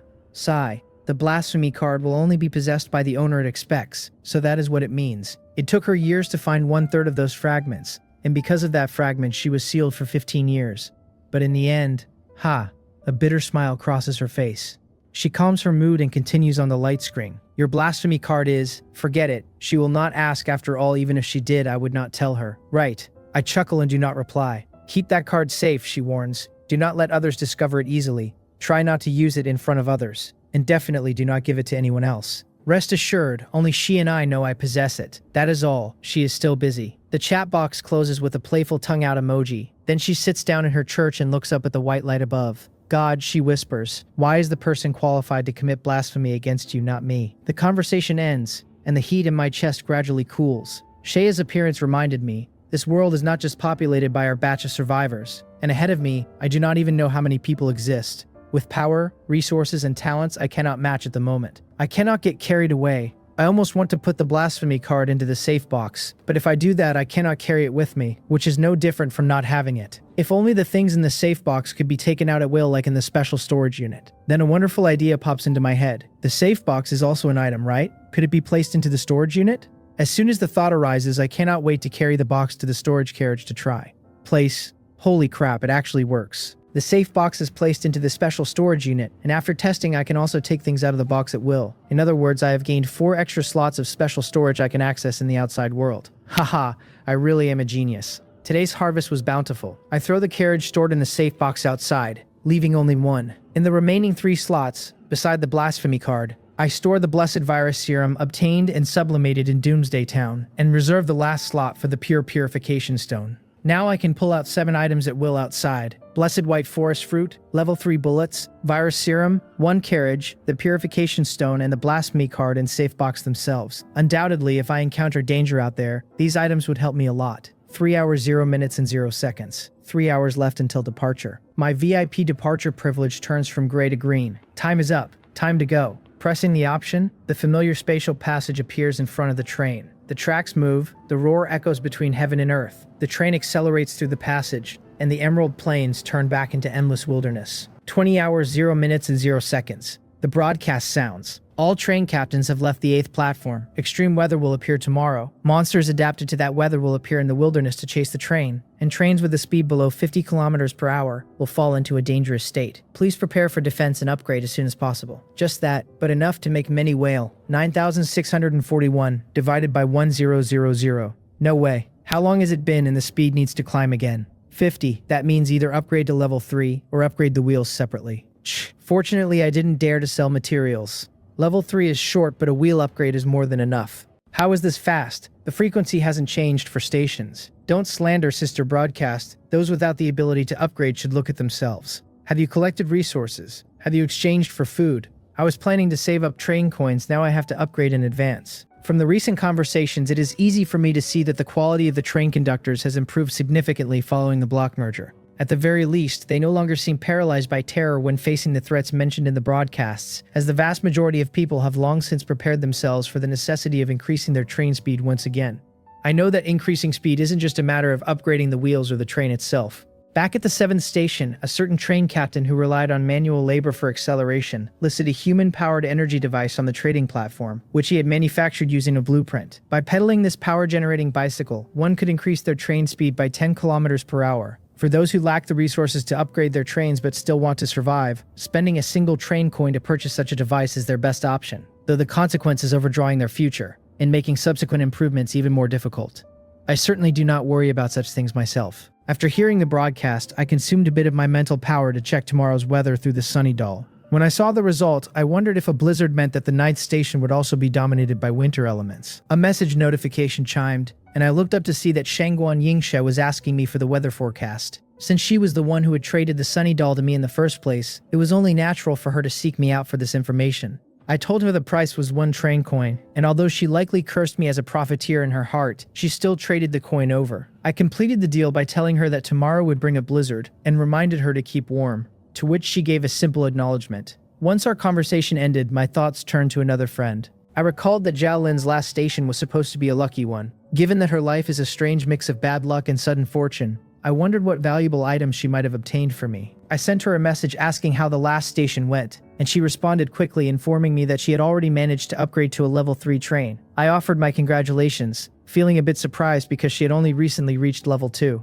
It seemed her harvest at the 8th station was truly bountiful, but I also knew that the degree of bad luck at her 9th station would likely be even higher as a result. She laughed it off as mere luck and mentioned she had been planning to find me anyway, asking if I was interested in buying a shaved ice machine. She pitched it by suggesting that on such a hot day, a delicious bowl of shaved ice was exactly what I needed, offering to throw in a large block of ice as a bonus for just 1 train coin. The corners of my mouth curled into a smile at the realization that she was trying to turn the tables and make money off me. I told her that while her harvest was impressive and the machine was nice, I would pass on the purchase. Instead, I offered to sell her a piece of news for 1 train coin. She agreed immediately, asking if she could use the shaved ice machine and the ice block as payment. In her eyes, I am a capable person. She has spent enough time in the public chat to realize that even the seemingly powerful train captains don't quite compare to me. I accepted the trade, and after receiving the machine and an ice block the size of a human head, I informed her about the upcoming blizzard. She thanked me profusely, admitting that she might have frozen to death without the warning, and she hurried off to buy cold weather gear, reminding me to stay warm as well. With the chat finished and the machine in my possession,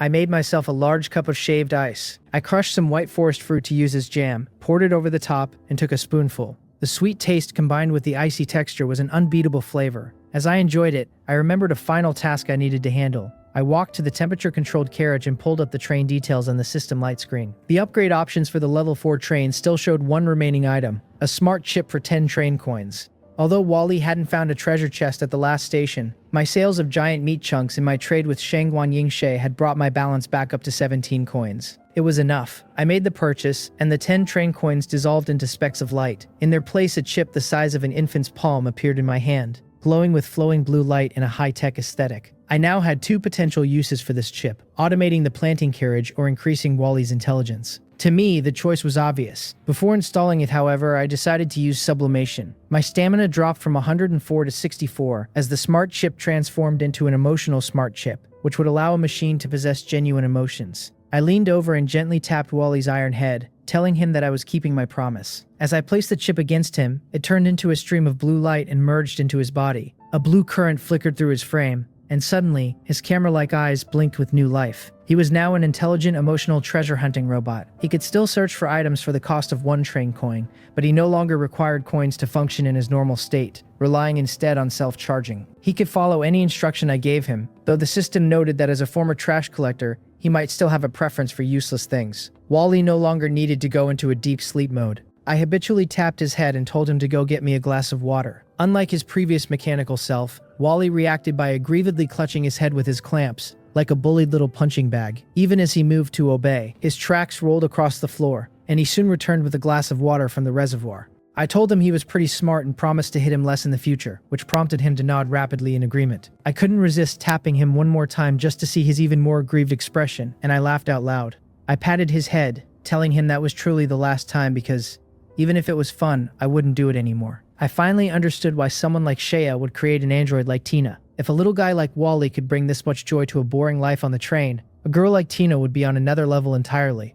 I wondered if I would ever be able to create an android like that myself, and I suspected that, eventually, I might. The next day arrived with a chilling transformation of the world outside. Through the train window, a terrifying blizzard had painted the entire wilderness in a blinding absolute white. What was once an open plain had become a frozen wasteland, teeming with snowfield monsters that emerged from the drifts to chase the train with predatory intent. Snow wolves, snow demons, and snow mental powers swarmed the tracks, their sudden appearance striking a deep sense of crisis into those train captains who were still struggling at level 2. I could see the desperation of others from a distance. Some had simply given up, waiting for death to claim them in the cold, while others exhausted their entire wealth just to reach level 3, or upgraded their wheels to barely maintain a safe distance. Some managed to survive by utilizing various acceleration devices, yet even those who met the minimum speed thresholds found themselves in a desperate struggle as monsters clawed at their hulls, leaving some unlucky trains riddled with holes. The environment was just as unforgiving as the creatures. The violent blizzard caused temperatures to plummet to minus 30 degrees, forcing those without proper clothing to huddle in makeshift shelters and burn wood, just to survive. However, none of this weighed on my mind, as my own circumstances were quite different. Inside my constant temperature carriage, the air was a comfortable 22 degrees Celsius, and I sat leisurely enjoying a bowl of shaved ice. At level 4, my train moved with a grace and speed that the snowy monsters couldn't hope to match. While I rested, Wally was working diligently under my orders. He climbed through the skylight onto the roof to collect ice and snow, shaping them into identical blocks before stacking them neatly in the storage carriage. When he saw that the space was nearly full, he waved his small mechanical arms and ran toward me, shaking them to get my attention. Seeing his success, I told him he had done a good job and rewarded him with the recharge, watching as he happily hurried over to the device to receive the electricity I would have provided anyway. I draped a wolfskin over my shoulders and stepped into the storage carriage, shivering as the sudden drop in temperature hit me. It was incredibly cold, but I quickly worked to load the snow blocks Wally had gathered into the storage unit. I knew that if the weather turned hot later, these blocks would be valuable, if only to be used as a source of water. As the clock struck 12:30, the familiar prompt for the Crossroads of Destiny triggered, presenting me with two distinct choices for my next stop. The first was the Goblin Fortress, a level 4 hunting station, and the second was Screaming Village, a level 5 hunting station. Both were categorized as hunting stations, which piqued my curiosity. I wanted to understand exactly what differentiated a hunting station from a slaughter station, and since neither level posed a significant threat to me, I naturally chose the one offering higher level rewards. I selected Screaming Village. The train surged forward, passing through distorted space as the tracks extended into the void. When we emerged, the blizzard still dominated the sky, covering everything in a shroud of white. However, I noticed a small, conspicuous black dot approaching the train through the drifts. As it drew closer, it became clear that the figure was a human being. The system informed me that we had arrived at Screaming Village for a 10-hour docking period, marking the station with a danger warning. A middle-aged man with blonde hair, blue eyes, and a scruffy beard hurried toward the train, calling out to me as if I were a savior. He shouted for the Master Hunter to stop and save his village, expressing awe at the sight of the train and thanking God for our arrival. Since my sentry hadn't been triggered, I knew he wasn't an enemy. I pressed the button to open the door, allowing the biting wind to howl into the carriage. Dressed in my warm gear, I looked down at the man, who appeared to be around 40. His use of the title hunter suggested the identity I was assigned at this station, and the fact that he recognized the train meant other captains had likely passed through here before. I told him calmly that I was merely passing through and hadn't come specifically to help, then asked him to explain what had happened to his village. The man immediately knelt in the snow, pleading for help. He explained that their village had been invaded and occupied by the Blood Clan, who were using the villagers as blood bags and draining them day and night. He feared that everyone would be dead within days if no one intervened. Identifying the Blood Clan as my potential targets, I asked him how he had managed to escape such a predicament. He revealed that his father had knocked one of the creatures unconscious during a blood drawing session to let him out. His father had instructed him to find a master hunter, claiming that a specific item would ensure my assistance. With trembling hands, he unwrapped a tattered cloth to reveal a single, well-preserved train coin. I looked at the coin and wondered if this was the only reward for a level 5 station, but I quickly realized that this wasn't the actual bounty. It was merely a down payment from the desperate natives. The true harvest would come from the Blood Clan themselves. I accepted the coin and told the man to wait outside for a moment while I prepared. Back inside, I began selecting the right tools for the job. The mithril weapons I had acquired in Doomsday Town were perfect for this hunt. While the temple mithril cross was ready,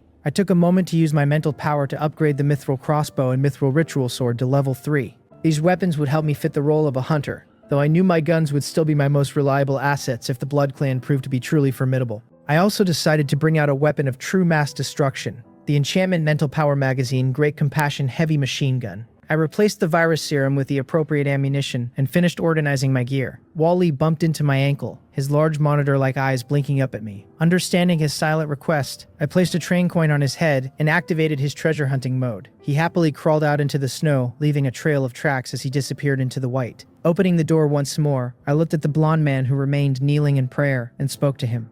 On the way to the village, I learned the sloppy uncle's name, Otani. He has a special identity, the village chief, and managed to escape only because his father bought him a chance, and there was a secret passage in his basement. A passage Otani himself dug for secret meetings with the young widows at the head of the village. The widows are gone now, but the passage has become a life-saving path. After crossing a hillside, I see the village, dark red and snow white shining against each other. Under the low eaves, large groups of bats hang upside down, sleeping quietly, while wails and wild laughter drift faintly from some of the houses. Otani grits his teeth, tears streaming uncontrollably, kneeling once more begging me as hunter to please save them. I do not respond. My goal is to hunt vampires, not to save people. Where is that secret passage you used to leave the village, I tell him. Take me there. Over here, he says. Otani leads me to a hidden cave concealing the passage. Looking at the tunnel wide enough to walk upright, I cast him a suspicious glance and ask if he dug this himself. He smiles sheepishly. His brothers helped him find those widows too. You villagers sure know how to play, I mutter. What did you say, hunter? Nothing. You go in first. Before he can react, I kick him in the butt and Otani enters the passage in fear, leading the way. I follow at a distance, observing carefully. After my stamina was raised to the 120-point cap, my physical fitness and observation improved with it. Even in the pitch black, I can see clearly within 10 meters. Whoosh! A silver crossbow bolt whizzes past Otani's head, and a bat with scarlet eyes is struck, turning to ash on impact. Otani looks back in terror as I walk up silently and pick up the bolt. There are bats, which means this place was discovered long ago. So this really is a trap. A burst of sinister laughter rings out. Countless bats blockade the passage behind us, and from the darkness, over a dozen humanoid monsters with pale skin, ugly faces, and black cloaks slowly walk out. He, a hunter. The lead vampire sneers. The progenitor was right. As long as someone escapes with that coin, a so-called hunter will appear. Didn't expect you to come so soon, hee. Human, you don't really think you escaped on your own, do you? Otani breaks down, stammering that he didn't mean to lead me here. I interrupt. I know it has nothing to do with you. I look around, slightly unsatisfied. Only 13 vampires. I thought there would be more. The lead vampire sneers that those silver weapons cannot kill them, that in this dark vampires are invincible, and orders the rest to suck this hunter's blood dry. Invincible in the dark, I echo. Then let's brighten things up. With a snap of my fingers, a soft glowing stone appears in my palm. The moment it appears, every vampire feels a great crisis and instinctively turns to flee. But it is too late. Close your eyes, I tell Otani. Yes. The pure purification stone erupts in radiance that fills the passage, and bats and vampires alike turn to ash, without even a sound. When the light fades, the cave is empty, as if everything had been a dream. Let's go. Putting the stone away, I continue forward. There is no need to hide anymore. Walking out of the passage, a few silver bolts shoot the vampires waiting at the exit. This was Otani's home, now converted into a vampire blood collection station. Over a dozen drained corpses tossed in a corner, and the few still on the beds breathing but with no chance. I step outside. The commotion below has clearly been noticed, and the moment I appear, dozens of vampires and even more bats rise into the sky. Human, Sue, the leader does not finish. I pull out the stone, light flashes, and wherever it touches turns to dust. I walk through every part of the village like that, light spreading continuously, more and more vampires eliminated. Even the ones that try to dodge fall into a crossbow bolt. It takes a full 2 hours to circle back to Otani's house. The village seemingly clean. Hunting complete? A bit too simple. This is a level 5 platform, but most vampires were only around level 2. The occasional level 3, nothing notable. So where are the level 5s? Otani, what is the name of this village? Otani, sitting blankly in front of his brother's corpse, comes back to himself. It's called Tess Village. Hunter, thank you for saving the village. Tess Village, that does not match the platform's name. Feeling the pure purification stone in my pocket still glowing and heating, I look outside. In the sky, a blood-red spiral vortex slowly forms, and an old vampire much uglier than the ordinary ones descends from it, opening his bloody maw. Then, a shriek. I put on the earplugs I bought from the trading platform after choosing this stop, the corner of my mouth curling. That's more like it. Since it's called a hunting platform, how could there not be a boss? The The system light screen displays the monster, Screeching Vampire Progenitor, level 5, immune to holy attacks below level 5. After emitting a shriek, resurrects all corpses, continuously lowers the mental power of the living, and applies the madness mental debuff. The pure purification stone flared with light once more, but the reality remained as the light screen had warned. A level 5 stone simply couldn't touch the shrieking blood ancestor. High above, the blood ancestor perched atop a giant bat, peering down at me with a cold, mocking sneer. He spoke of how hunters intrigued him and recounted how his own ancestor had been slain by a train-riding hunter 3 centuries ago. Now, he claimed he would have his vengeance, offering me a chance to kneel and become the first hunter's familiar of his clan, promising me an eternal, undying existence. Eternal and undying? I had to wonder if a level 5 station boss truly believed he had the right to make such grand claims. A dry smile touched my lips as I casually tossed the purification stone back into my storage unit. Beside me, Otali watched my movements with sheer terror, clearly under the impression that I was preparing to surrender to the monster in the sky. I waved a hand to dismiss his fears, telling him not to worry because I had absolutely no interest in bowing to a mere frog in a well. When Otali asked what I meant, I simply told him that the creature was already a dead man. With a sharp snap of my fingers, my golden heavy machine gun materialized on the ground before me. The shrieking blood ancestor laughed in pure disdain, mocking the foolishness of humans and the weapons we take such pride in. He didn't even finish his sentence before I pulled the trigger. A single bullet tore through the air, instantly shattering the rotting flesh of his palm. A shrill, agonizing scream ripped through the silence. The blood ancestor clutched the ruin of his hand, howling as he tumbled from the sky and rolled through the snow. He seemed bewildered, crying out in pain and questioning what kind of weapon could possibly do this to him. I could almost see the realization of death dawning on him. For a creature that had survived hundreds of years, the prospect of an end was terrifying. He turned to flee without a second thought, desperate to escape. He didn't get far. A storm of golden bullets erupted, infused with the ethereal power of Sanskrit chants, and swallowed the arrogant old bat whole. In the blink of an eye, his body was reduced to fly ash that drifted harmlessly into the wind. He was gone, turned to dust. I rubbed my hand, which felt a bit numb from the recoil, and noticed Otali standing nearby with his mouth agape in total shock. I told him to wake up, prompting him to stammer out a question about where the Blood Clan leader had gone. I answered plainly that he was dead, as if there were no other possible outcome. Otali's shock was understandable. The pressure the blood ancestor exerted upon his arrival was intense, and after seeing my purification stone fail, the poor man had given up all hope. To see such a terrifying entity deleted in less than a minute must have felt like a dream, or perhaps a hallucination brought on by blood loss. I didn't pay much mind to his internal crisis and instead walked over to the spot where the bat had disintegrated. In truth, the old guy had suffered a very unjust death. Any other train captain at level 4 or 5 would have likely met their end here, facing a boss immune to level 5 items. He simply had the misfortune of encountering me, an outlier carrying level 6 gear at level 4. Beyond that, every one of his abilities had been perfectly countered. His summoned corpses were either turned to ash by my stone or shredded by his own kin. And as for his mental interference, I felt perfectly fine. I checked my status and saw that while my mental power had dropped, the insanity debuff hadn't touched me. Ever since the Plains of Nights, I had been under the effect of witnessing truth and falsehood. I didn't fully grasp the mechanics of it, but I wasn't about to complain. After searching the ashes, I found a shriveled heart in the snow that had managed to keep its shape. It was the heart of a blood baron. The system informed me that consuming it would transform my race into the Blood Clan, granting modules like night vision and blood feeding, but at the cost of being permanently labeled a racial traitor. I looked at the list of perks and felt it was rather mediocre. I had no desire to stop being human, and after seeing how ugly that old bat was, I definitely wasn't interested in the transformation. Still, just because it was useless to me didn't mean it lacked value. The Blood Clan is a classic fantasy race, and these modules would be enough to let someone dominate low-level stations. If I posted this in the chat room, people would surely fight over it. I tucked the heart into my pocket, thinking I should hold out for a good price. It seemed that the true draw of a hunting station was the ability to obtain unique racial items like this, which offered rewards far richer than a standard mission platform. Since my business here was essentially finished, I began to head back toward the train, but then I spotted a pair of tread marks in the distance. Following the tracks led me to the backyard of Otali's house. There, I found Wally working tirelessly with his mechanical pincers. He was in the middle of dragging a coffin out of a grave, from which he pulled a ragged wooden box buried alongside some old bones. It was the treasure chest for this station. Though the location was incredibly abstract, I couldn't help but feel a bit speechless. Even among the strange stories I'd read in the chat, finding a chest in a grave was a new low. Wally noticed me and waved his pincers happily, scurrying over with the box. I patted his head and told him he'd done a great job, promising him an extra charge once we were back on board. Otali, who had followed me in secret, looked at the scene in a daze. He asked if Wally was my pet and why he was digging up his ancestor's grave, but then his eyes fixed on the wooden box. I asked if he recognized it, and he admitted that while he didn't know it personally, his family had spoken of it. It was apparently an item left behind by the hunter who had saved the village 300 years ago. 300 years ago, the hunter? No, it should be train captain. This box was left behind by that train captain. According to train system detection, it is indeed a level 5 treasure chest. A treasure chest left by a train captain. How could anyone be so kind? And another point I have been thinking about, ever since hearing a train captain came here 300 years ago.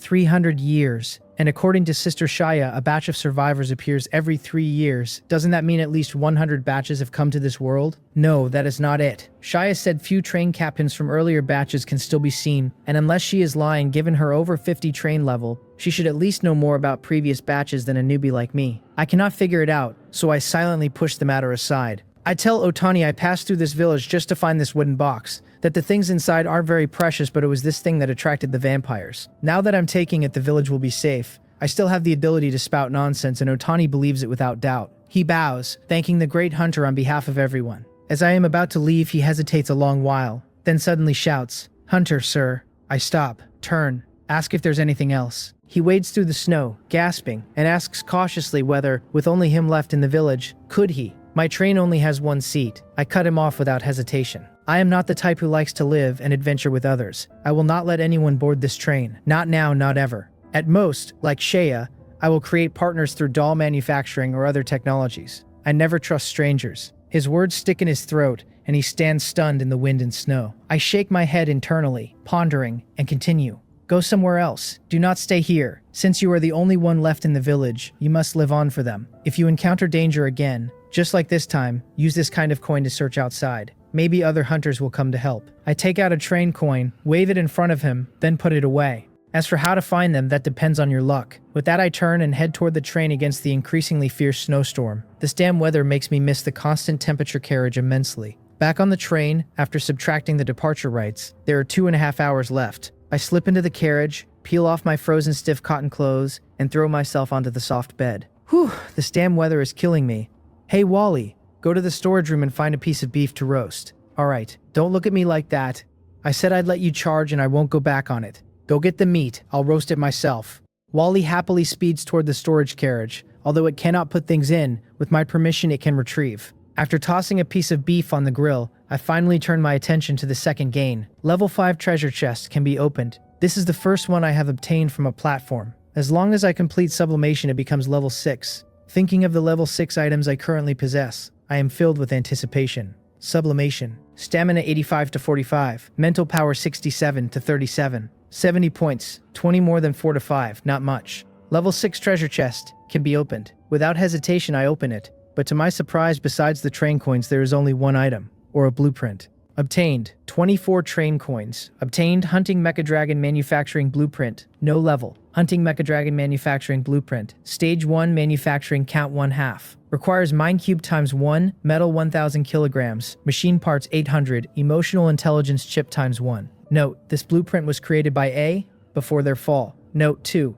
This is an item snatched by a train captain who before dying, broke into a low-level station, and adhering to the principle of if I can't have it nobody else can, threw it onto a low-level platform, where it formed this chest. Note 3. This chest was originally level 5 but was promoted to level 6 due to the influence of some kind of talent. Because the contents could not be changed, the train coin reward was increased to 24. Huh? Seeing the description, I rub my eyes hard, certain I have read it correctly, and open my mouth wide. Something requiring 1,000 kilograms of metal and 800 machine parts to build. And so many notes. Train system. When did you become so diligent? The train system adheres to the philosophy of serving the train captain, above all, it replies. When faced with items that exceed your current level, more annotations will appear to make it easier for newbies to understand. A blueprint made by 3 question marks, then snatched by a high-level captain, that's really interesting. Then I'll have to build it. But where do I get this mind cube? Rubbing my chin, this thing is likely not something train conductors in my sector know about. The best way to find out would still be Shea. However, I temporarily suppress the thought. The next station is the 10th, and once I pass it, the newbie phase ends. I do not know what happens then,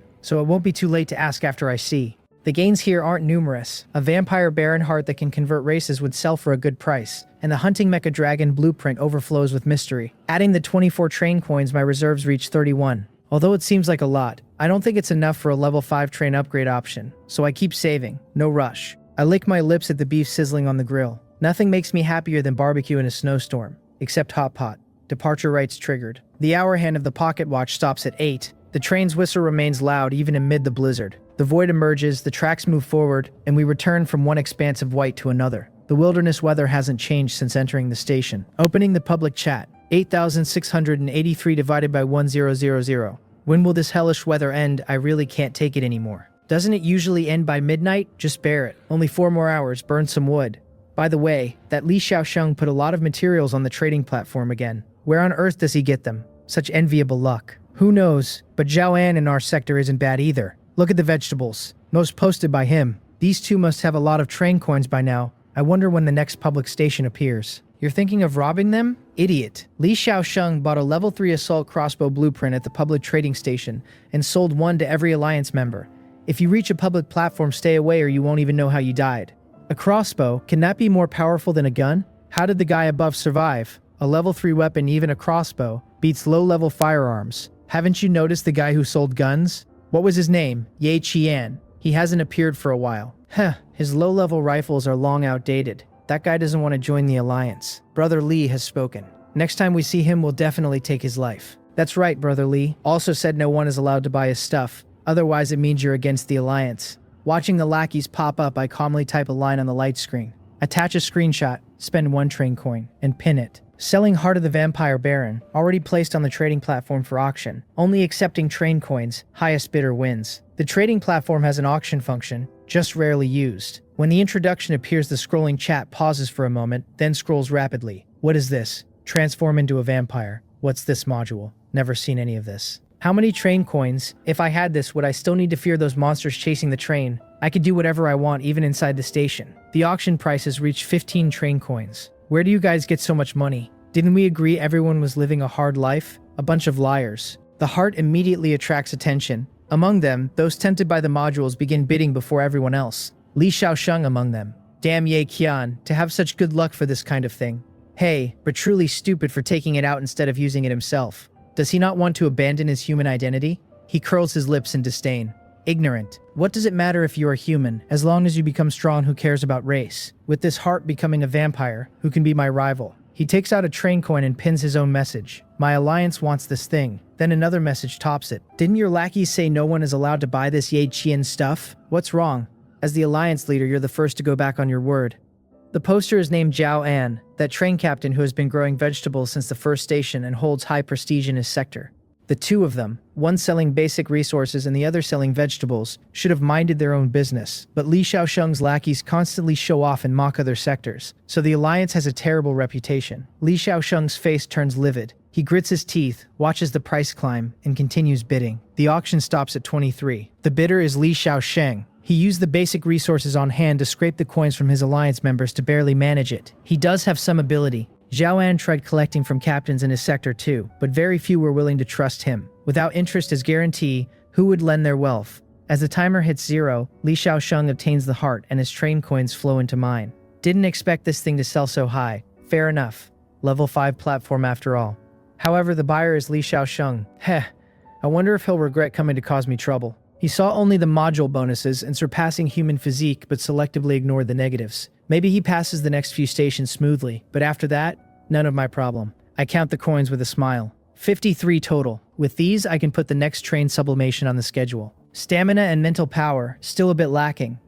Tomorrow, just tomorrow I upgrade the train to level 5. Reaching level 4 10 stations ago was a record-breaking feat. Level 5 should be possible too, right? No, it definitely is. A friend Ding reaches me. Zhao Lin, still alive, truly not easy. Big brother Ye, how many train coins did you earn in the end? Not much, just 23, I tell her. Auctions are visible only to bidder and seller. Others don't know the actual price. Zhao Lin rubs her eyes, wondering if she misread. 23 train coins, converted to level 3 chests is almost 4. Who is the one with such good luck? Why can she not get things like this? So amazing. Was this also from a treasure chest? Just killed an old bat. Seeing this, the envy in her vanishes. Good luck and bad luck are conserved, so wealth and danger are the same. The bat must not have been that simple. Perhaps a great price was paid. If it were her, she would only think about hiding. Can this thing really turn someone into a vampire? Looking at the wrinkled heart in front of him, Li Xiaosheng's eyes burn with desire. Ye Qian, I will make you regret selling this thing to me. He tilts his head back, throws it into his mouth. a nauseating fishy stench exploding inside. Fights back the urge to vomit, swallows it down. Then excruciating pain. Ah, his skin festers, two fangs pierce through his mouth, and his originally passable face becomes that of an extremely ugly monster within seconds. Trembling, he climbs up, startled by the version of himself in the mirror. Is this me? He throws a punch, shattering the mirror. My strength has increased. Vampire, I succeeded. From this moment on, Li Xiaosheng is no longer human. The next day, 6 hours 30 minutes and 0 seconds, the broadcast rings out as I am cooking. 2 eggs into the frying pan, a few slices of thinly cut beast meat on the side, fresh tomatoes and a white forest fruit. A hearty breakfast. Congratulations to the remaining 8,679 train captains after the block merge. You have successfully arrived at the 10th station of the newcomer survival period. The 10th station will be the final destination for novice train captains. Good luck to you all. The final destination, huh? Munching, I sit by the window. Yesterday's silver-clad world has disappeared overnight. The earthy wasteland stretches on as usual. Before the 10th, I managed to upgrade to level 5. Pretty well done.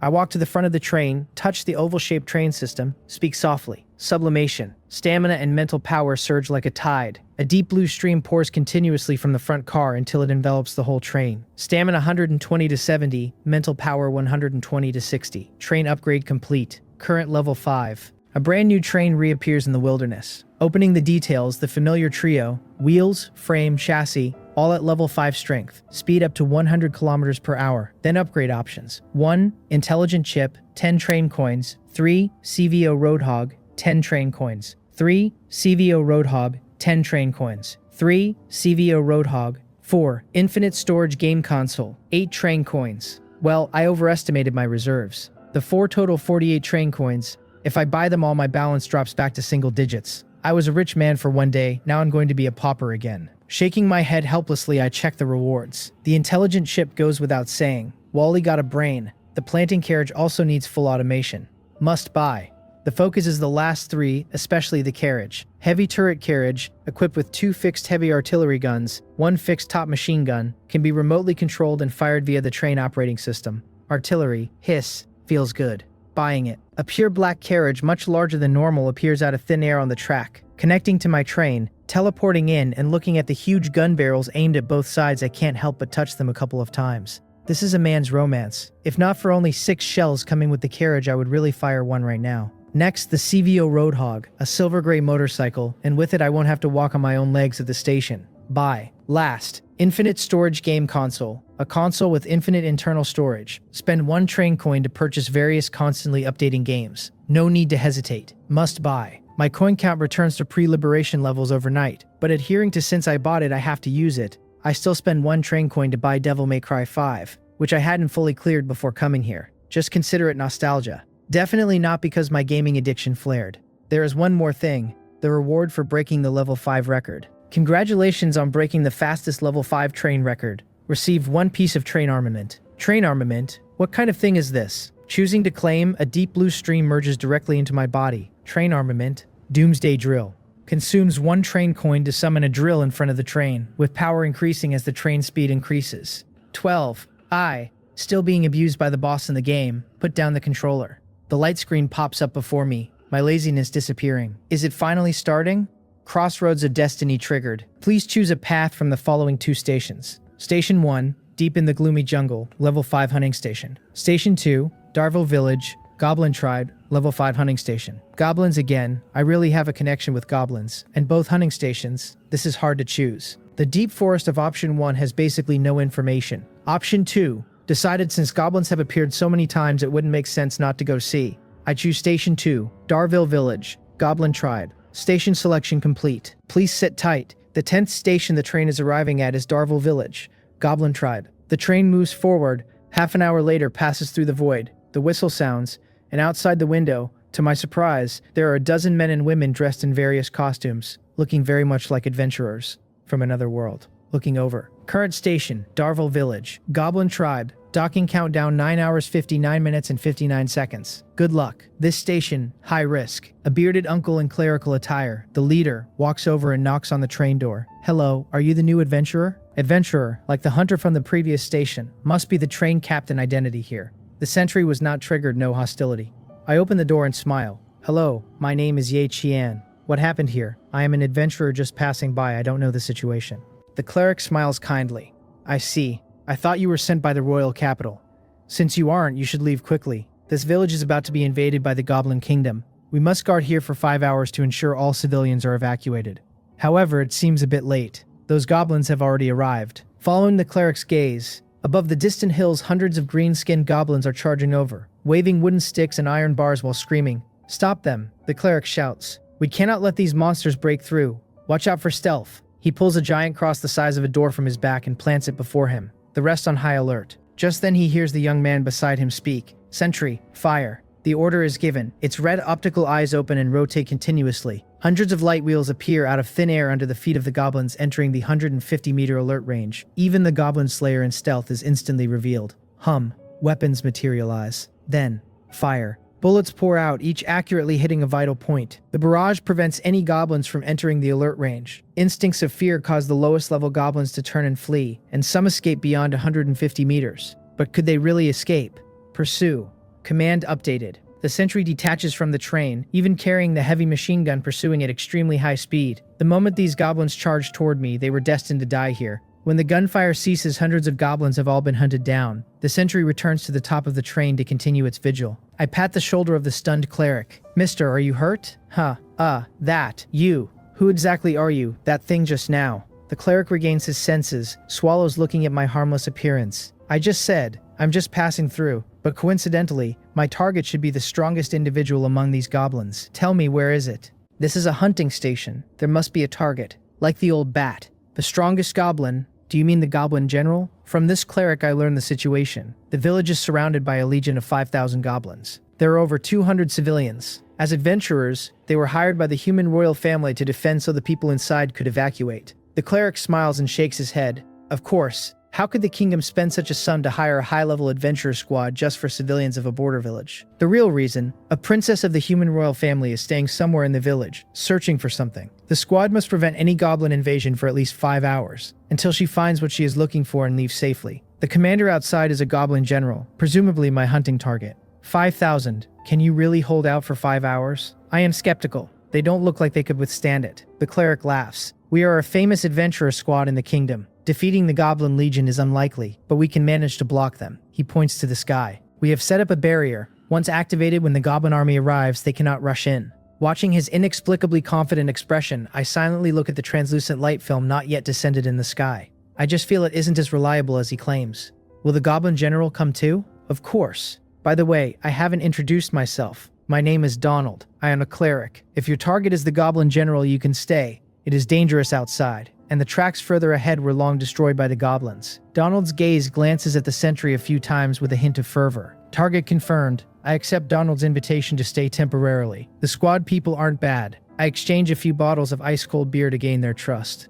Compared to the goblin general I am hunting, I am actually more curious about what is in the village worth a princess searching for personally. Donald's alcohol tolerance is average, and having drunk a little too much, he spills everything he knows. We don't know specifically what it is, but we heard an ancient ruin was discovered under this village. Maybe there's some treasure inside, haha. But it's strange, we've circled the village a few times, why haven't we noticed any entrance? Who knows where that princess and the people she brought went in? An ancient ruin with no entrance? What kind of treasure could be hidden? Could it be the treasure chest for this stop, or something else? My interest piqued. I take the chance to fetch more drinks and return to the train, looking at Wally spinning in circles entertaining itself. I pat its iron head. It's your turn to shine. Go and bring back the most precious thing at this stop. Don't let me down. A train coin turns into dark golden light and merges into Wally's body. He pats his square chassis with a mechanical claw, looking every bit like he's saying, leave it to me. Be careful. Don't get caught. If you can't handle it, come back to me. No need to take risks. Watching his retreating figure, his camera eye actually makes a touched expression. He nods, rubs against my lower leg a few times, rolls treads, and enters the village without being noticed. Near a mud house, he finds the entrance to the underground. Brother Ye Qian, why so slow? I thought you drank too much and fell asleep. Haha, he is a top-tier adventurer who owns his own train. How could he get drunk easily? I'm so envious you have a train. How much did you pay R&D Corporation for it? We've been saving for over 10 years and only saved 18 coins. Still 3 short. Will we get a coin after completing the kingdom's mission this time, boss? We will soon own a train too. Then we won't have to ride those butt-bruising carriages. Haha, right. We will have one soon. Run? Corporation? I had walked out of the train, and that slightly familiar name in their conversation makes my steps falter. I have heard the name again. Where last time? Doomsday Town. The monster in that silver shop used 3 train coins to buy a cake from Run Corporation thinking it could cure his daughter, but the company's courier died on the edge of the town. This is the second time. Was it a train they wanted to buy? I narrow my eyes slightly, sit beside Donald, open a beer, and hand it to him with a curious smile. What is this Run Corporation you're talking about? Donald and the others cast puzzled looks. He scratches his head. Brother Ye-Chian, you've got me confused. You're a person who owns a train. How could you not know Run Corporation?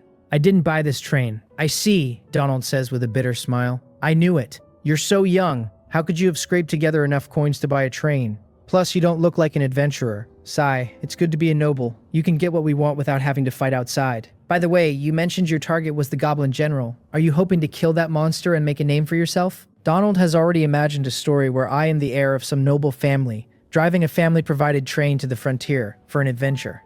I give a fake awkward smile, which only convinces him more, and he continues. So what is Run Corporation, and what are the coins? What do they have to do with the train? Donald takes a sip, leans against his massive cross, pulls a cloth bag from his bosom, and extracts something I am quite familiar with. Train coins. Run Corporation appeared on the continent suddenly over 200 years ago. Those people called couriers brought many magical gadgets. The countries on the continent wanted to buy them, but were told only this kind of mysterious coin was accepted. These coins are very hard to find and impossible to counterfeit. They can only be obtained in some dangerous places or from chests in mysterious ruins. An empire at the time wanted to seize those magical items by force, but overnight that empire's capital was instantly erased, as if it had never existed. A high-level adventurer squad like ours has only managed to find a dozen or so after collecting for over 10 years. We are still 3 coins short of a train. He looks at my train with envy again, lamenting fate's unfairness. I rub my chin slightly. Run Corporation appeared over 200 years ago, but Shea said 15 years ago there was no mention of Run Corporation's existence, so time in the station and time in the wilderness are not synchronized. And the chests where one can get train coins are those treasure chests. But why only coins? Are there only coins in the chests? Nothing else?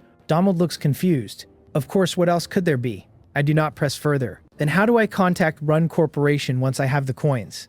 You kid, you've got so many questions. Fine, considering the drinks. Having gotten the answer, I make an excuse about being drunk and return to the train. Sitting in my chair, I fall into thought. Can only a train captain open treasure chests to get things other than train coins? Or is all of this just the setting for Donald in this station? I am becoming increasingly confused about these stations. Often the background of a station presents a complete world. Other times a station consists only of a fixed space with nothing but endless darkness outside. Are the worlds inside real or not? Who? Why am I thinking about this? What does it have to do with me? Just focus on myself. I shake my head, casting wild thoughts away. Taking out my few remaining train coins, following Donald's method, I recite in my heart, summon Run Corporation Courier, perform purchase transaction. No response. Within expectations, Run Corporation's customers are not train captains like me, but the natives in the stations. So they collect train coins through natives but refuse to trade with train captains. Run Corporation seems to be hiding itself. Sometime later, the Goblin Vanguard arrives. These green-skinned monsters wear standard-issue leather armor and wooden spears, clearly more elite than the low-level goblins. I don't make a move. I even turn off the sentries, creating the appearance of having exhausted ammunition during the first wave. When Donald and his team hear this, their gazes toward me grow more disdainful. They completely regard me as a pampered young master out on an adventure, with no ability except the train and sentries. So this is magic? It's indeed cool. Pity, if only I could learn it. Inside the train, looking through the window, I eat melon seeds bought from Zhao Lin while watching them fight. No wonder they need such a huge cross. It's actually used to swing at people. A violent cleric. Ugh, did they just smash him into meat paste? The battle lasts a long time, and finally, with everyone injured, they eliminate the vanguard of over 100 elite goblins. No deaths, but everyone hurt, relying on Donald's healing. Slow. The goblins won't give them that time. Another batch of elite goblins crest the hill. Scouts at the front bring bad news. The main force is only 10 minutes away. The squad's combat effectiveness is hard to agree with. The mage was kidney stabbed by an elite goblin slayer and almost died. Donald, panting heavily, grits his teeth at the pale-faced mage. We can't wait any longer. Hurry up and open the barrier. Otherwise, before the main force arrives, we'll be ambushed by these slayers. He calculates time. Open the barrier. Drive those lowly goblins out. A semi-transparent light membrane covers the village like an inverted bowl. Outside, the goblins are blocked, pounding desperately, unable to shake it. Donald is right. It can block ordinary goblins. But what if it's not an ordinary goblin? Lightning flashes. In the sky, a spear wrapped in thunder strikes the barrier at extreme speed. Cracks spread from the tip. Crack, crack. The barrier shatters. How can this be? Why could this goblin break our barrier? Donald stares in disbelief. How could a goblin possess such a powerful weapon? Captain, we should run. We definitely can't hold them. Damn goblins. They're charging. Ah, don't come any closer. 5,000 goblins surge toward the village like a green tide. Among them, a tall goblin general clad in black armor sits at center. He reaches forward, the yellow bracelet on his wrist glimmering, the lightning spear returning to his hand. He grins at the squad, but suddenly notices the train not far away. A flash of fear crosses his eyes. He instinctively steps back 2 paces, then something occurs to him, and a fierce, malevolent glare appears on his already ugly face. He points the spear at the train. Gili-gulu gwala. Nearly half the army adjusts direction and charges straight toward the train. Looks like I've been targeted. I stroke my chin, a faint smile curving my lips at the lightning spear. Is that my hunting reward? It looks quite nice. 150 meters. The moment the army reaches this distance, the deactivated sentry restarts. Exterminate. Command issued. Red targeting reticles spread continuously. 1, 2, thousands appearing under the goblins' feet. Whether invisible or camouflaged, even with speed boosts, they cannot escape the sentry's lock. Bullets? Enough. The mental power magazine fully replenished. Then a train coin turns into dark golden light at my fingertips and merges into the sentry.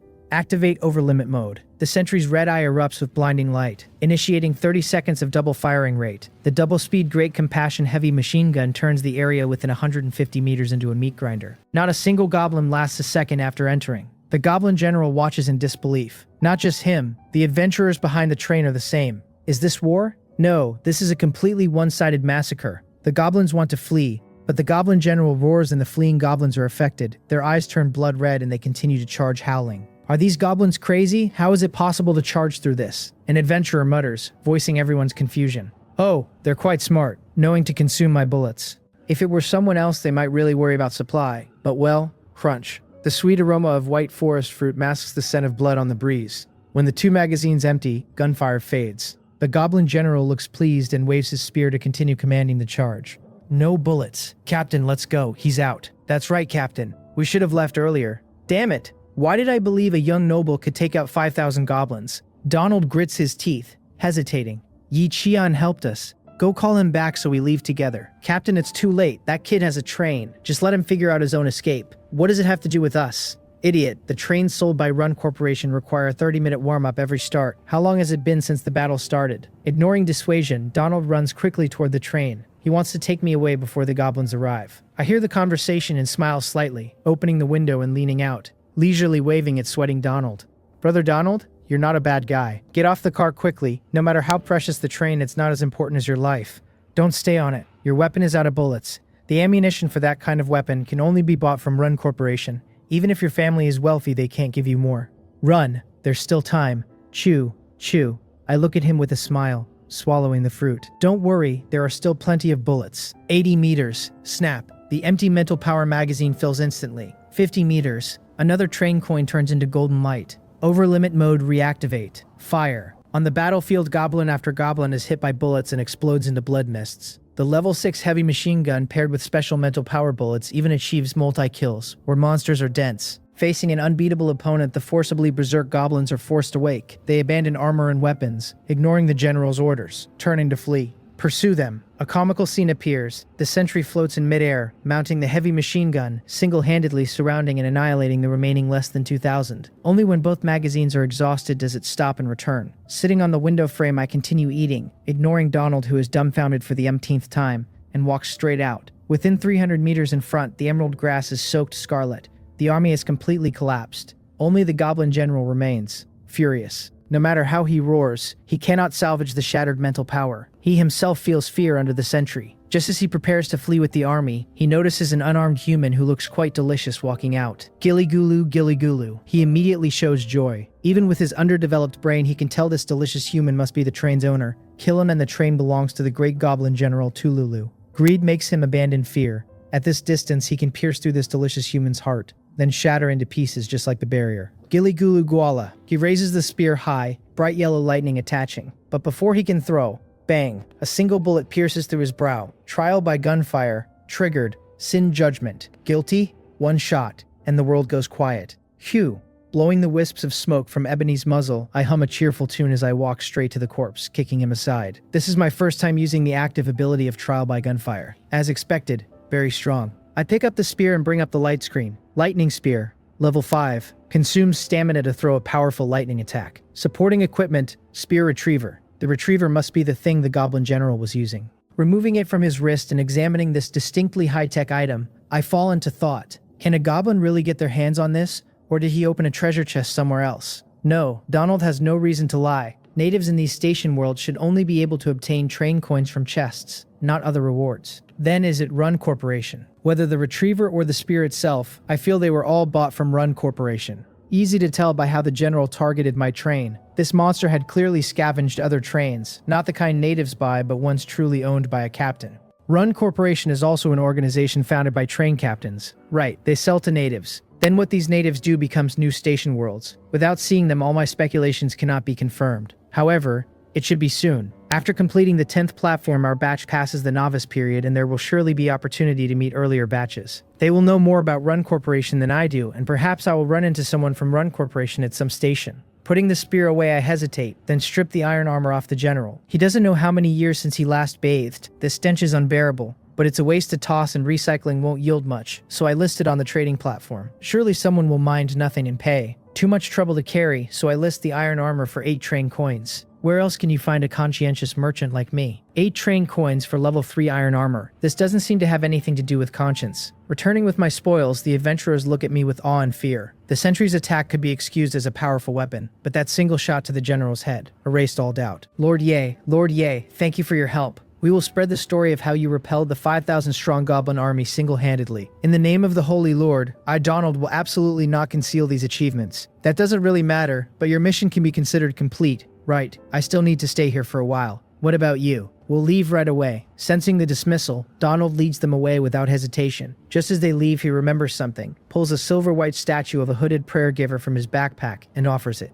Lord Ye, you helped us and saved all our lives. We don't have anything precious. Please take this. With it, the Holy Lord will bless you. The squad fades into the distance. I look at the statue, pondering. Does this world really have gods? No, what am I thinking? It would actually be strange if there were no gods. Statue of the saint, pray and be filled with hope. Perhaps the Holy Lord will cast their gaze upon you. Not necessarily useful. Aside from God, who else could force countless people to constantly enter this train survival world? Or rather, whoever can do this must, and can only be called God. I suddenly think of Shea. Wasn't that woman dressed like a nun? What kind of god did she believe in? I'll ask her when I get the chance. Putting down the statue, my gaze falls on the hunting reward. Sublimation, standing on 117 to 73. Sublimation successful. Lightning Spear to Rampage. Lightning Spear level 6. Wild Thunder Throw consumes stamina down to 0 to throw a strike of immense power. Can be equipped with Spear Retriever. Immense power, how immense? I don't try lightly. The negative effect is too severe. After stamina is consumed to 0, one enters a state of extreme sloth, and I already feel uncomfortable with 20 or 30 left. Hard to imagine 0. However, I don't want to consume my own. But what about the sentry? It has no stamina. With this thought, I climb onto the roof and equip the spear and retriever to the vigilant sentry. Switch weapon, Rampage Lightning Spear. Activate, Wild Thunder Throw. Order issued, sentry activates. On the spear shaft, golden lightning condenses, forming a spiral, constantly rotating thunder spearhead. After reaching a critical value, it shoots out violently, turning into a golden meteor falling from sky to earth. Then, boom. A huge explosion, strong shockwaves spreading outward. Oh no. Feeling the impact, I quickly duck into the train to avoid being blown away. When the lightning dissipates, I look at the huge spiral crater that has appeared. Not bad. I am very satisfied. After the sentry uses the ability, the spear doesn't consume stamina as the description states. It only needs 1 minute to recharge. By constantly recalling through the retriever, it is another powerful weapon no less than the Great Compassion Heavy Machine Gun. Not only that, the sentry can use this spear for melee, compensating for its weakness in melee. If an enemy closes, they get shot in vital spots while harassed by the spear, even fleeing far, pursued by violent thunder. Before reaching a higher level, the sentry cannot possibly have any opponents. The 150-meter range is destined to become a nightmare for enemies. Daver Village, 2,000 meters underground. Soldiers in exquisite armor surround a woman in her early 30s waiting in this underground world. Before them, within a semi-transparent barrier, a reverse cross building stands. The woman holds a semi-cylindrical key and forcefully inserts it into the stone platform before the barrier, her steps unsteady, looking like she has been standing for a long time. Your Highness, why don't you rest and let us take over? It's been almost a day. If this continues your body, a soldier steps forward, trying to curry favor. Get lost. She viciously kicks the soldier away. The things here are mine. None of you commoners can lay a hand on them. The others exchange looks, help up the bleeding soldier, and hide aside without further word. Feeling the oppressive atmosphere, she snorts disdainfully, gaze fixed with fervent intensity on the altar. Almost there, almost there. In the darkness, no one notices a square robot with its head tucked in, secretly observing. Wally circles around and stops on the other side of the barrier, poking it with his arm, feeling it soft. So Wally directly crashes into it. Bang! Clutching his iron head, he reveals a hurt expression. He is certain he cannot get in here. He has to go back and tell his master. The most precious thing on this platform must be retrieved by his master personally. Wally, you're back so fast. Didn't get the item, huh? It's okay, I'm not Ye Qian. Wait, that's me. It doesn't matter if you don't get it. You'll still get your charge. Oh, you drew a map. Does that mean there's treasure down here? Led by Wally to the underground entrance, I take out a pure purification stone for a light source and follow him in. So the location is over here. After about half an hour through a deep secluded path, the scene opens up. Emerald crystals are embedded everywhere, soft light bringing illumination to this vast underground world. Continue forward. I hear voices not far away. Are you okay? That kick from Her Highness wasn't light. My ribs are probably broken. Why did you have to go and seek death? She despises soldiers from common backgrounds the most. I just want to get promoted. I don't want to just be a guard. Not now, though. Wait till the princess gets the item from that ruin, then we'll figure out a way to. Are we really going to do it? Otherwise, after that woman gets the item from the ruins, how could she tolerate us knowing? She'll definitely silence us. The conversation fades. Walking another 10 minutes, I see the ruins. After observing the princess in her 30s who looks like an old woman, my fantasy of fairy tale princesses is completely shattered. So ugly. I do not go out directly, but circle around like Wally, coming to the other side of the barrier. Touching it with my hand, the soft sensation makes it hard to believe this is hard to break. How do I get in? I fall into thought. What if after she opens it, I just shoot and rob her? That's one way. If there's no better option, I might as well try. Wait, I have an idea. I suddenly think of a good idea. Anchorer. The dark gold blasphemy card appears between my fingers. Anchor. Mental energy consumed. An anchor mark appears inside the barrier. Then, sail. A drowning sensation. Voices in my ears come and go. When I open my eyes again, I am inside the ruins. It worked. It actually worked. I play with the card, smiling. With Anchor and Teleport, I can completely cross any barrier. The Blasphemy card's abilities truly grow stronger the more I look. If the Blasphemy card underwent another sublimation, I gaze a moment, then shake my head. No, it's the same feeling as when I couldn't sublimate above level 4. My current ability isn't strong enough. Forget it, let's first see what's actually in the ruins. I walk toward the base of the massive reverse cross altar, so tall, almost 10 stories. I climb the steps, continuously, until I reach the spacious pure white platform at the very top. Only another reverse cross platform a little over a person's height exists there. Walking closer, this vast altar exists solely for one item. What is this? A light purple card floats. On the card, the image of a hooded demon holding a scythe is lifelike. It feels a bit like the Blasphemy card. No way. I swallow, reaching out. The moment I grasp the card, I feel countless seductive whispers in my ears, but it disappears in an instant. I shake my head, patting my forehead. What was that just now? An illusion? I pull up my personal information. Aside from the mental power consumed for the Anchor and Teleport, my mental power has dropped by about half again. This card, Appraise. Devil card, Seduction. Seduction consumes mental energy, your lies will be believed. Demon consumes stamina, your actions will inspire fear. Such powerful abilities and no level. This thing couldn't be the same kind as the Blasphemy card, could it? No, this one shouldn't be as powerful. Good luck, there's even an extra reward at the stop. I am in a rather good mood. I glance at the ugly princess below, still trying to open the barrier. She's trying so hard, wouldn't it be pitiful if she came in and found nothing? With a casual toss, I take out a level 3 bullet and place it on the altar. A level 3 bullet, not bad I guess. I do not leave immediately. In fact, I cannot. The Anchor's teleport requires an hour to cool down. During this time, I go back down and have Wally return first. Time passes quickly. Anchorer, sail, another drowning, another whisper. Only this time when I open my eyes, I am back on my train. Finally, it's open. Underground world. The princess looks at the dog-hole-like gap that has appeared, immediately bends down and crawls through. The guards behind her want to follow, but she glares them back. You commoners, you aren't worthy of entering. Wait there obediently. Once this princess obtains the item, this world will be mine. She lifts her heavy skirt, takes 3 steps in 2, and climbs the inverted cross altar above. After climbing for a long time, she reaches the top, sees the smaller inverted cross altar, rushes over with fervent eyes. This is a bullet, a single bullet. This is what Run Corporation told me to get. Picking it up, she looks puzzled. Who cares, as long as I got it. She takes a hairpin from her head and throws it on the ground. A small crystal is revealed within, emitting faint blue light. A woman wearing a Run Corporation medal sits in an executive chair, sporting massive dark circles, speaks in an extremely languid tone. Who are you? Oh, I remember. The princess from that big world with a maximum level 5 platform. So, have you obtained the item? Give it to me now. I got it. Here. A platform-like object appears above the crystal. The princess obediently places the bullet on it. Before long, the woman on the other end has the bullet in her hand. She looks at this utterly ordinary level 3 bullet and falls silent. After a long while, she raises her head, stares coldly at the princess. You're playing games with me. The old princess's expression changes to surprise. She quickly shakes her head and waves her hands. How could that be? How would I dare to deceive an adult from Run Corporation? Didn't you say take that key and find an underground ruin in the border region? I searched a whole year before I found this ruin the key fit, and there was only one bullet on the altar. There really was nothing else.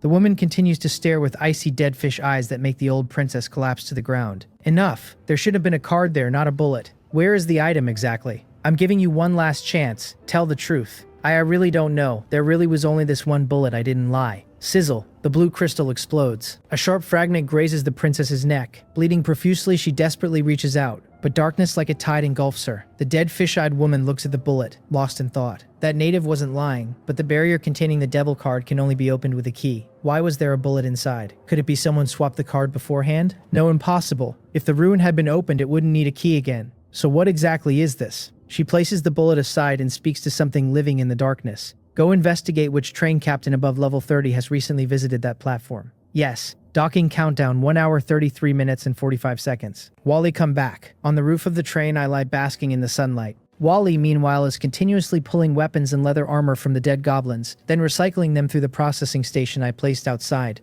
ultimately forming resource blocks for the storage carriage. Ha! Almost time to go. Yawning, I call him back. The last batch of resources stored. The gains from this stop are now complete. Back inside, Wally eagerly circles between me and the charger, the large eyes of the monitor blinking. Surprisingly adorable in a clumsy way. Go on. Seeing how hard you've worked, I'll reward you with a full charge today. Although it's fully charged every day, receiving my praise makes Wally incredibly happy. Back in the constant temperature carriage, I have gradually transformed it into a proper room. Even bought a dining table on the trading platform and set up a bookshelf with comic books in the game console. This carriage is entirely a paradise for a homebody. Okay, time to depart. The privilege has long since changed color. I raise my hand and slap it down. Privilege triggered. Departure. The track moves forward. The void appears. Passing through. Returning. Outside the window, the familiar endless wasteland. At the same moment I return, all captains in this sector look up at the broadcast, because it has emitted a sound. Congratulations, all train captains have left the 10th platform. Starting tomorrow, you will no longer be protected by Newbie Protection privileges. In the wasteland, weather will change daily and will no longer be the same. Cross-sector friend adding enabled. Multiplayer platforms enabled. Guilds enabled. Team mode enabled. The trading platform will no longer be restricted to this sector. Train speed requirement increased to a minimum of 60 kilometers per hour. Trains below this enter a dangerous state. We wish you good luck. We wish you to survive. Remember, do not abandon your train. A long string of rapid-fire announcements leaves everyone bewildered. 6,831 10,000s. What the heck? Why is this broadcast more and more off schedule? We already left and it's only saying this now. I'm almost falling asleep. That's weird. I heard people from Sector E3 say before that broadcast times occasionally don't match ours. Didn't expect after merging the broadcast is now off schedule too. Hey, is there something wrong with you guys in E3? What, are you trying to say someone can stay on a platform for almost 9 hours? That would require level 4? Oh, no, level 5, right. Isn't your focus on this? The main point is all that stuff the broadcast said. What do they mean by multiplayer platforms, guilds, fully open trading platform? Weren't there multiplayer platforms before? Those were public trading platforms. You clearly didn't listen. As for guilds, haven't you played games? Huh, look at the mail section. Who is this mass sending a message inviting us to City of 1,000 Stars? There are other mails too. Holy cow, why are there more and more? The chat room is bustling. I also received the emails they are talking about. City of 1,000 Stars. Nation on a ship. Sky Garden. Are these the cities built by those seniors Sister Shaya mentioned? An invitation directly through the system for the new batch who have passed level 10? If I accept an invitation, I can go there for the next stop, no longer making a random platform selection. What will the cities be like? I fall into thought, looking at dozens of mass-sent emails. Their names alone don't reveal strength or quality, and a rash choice might lead to trouble. Or should I not accept any? I shake my head, dismissing it. I have done nothing wrong. A clear conscience fears no false accusation. Aside from the blasphemy card, I have no conflicts with anyone. No need to give up an opportunity to learn more about the world, but I truly cannot decide which to choose. However, I can ask. Sister Shaya, do you know which faction is better for a stop after level 10? On a certain platform world, Shaya is silently praying with her eyes closed. She opens them at the special system notification. Level 10. Why is it only level 10 now? I remember this kid came to my place many days ago, didn't he? At that time, he was all ready. She tilts her head in confusion and replies, "Oh, I thought you had forgotten your elder sister. Level 10. Are you kidding me, kid? It's been 5 or 6 days since we parted. How could you only be at level 10? How could that be, if you don't believe me? Look, I sent a screenshot of the email. It has the date on it." No, you. Seeing I'm not lying, she's clearly stunned a moment. So he really leveled up to a level 3 train at 5th station. And he also got modules, alert devices, storage units. What kind of luck is this, Sister Shea? Seeing she hasn't replied for a long time, I send another. Ahem. It's nothing, haha. I was just dealing with a small problem. Congratulations. After passing level 10, you're a true train captain. As for the choice, I recommend City of 1,000 Stars, the largest city-state in the train world. You can buy many unimaginable things there. Of course, besides that, there's one more thing. I'll also be going to City of 1,000 Stars soon, and I'll give you something then. What is it? I'll tell you when we meet. Oh, by the way, since you're going to City of 1,000 Stars, here's this for you. Ding ding. A new email. A medal engraved with the Weeping Saint's emblem appears in my hand. When you arrive at City of 1,000 Stars, take it to 44 Nikelio Street. It can get your train a free advanced maintenance. Thank you. No need to be polite. I'm helping you only because you are the owner of the blasphemy card. I know, but thank you anyway. Shea sits cross-legged, looking at my message, a slight smile on her lips. Ahem, I'm still busy. Anything else? I hesitate. Yes, I got an item. An item, send a screenshot, see if there's anything special. I send a screenshot of the devil card. Question mark, question mark. Where did you get this thing? I picked it up by chance. Is this card related to the blasphemy card? Shea's eye twitches a few times. She unsteadily crushes a doll and after a long while regains her composure, sighs deeply and replies, "No relation. This is another set." Alas, I hadn't intended to tell you so early, but never mind, you've already passed level 10.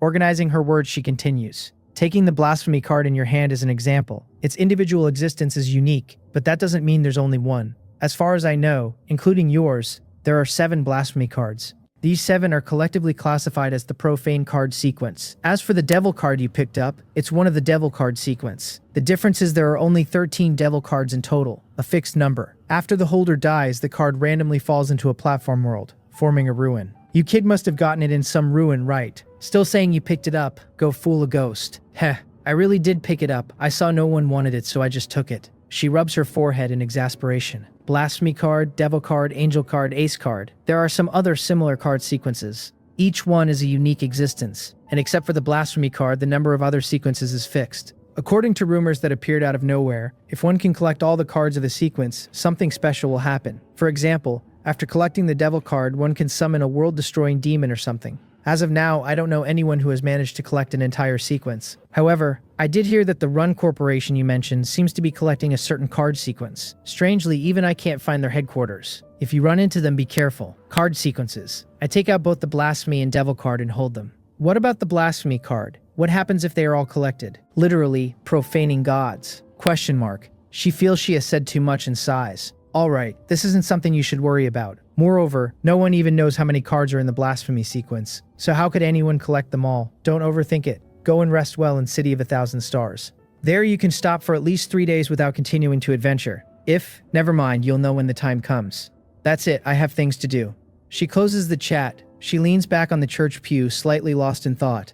Sister Nun, it's ready. Tina's voice comes from not far away. The cute girl doll hops over, tilting her head at the other dolls shattered on the floor. Sister Nun is bullying everyone again. Hurry up and fix them, or I won't talk to you. Shea rubs her head and casually takes out a card engraved with a dark gold angel, swiping it through the air. Heal. The dolls are restored. The next morning, 6 hours, 30 minutes, and 0 seconds. Unlike usual, the crossroads of fate is triggered at this time. I just woken, rub my eyes, and look at the screen, feeling a bit confused. It's this early, even the entry time has changed, but what's the point of the crossroads being triggered when entering City of 1,000 Stars? The crossroads of fate triggered. Please choose from the following paths. Path 1, City of 1,000 Stars main gate. Path 2, City of 1,000 Stars lower district. Lower district. After a slight hesitation, I still choose the main gate. This time, no need to wait half an hour. Immediately an entry prompt appears. Enter. Acceleration void. Passing through. The scenery outside the window suddenly changes. The train comes from the endless wasteland onto a massive railway bridge, where strange creatures leap in the sparkling ocean.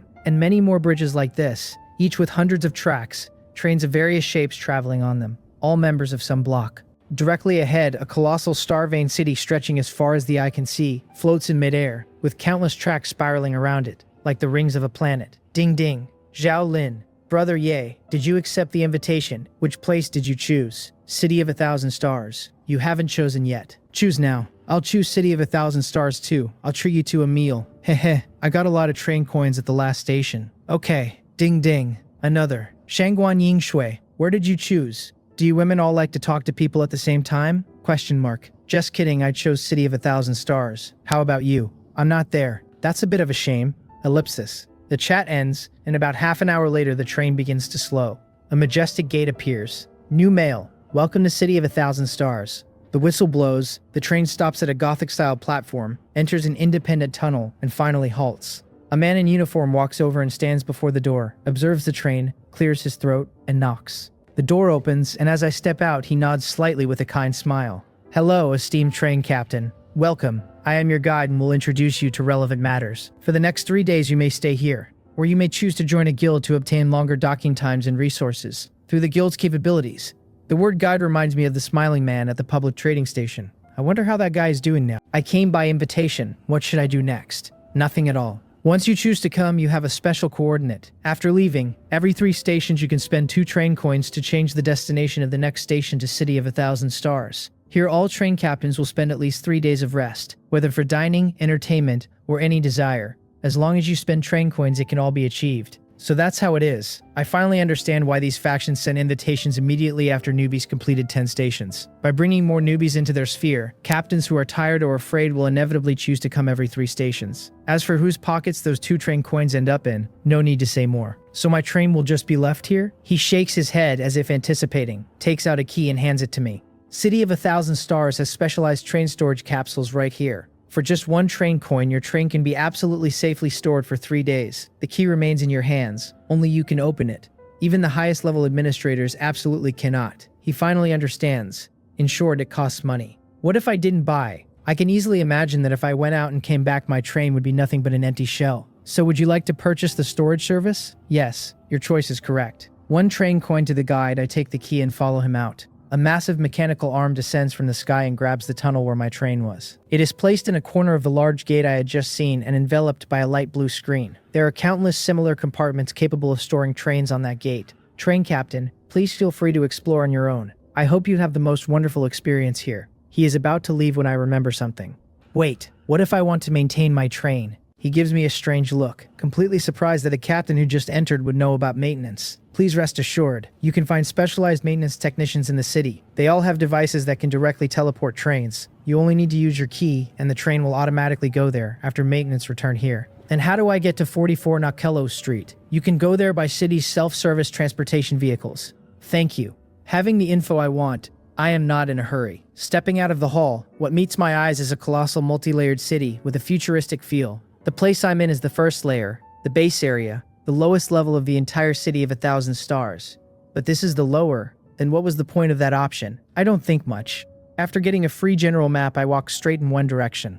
Although there are many places to explore, everything requires train coins. Unfortunately, I don't have much money left. Welcome to the Chong Trading Station. Following the map, I enter a shop that connects directly to the trading platform. Only then do I understand what the broadcast meant by the lifting of the trade ban.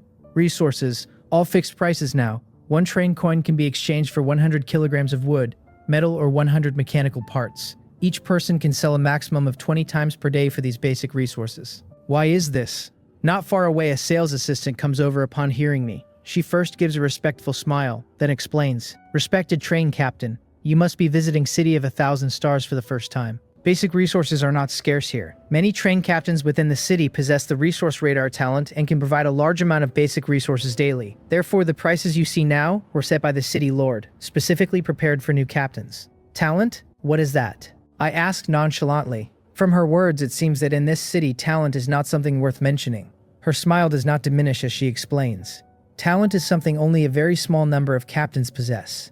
But even so, as far as I know, there are differences between talents. The resource radar talent is the most common among all talent holders. As for the rest, I do not know. This sales assistant knows quite a lot. I size her up. "You are also a train captain." She shakes her head, seemingly afraid I might misunderstand. Quickly explains, "No, of course not. I was born in City of 1,000 Stars and have always lived here. My goal since childhood has been to become a train assistant serving captains. I only know these things from books. With a few taps on the light screen, I sell basic resources totaling 10 train coins. The self-service transactions only allows basic resources. More complex transactions require appraisal here. However, 10 train coins are clearly not enough for my current needs. What else can I sell? I still have quite a few valuable items. If I were to take out just that one devil card, it would probably fetch an unimaginable price. However, I do not intend to sell. After a moment of thought, I take out 2 test tubes from my backpack. How much can this sell for? Blessed virus serum. This was the product of the virus serum from the Doomsday Town treasure chest after sublimation.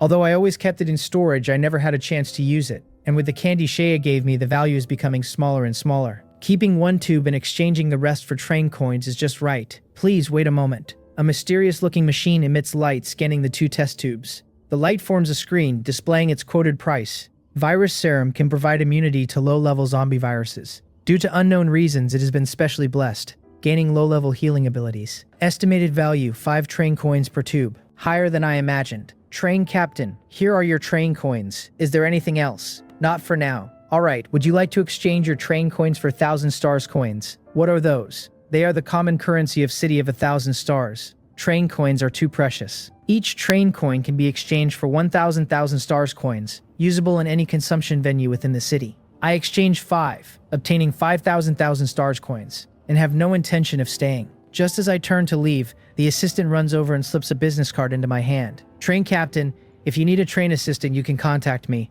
I will definitely fulfill all your requests. Assistant. From the name, it isn't hard to guess, but I don't need one. Meeting her eager gaze, I merely smile without replying.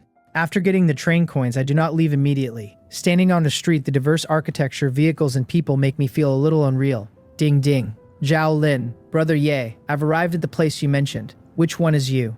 Ah, no need to say. I should recognize you. Looking at the message, before I can reply, I feel a light tap on my shoulder. I turn. No one. I reach out to grab the other side. Oh dear. My gaze shifts with the sound. I see a young girl with high ponytail and healthy tanned skin, looking full of vitality, seemingly just adult, sitting on the ground. You are Zhao Lin. Hey, it's me, Brother Ye. It really is you. I knew I recognized you correctly. I reach out and pull her up. Zhao Lin, a head shorter, lifts her face and puts on a serious expression. Nice to meet you for the first time, Brother Ye. Just call me Ye Qian. I'm not that old. No need to call me Dage. Being called Dage through a chat box is one thing. In person, I am only a few years older. Then how about Brother Qian? Are we that familiar? She doesn't feel awkward at all. Her overly familiar demeanor is hard to dislike. Of course we are familiar. If Brother Qian hadn't helped me in the first 10 stations, I would have died long ago from being unable to complete the upgrades. So you are my savior. That's true. So how do you plan to repay me? She had not expected that. Her carefully prepared words shatter, and for a moment she doesn't know how to respond. Grumble. A small stomach growl breaks the silence. I shrug and point to the restaurants on the street. Treat me to a meal. Would that be sufficient repayment? Of course it would. It was just a meal. She didn't think she would spend much. But she clearly underestimated the consumption level of this city. When the two of us leave the restaurant and see the bill of a full 3,000 stars coins, her mood completely turns from sunny to cloudy. So expensive, we didn't even eat much. How did it cost so much? 3,000 stars coins. That's 3 train coins. Oh my goodness. Opening a level 3 chest only earns enough for 2 meals. That's too expensive. She casts a lingering glance at the fully loaded package behind me. Lobster, shark fin, packing so many portions, that's really too much. I hear her grumbling and glance at her equally loaded backpack. I want to laugh. Having no other business, I plan to check out the train maintenance place Shea introduced. I had only walked a few steps preparing to hail a vehicle when I turned to look at Zhao Lin, who has been following. Don't you have your own things to do? Are you just going to keep following me? She blinks and nods. I have nowhere to go. Zhao Lin is at a loss. She has no idea what she is supposed to do in this city. Enjoy herself, as the introduction suggested, but alone she doesn't dare, nor know how. Don't forget her last stop was the Lucky Station, so this time she was bound to encounter some bad luck. Even if City of 1,000 Stars seems safe, that is only relative. Therefore, staying by my side, the only person she is somewhat familiar with, is the only sense of security she can find. Brother Ye, you know my talent. If you stay by my side, won't all your bad luck transfer to me? My undisguised disgust makes her silently lower her head. She mumbles softly, I'm sorry, I'll just. You can follow me. I hold out my hand and gesture in front of her. Give me money, 5 train coins, as compensation for the mental distress of you infecting me with bad luck. Scoundrel. She curses inwardly but obediently takes out 5 train coins and places them in my hand. Thank you, Brother Chian. Should I say she was stupid or something else? I weigh the coins. I actually really wanted her to stay far away. I hadn't expected this girl to actually be willing to give me money. I should have asked for more. However, never mind. Since she has already given it, I won't break my word. Hailing a suspended autonomous taxi, I take her to 44 Nakeloo Street. A church? After getting out, looking at the huge church intertwined with black and white, I strongly suspect I have gone to the wrong place. What did a church have to do with train maintenance? Shea wouldn't be trying to trick me into becoming a believer of some inexplicable deity, would she? Brother Chian, so you believe in gods. I believe in ghosts. Although I feel the place is unreliable, upholding the principle of since I'm here it would be a waste of taxi money not to go in, I still walk into the church. The interior is not much different from churches I've seen online. The only difference is the entire space is filled with low murmurs of praise from all directions. Hearing someone arrive, a middle-aged man dressed in bishop's robes puts down the white book in his hand and walks over with a smile, sizing me up. Under the monocle on his right eye, his gaze flickers slightly as if thinking about something. Are you the guest Shea recommended? Alright, I haven't gone to the wrong place. I pull out the medal Shea had given me. I can use this medal for one train maintenance, right? The bishop nods kindly. Please follow me. Following behind, the three of us pass through the interior of the church and arrive at a station platform with 3 tracks behind it. Please insert the key here and we can begin the maintenance. He points to a groove just right for the key that represents the sealed train. Without hesitation, although I don't know his background, I can vaguely sense an indescribable aura on this seemingly kind middle-aged priest, as if he had rolled out of a mountain of corpses and a sea of blood. Undoubtedly, this is a train captain, and his level definitely not low, perhaps comparable to Shea. As for why such a person would be doing maintenance, that is not something I can know. I insert the key and twist it slightly. The familiar train appears out of thin air. Zhao Lin rubs her eyes hard, unable to believe what is happening. The train appeared here. Oh my goodness. Brother Chian, where did you learn all this? You haven't been taken in by a rich woman, have you? Many times the truth is inadvertently revealed in jokes. I silently ignore her exclamations, looking at the priest who seems to be pondering. Is that all? The priest nods. Of course. If I may ask, this person next to you. Hee. Never mind, I seem to be talking too much. The priest's smile deepens a bit. Come pick up the train tomorrow. For the remaining time, I suggest you go to the guild gathering place. All newbies who arrive here can choose to join a guild. When there are no missions, you can stay here to avoid danger. For many people, they even give up their identity as a train captain and completely stay here, becoming an assistant who can only serve captains. If you want to stay, you can try. Stay? Give up the identity of a train captain. I have no interest whatsoever. However, my gaze falls on Zhao Lin. At this moment, the girl is staring blankly, deep in thought. Feeling my gaze, she snaps out of it and suddenly smiles. It's like Brother Chian, just like that public trading station back then. When my bad luck was at its peak, there was an option to stay and not have to participate in the subsequent survival, as long as I gave up my identity as a train captain. Her mood is slightly downcast. If this stop hadn't been bad luck for her, she would have had a very high probability of choosing to stay. Not everyone is as adept at train adventures as me, nor does everyone crave adventure. A stable life is what many long for. Let's go check out the guild. There might be something good there.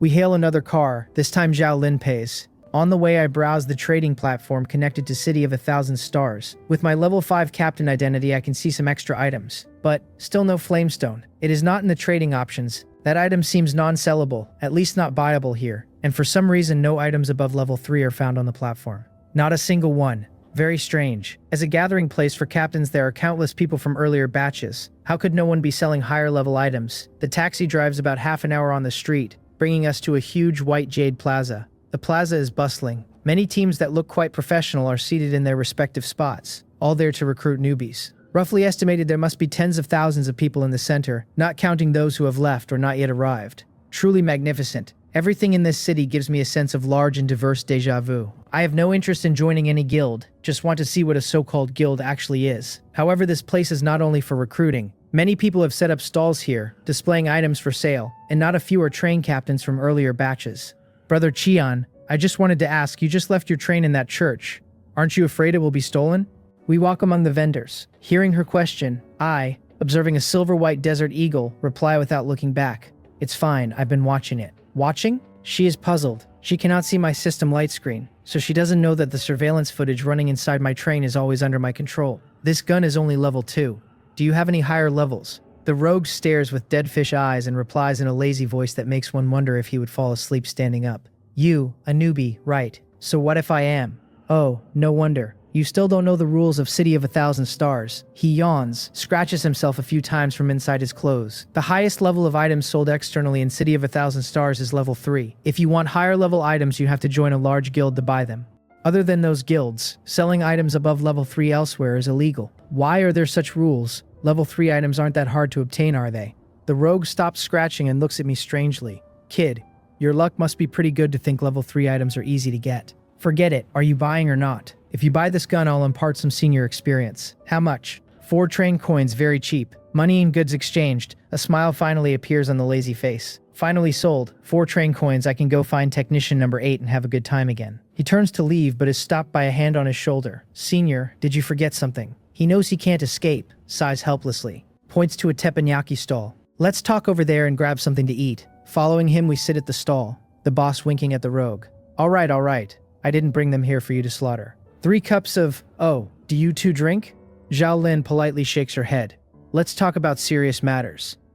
Boring. Then just 1 cup, remember to make it warm. While waiting, he spits out the straw and swipes a finger through the air. A friend invitation appears in my sight. I've added both of you. When you go back, you'll be able to, you have a system-bound module. Looking at the accepted request, he is stunned. That's incredible. Are you really a newbie? No, must be true, otherwise you wouldn't be unaware of the rules. Tusk, this is my first time seeing a newbie with a module, and a rare system-bound one at that. Back then I was. Mu Shang Yuran Sr., you should get to the point. Mu Shang Yuran, that was the name. Just call me Mu Shang. Sigh, so troublesome. If it weren't for the gun I sold you, a cup of warm wine arrives. He drinks it in 1 gulp. He, originally extremely decadent, suddenly becomes much more energetic. Cough, you're also a train captain. Don't you know how abstract those treasure chests hidden in the stations are? It's fine when the level is low, but as the train level increases, the stations become more dangerous. Relatively, the possibility of finding chests will also be lower. Moreover, train levels are not easy to raise. For newbies like you, some should have reached level 3. Right.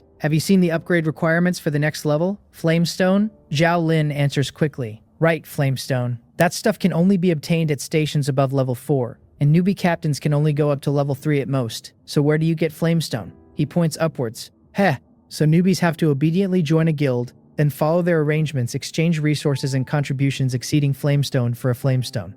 Only then can you upgrade. And then the next level will have other rigid requirements, round and round. In the end, you'll become cattle and horses working for those old masters above. Hehehe. Where there are people, there are Zheng-hu. Where there is Zheng-hu, there are unscrupulous businesses. What he says is really true. But this way, wouldn't it be a bit unreasonable? Then how did the first batch of captains reach level 4? They didn't exchange for Flamestone from others. How would I know that? But Flamestone isn't entirely only obtainable from them. That's just the simplest way. If a train reaches level 3, there's a very small chance of entering a higher level station. If you can find a chest there, there's still a chance to get Flamestone. He gives a self-deprecating smile. But then again, a level 3 captain struggles to even survive in a higher level station, let alone find a chest. That's completely wishful thinking. Drinking the wine, he lays on the table and snores loudly. I don't care if he is feigning. I pay and leave. Not long after we leave, the teppanyaki stall owner pats Muxiang Yoren's head. Wake up. They're gone. Stop pretending. Muxiang sits up, completely losing his drunken demeanor, looking even more decadent. Another batch of newbie captains. Speaking of which, how many years have we been here? The boss hands a plate of stir-fried liver and replies calmly. 9 years in total, since the day we abandoned our trains and bought permanent residency. What, seeing newbies makes you want to continue adventuring? Don't forget why we chose to run away in the first place. Do you have the guts to keep entering that wasteland? Give up, we're all afraid of death. Chit.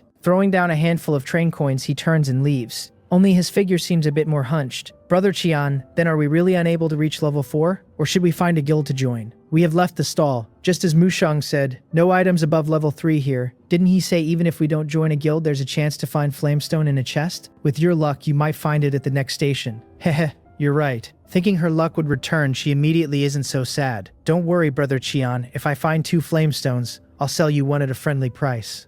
Then should I thank you? That works too.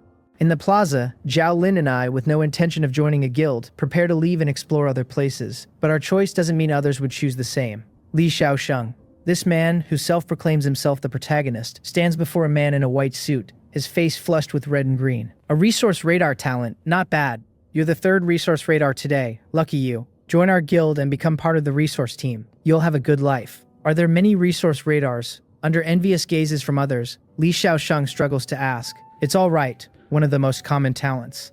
You're really lucky, kid. Most people wish they had a talent but don't have the ability. The man in the white suit doesn't notice that Li Xiaosheng's expression is as painful as an otaku whose fantasy has been shattered.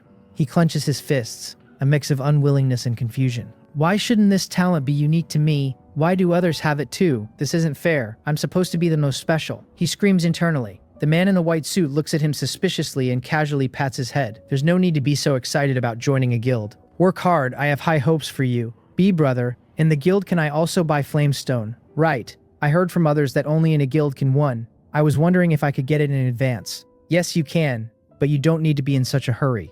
The man waves his hand. A trained captain with resource radar talent, after joining the guild, cannot upgrade for at least 10 stations. This is to protect you from dying before you can fully utilize your talent at higher level stations. Of course, the guild will also provide some advanced items to protect you. It's not too late to upgrade to level 4 when your strength is mature and your foundation solid. Also, for your upcoming stations, a train assisted will accompany you to collect resources. The guild will also provide tools. Li Xiaosheng can no longer hear the rest. He only feels a chill. What did it mean, not being able to upgrade within 10 stations? He had to stay at level 3 for a full 10 stations. Why? Clearly an attempt to squeeze out the value of his resource radar and gather enough materials before he died. And he had to bring an assistant. Assistant? Their monitors, right. He angrily slams his hand on the table. Sorry, it seems I'm not suitable for your guild. I want to speed up my leveling and don't plan to stay at level 3. Before he finishes, the man in the white suit chuckles. Oh, so you're ambitious. Too bad, useless my friend. Even if you go to another guild, it'll be the same. For resource radar talent users, leaving the newbie area and joining a guild, the 10-station collection period is a consensus among all guilds. Even if you go to another guild, it will be the same. Then you'll just not join a guild. The commotion attracts attention. Members of other guilds knowing the backstory look at him with mocking gazes. If you don't join a guild, you'll never be able to reach level 4 in this lifetime. Flamestone is only in our hands. A resource radar talent, once past the newbie area, is entirely a negative talent. With such a trash talent, you won't be able to enter many excellent stations. Do you think you're very powerful? He stops, his back trembling. The truth he least wanted to know has still appeared. After passing the newbie area, resource radar truly becomes a negative talent in every sense. He has to go to stations with large amounts of wood, metal, and parts, and these stations often won't have many other rewards. One step slow, every step slow. He feels as if he had fallen into a cage woven by others. A goat walking into a tiger's mouth. That person, isn't that Li Xiaosheng? Zhao Lin points to him as he sheepishly returns to the man in the white suit and silently chooses to join. You know him. This guy posted his photos in the chat room before, many times. He's extremely narcissistic. Some of the girls I've traded with said they even received friend requests from him, asking them to be his girlfriend without even meeting. Looking at him in the crowd, I hear more conversation. Resource radar. Li Xiaosheng indeed has his talent, but it is not such a rare one. From beginning to end, I could feel that he had an extremely strong sense of self-identity, believing himself the most special. Now, discovering that he isn't so special, and that this specialness even prevents him from upgrading, his heart is probably quite broken. Boring. Let's go. Wait for me, Brother Qian. Where are we going? Did you forget what I said when we arrived in this city? What? Enjoy. I snap my fingers and a stack of 1,000 stars coins appears neatly in my hand. Since we're here and there's nothing else to do, don't you want to reminisce about your past modern life? She blinks. Can we do karaoke then? Throughout the day, I truly experience how much this city embraces entertainment. Eating, drinking, playing. Shops everywhere. The natives incredibly respectful and enthusiastic toward captains. Even in the past world, it would be difficult to find all kinds of entertainment in one place. Even at night, the lives of captains not only don't stop, but become more intense. For pleasure, some would even disregard their own lives. In a hot spring of a certain inn, my entire body is immersed in it. A faint milky white glow drips from the spring, and soaking feels as comfortable as being in a mother's womb. My mind is empty, I don't need to think about anything. Unfortunately, this hot spring is not for me alone. Splash! A black-haired middle-aged man with a weathered look and scars sits down. I don't pay attention at first, but the uncle suddenly speaks. Young man, do you want to join our organization? ? Organization, not a guild. The inexplicable invitation immediately wakes me from my empty state. Subconsciously, ebony appears in my hand, dark muzzle pointed at the scarred uncle. We don't seem to know each other, uncle. You must have invited the wrong person. He takes a deep puff from his cigar. No mistake. That smiling tiger from the church sent me. Oh right, it's Shia. He told me to tell you that we and Shia are from the same organization. The atmosphere is silent. Clearly this explanation is not enough to make me lower my guard. Interesting. A storage device hidden on his body. Is it that bracelet on your hand? That doesn't seem to concern you, senior. Ha, indeed. Holding the cigar in his mouth, the man snaps his fingers and a friend request notification is sent. My name is Fan Huo. Everyone calls me Old Fan. You can call me that too. Don't be so nervous. I don't mean you any harm. I just happened to come to City of 1,000 Stars to do something. That smiling tiger in the church, said Shea. That crazy woman seemed to be on very good terms with a newbie and even gave away the organization's annual train maintenance slot. I was a bit curious, came to check you out, and by the way, to invite you to join our organization. Taking a deep breath, the thick cigar is instantly reduced to ash. Sister Shea never told me about any organization. That's normal. After all, it's an organization, not a place with strict rules. Just everyone with similar goals came together. Over time, it gained a tiny bit of influence. Clack, a dark green flame burns at his fingertips. He pulls out another cigar from who knows where and lights it. His gaze sweeps over my ebony brows slightly raised. Your gun is good. Thank you for the compliment. I return to the hot spring. I can feel this man named Fan Huo has no ill intentions. Moreover, his train captain level is definitely not low. If he really wanted to do something, why waste so much breath? How did you find me? Did that person in the church plant a tracker? It's not that much trouble. There's nothing in City of 1,000 Stars that can't be bought with train coins. There are surveillance cameras everywhere on the road, and they're not just for finding vehicles. Is that so? But I heard the city doesn't allow the sale of items above level 4. You can't necessarily buy everything even with money. Looking at the cigar in his mouth that has been smoked dry again, I strongly suspect his lungs are entirely made of smoke. Was he not afraid of choking to death? That's just because the things you've come into contact with are too low level. You'll understand when your train level is higher. Fan Huo rises from the hot spring and casually throws over a card engraved with a faceless saint. Here, take this. If you want to join the organization, open it. If not, forget it. The reason I invited you is only because of that crazy woman Shea. Speaking of which, you're the one who released her, right? Heh, you're really capable. Can you tell me how you did it? Senior Fan, everyone has their own secrets. Don't you agree? He shrugs and lights another cigar. You're right. For some reason, I always feel there is a hint of playfulness in his eyes. Crazy woman. What does that mean? Literal meaning. You'll understand later. For some reason, I suddenly recall the scene in Mystery Bell Town's church, where Shea crushed a doll's head with her bare hands. Crazy woman. It seems the title is quite fitting. I have things to do. Goodbye. Fan Hu leaves the hot spring. His arrival and departure are like a puff of smoke, so fast it is suffocating. I toy with the card, pulling up the screen to appraise. Emperor Sequence Organization Invitation Card. After use, one can become a member of the Emperor Sequence Organization and enter its exclusive chat room. D-Shu. Card Sequence. I think of what Shia told me about the card sequence not long ago, and how Shia was sealed because of 1/3 of the blasphemy card. Could it be the purpose of this organization is to collect those cards? Should I join? I fall into thought. From what Fan Huo said, he didn't know I possessed the blasphemy card, which means Shea hadn't told anyone I was the new owner. So if they really wanted to collect the sequence, weighing the pros and cons, I feel, it would be more reliable to ask a professional. Ye Qian. Sister Shea, do you know Fan Huo? A moment later, Shea, making lollipops in the church, hears the notification and frowns slightly. Is he a smoker? He's a smoker. Oh, then he probably invited you to join the organization, right? Did that guy give you an invitation card? Tisk. ? She crosses her legs, annoyed by Fan Huo's meddling. I was originally going to City of 1,000 Stars this time to give you an invitation card, but that guy beat me to it. That's strange, that smoker rarely sends out invitation cards, doesn't he? Haven't seen him in over 10 years, has he changed? Well, that's fine, it seems I'll have to give you something else. So the thing she said she would give me was this invitation card. Then can I use it? Before you use it, let me tell you something. There aren't many people in the Emperor Sequence Organization. I just glanced at the chat box. Excluding the dead ones and including you, there are only 18 in total. You don't have to talk in the chat room. Besides me, your sister, there isn't a single normal person in there, especially one named Zhu Xing too. She's even more of a charlatan. Listening to her talk will make you lose your sanity. I silently recall the smoker just now and the things Shea had done. It seems it wouldn't be a problem to remove the phrase besides her. Are you thinking something very impolite? How could I? I was thinking about where we should meet after Sister Shea arrives. This city is quite big. I'll find you then. That city should be the same as before. As long as you have money, you can buy everything there. It was that same line again. The chat ends, and I raise my eyes to look at the artificially created virtual galaxy above. Still a bit too weak, but never mind, now is time to enjoy. Submerging into the water, the outside sounds completely cut off. The world before my eyes is pitch black, and the comfort that spreads throughout my body allows my mind to empty. But, pound in at signs and %.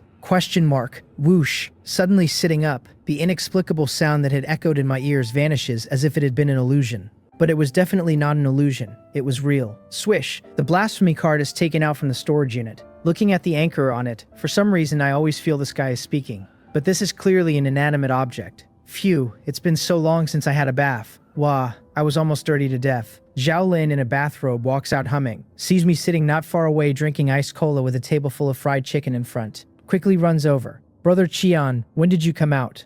A fair hand stealthily reaches for the chicken. I catch her red-handed and slap it away. Buy your own if you want to eat. No, I won't eat. I'm on a diet. Despite her words, she swallows, looking at the freshly made chicken. I'm telling you, is it necessary to be so stingy? You had pretty good luck at the last stop. No harvest. I did, but all the train coins were taken by that screw Jie. She speaks the latter part softly, but I still hear clearly. I only took 5 coins in total. You should have at least 1 left. Do you think I haven't opened a level 3 chest? She stubbornly says she isn't hungry but is still hoping I'd leave some. Unfortunately, she is overthinking. I bought food entirely according to my appetite, never intending to share. I rent 2 rooms in the inn. Lying on the bed, I find it hard to sleep. Taking out the blasphemy card, I recall the voice in the spring. What exactly was that thing? Speaking of which, every time I use the Anchor's Voyage, I seem to hear similar sounds. Should I ask? No, forget it. Putting away the card, I take out another. The Emperor Sequence Organization's invitation card. There shouldn't be any problem. The card swipes through the air. A chain-like stream of light forms a milky white chat screen in midair. Update personal information. Has joined faction Emperor Sequence Organization. No one speaks. My joining is as silent as a small pebble in a rushing river. But soon a friend request arrives. Zhu Xing2 has sent you a friend request. Isn't this the charlatan Shea mentioned? Accept. Zhu Xing2. Hello newbie, welcome to the Emperor Sequence Organization. Fate has brought us together. Although it might be a bit presumptuous, can you tell me if you have found the 3rd fragment of the blasphemy card?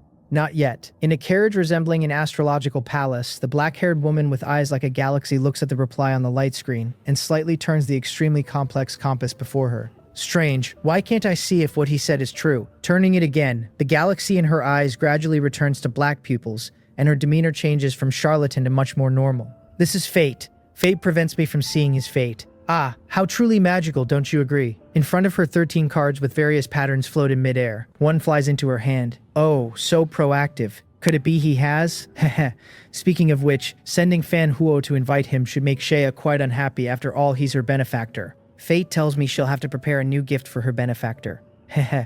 I hope she doesn't kill me. With a smirk, she hums a cheerful tune and types. Another message comes through. Yo, little brother who saved Shia, when a newbie joins the organization, there's always a newbie gift. Besides that, as the founder of the organization, I should also tell you what our Emperor Sequence Organization is all about. This person, why do they feel different from just now? From full of charlatan vibes, constantly mentioning fate, to now calling me little brother with an inexplicably playful tone. I once again recall what Shea said. There are no normal people in this organization. Shea gave you a fragment of the blasphemy card. But did she tell you about card sequences? I know about card sequences. That's great, no need to explain too much. The goal of our Emperor Sequence Organization is to collect all the cards of a certain type of card sequence. Just like Shea, her card sequence is the angel card. Like the smoker who invited you, his card sequence is the war card. And you, although you will eventually possess a blasphemy card, however, Shea should have also told you about the special nature of profane cards. They cannot be collected. So as a member of the organization, your newbie reward is a card from a card sequence.